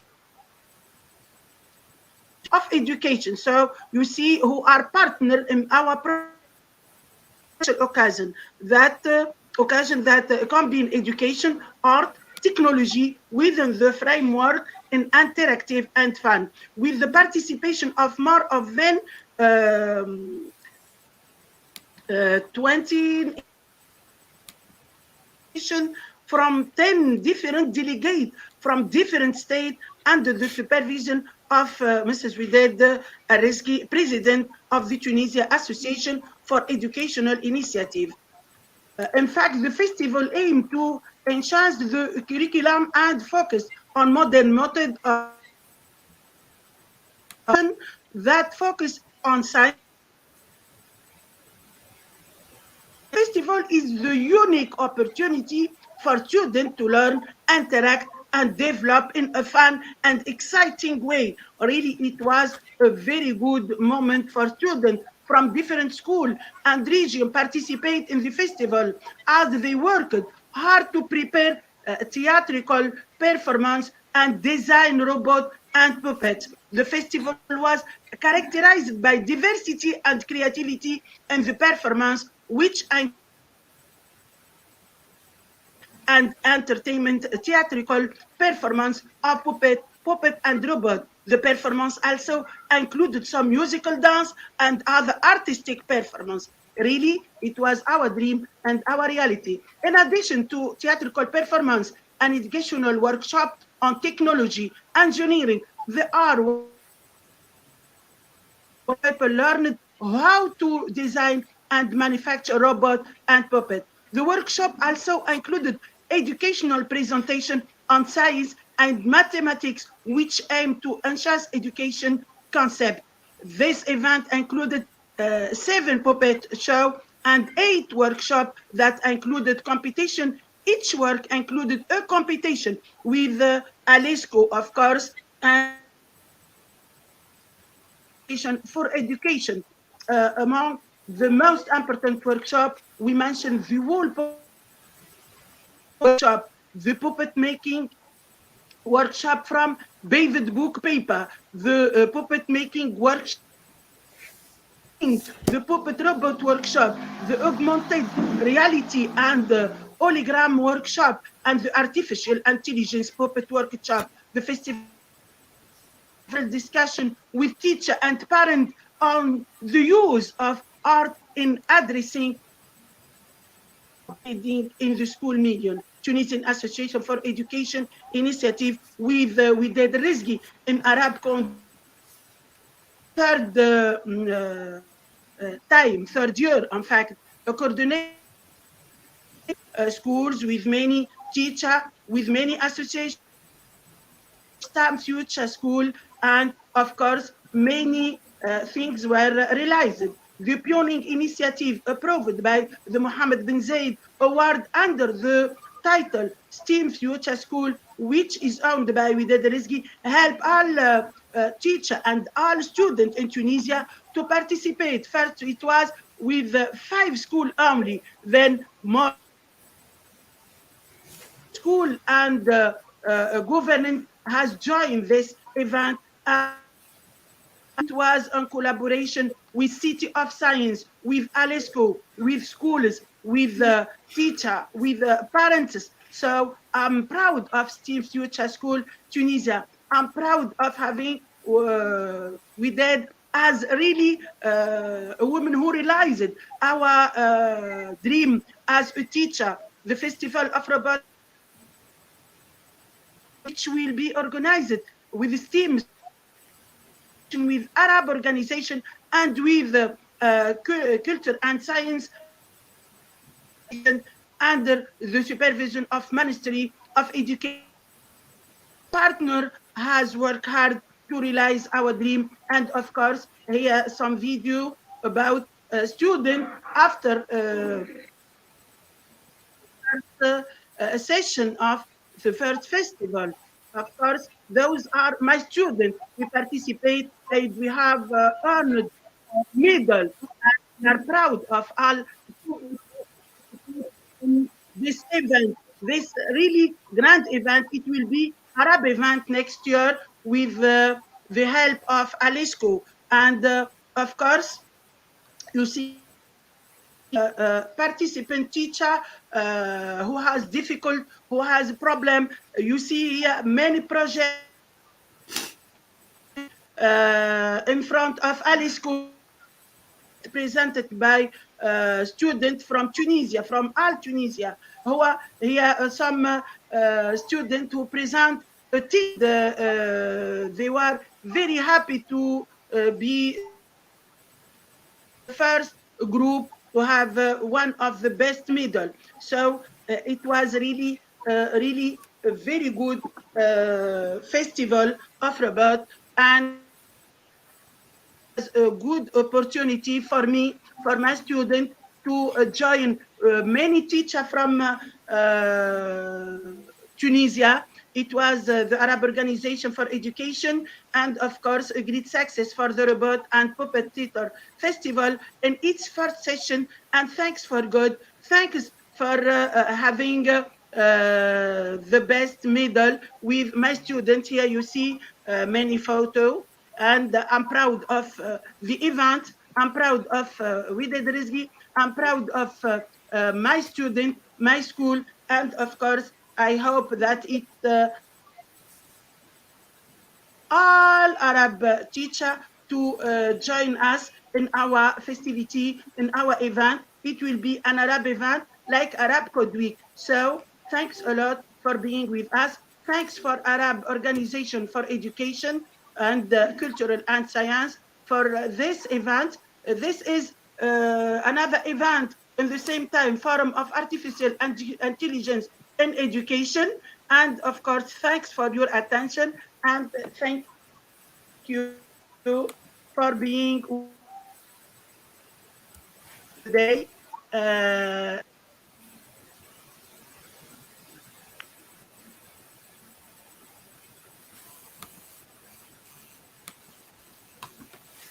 It was clear, my presentation? Yes, very clear. Thank you. روعة. Yes, thank you, thank you. Bravo. Excellent presentation. As always. Thank you so Yes, much. it's our dream, and we see the reality of our dream. Really, I'm proud of what we have done last 2 months, and I hope it will be a good project for all Arab teachers who join the festivity of this event. Inshallah. So thank you so much. Professor Riai Edia, the country and project director, Tunisia, for the amazing work that for the wonderful presentation. Thank you so much. So at this juncture, we wanted to do the last presentation by, apparently it is in the Dr. Inga. You are going to help me to put it on. There's some slides. There's a presentation that I had uploaded. I want you to play it. That is Yes. supposed to be for one of the This For presentation? one of the for one of the presenters, it Uh-huh. is supposed to be the last presentation for today. Kindly, Yes. you can play it. Oh, 1 minute. Tunisia. Our presentation smart robot. Oh, let's see, 1 minute.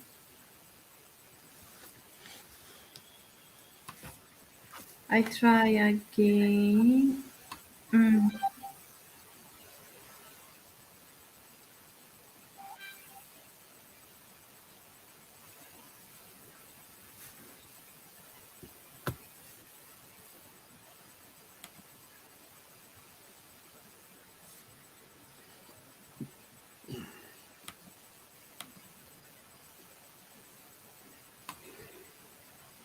I don't know what's happening. It's not working.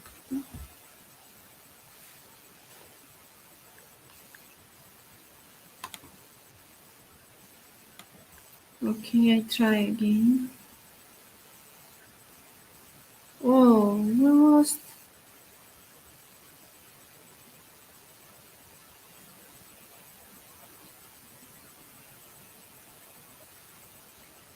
Derecha, can you hear me? The last speaker sent a video. Let me see if I'm going if I'll be able to share that before we go. But I'm not sure if we are going to still share our own. Is already late, just 5 minutes. Let me see if it's going to go because I know my network to share my screen is going to be another problem. See, I'm freezing up. My network is not strong today. Thank you everyone for being patient with us. This I'm going to share a PPT presentation Hello, nice from to meet you educator. all. My name is Shefia Shifroho from Tunisia. Our presentation smart robot.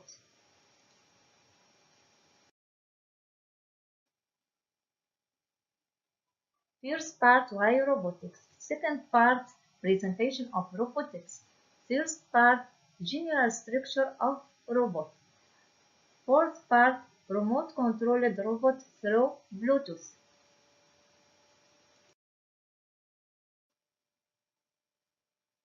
First part, why robotics.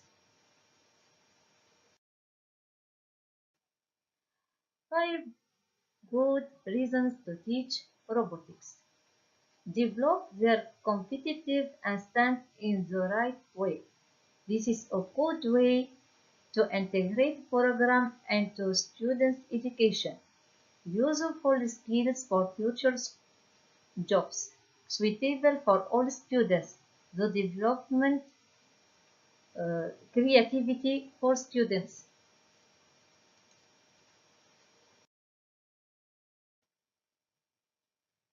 Second part, presentation of the robotics.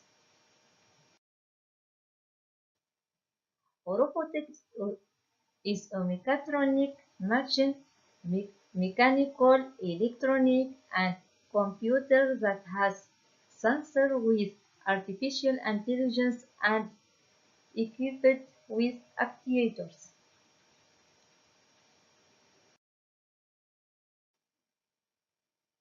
Third part, general structure of a robot.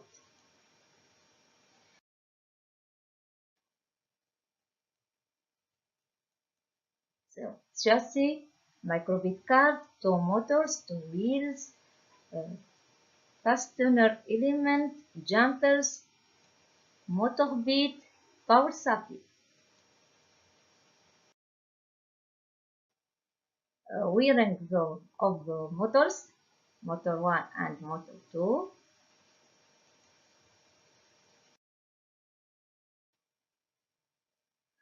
Fourth part, remote controlled robot through Bluetooth.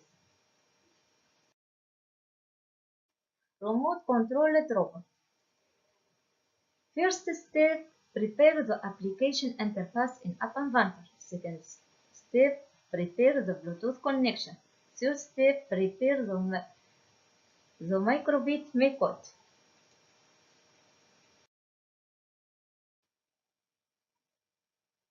First step, prepare the application interface App Inventor. So there is the component, prepare the interface.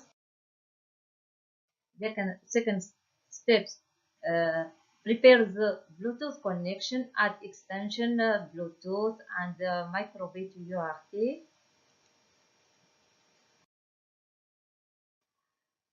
Next step, connection block with Bluetooth. Save the code for App Inventor. Also, program the direction case with the end sign /n. Third step, prepare the microbit MyCode.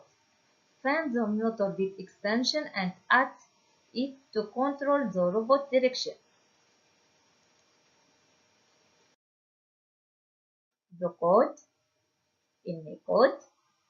After add the extension motor bit, connection Bluetooth, and this is a video.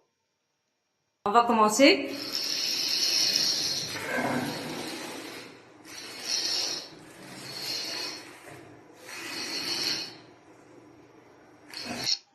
Thank you.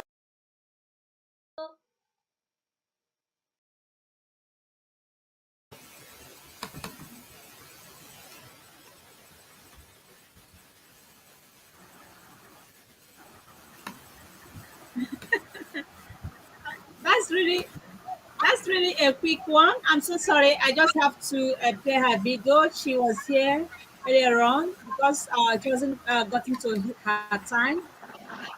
That is why she sent that. So I'm happy that I've been able to play her video out. This is an amazing. Wow, this is actually Tech-a-thon. We still have like 3 speakers to go. Dear Uche. I don't know if we have to do that again because it's already late. Yeah. Dear Uche, can you hear me? Can you hear me? Am I still audible? Yes, yes. Yeah, audible. yeah, sure. Dear, I have also presentation, but I presented next time. Only show you. This is my presentation, but now it's very, very late, and I presented next time. Okay. Yeah. Okay. Thank you. I am also preparing for today's day, but I present next time. Okay. Okay. I also have mine as well. I think that's what I'm going to do. I'm going to share my screen to see if it's going to play just a glimpse, just for you guys to take a look at it. But I created it's on Wakelet, all activity, robotics activities. Let me even just one video, if I could just play a video of our spike robot activities that executing real world problems. As it has to do with people not being active enough in the sporting activities. So it's all about, okay, it captures UN SDG 4 and 3, good health and well-being. So I think that's what landed us. And robotics coach and mentor, and as my student became second overall in Nigeria. So it is a very welcome development. I'm so super excited and proud of my students and all that we'll be doing. Okay, let me see if let me just share. I'm not presenting it. I just want to just share maybe 2 or 3 things. Okay, let me share my screen and see if it's going. It's late already. I'm so sorry about that. Share your screen, so. Yeah. I'm going to share it now. Okay. I'm going to share my window now.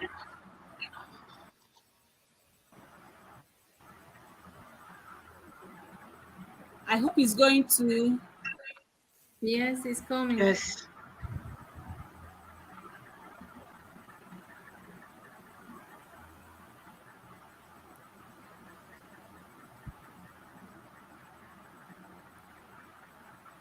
Has it come up? I'm not sure. We are waiting, yes. Because of my poor network. Yes, today. Please, Oh, today we have so it comes many up, let me points. know. In the next, it didn't come up, we're going to forget about. Oh, my net. Oh, yeah, at last. Yes, it has opened. Thank God. So I'm going to, sorry about that. I'm going to quickly show you guys about our project, robots. See here, it's all about spike robots. See students creating robotics, building using spikes, you see, creating, programming the robot execute its mission. See here, spike robots. We have a lot of activities. I think there's a video here that is supposed to play.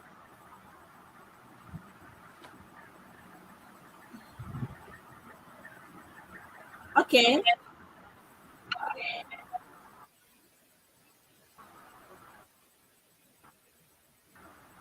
Okay, it's not the one. I'm so sorry. I just want to play oh, sorry, my network. Please.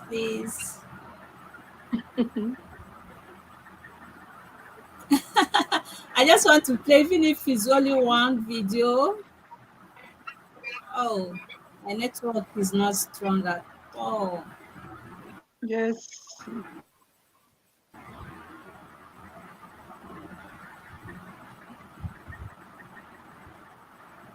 Oh. Okay, the You competition have when no we more than yeah, my team that hours robot and we qualified for national 5 hours. robotics competition, and we also some coach and mentor. So I want to play a video. Okay, I think I'm going to play this.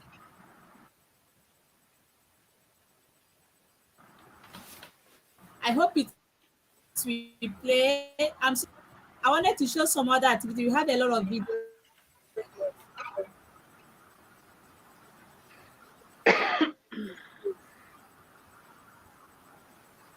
Sorry.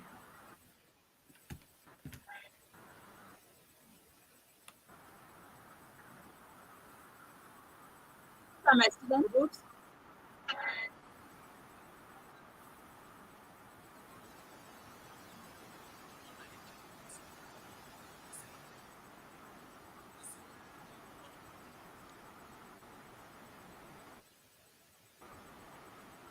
Second in project. That's for my team. Yeah.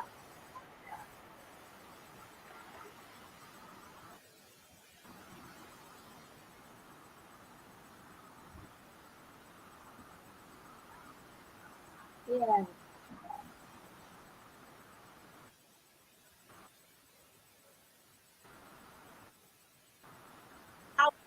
Okay, thank you so much for your attention.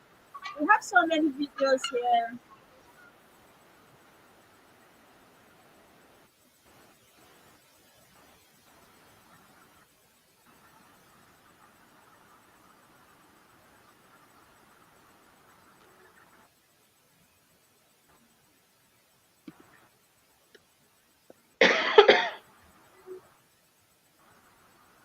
I want to play just one.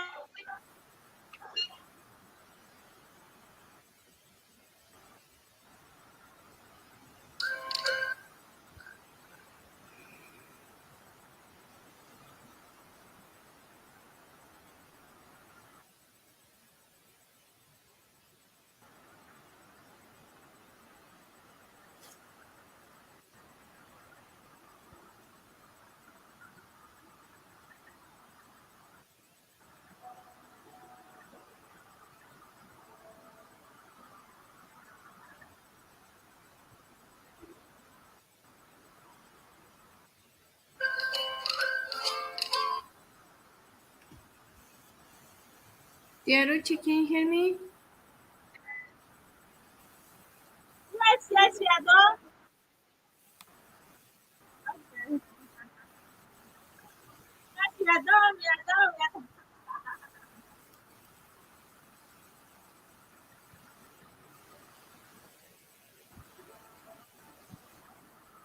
Okay, thank you so much for your attention. Okay, yeah. Thank you so much. Thank you, Ambassador Felix. You do a great job. Thank you so much. Thank you, dear. Yeah, thank you. For 5 hours. Online for 5 hours. Thanks a lot. Thank you. Well done. Congratulations. Congratulations, yes. It was a good work. It was a good event. And I hope that all teachers join all those activities and try to use with their students in Yes, all dear. countries. Yes, Arabian. Our team is great job. Thank you for this. Thank you so much. But yet today, really. Okay, thank you so much to all of you. So good night. Have a good moment and thanks a lot. Thank you.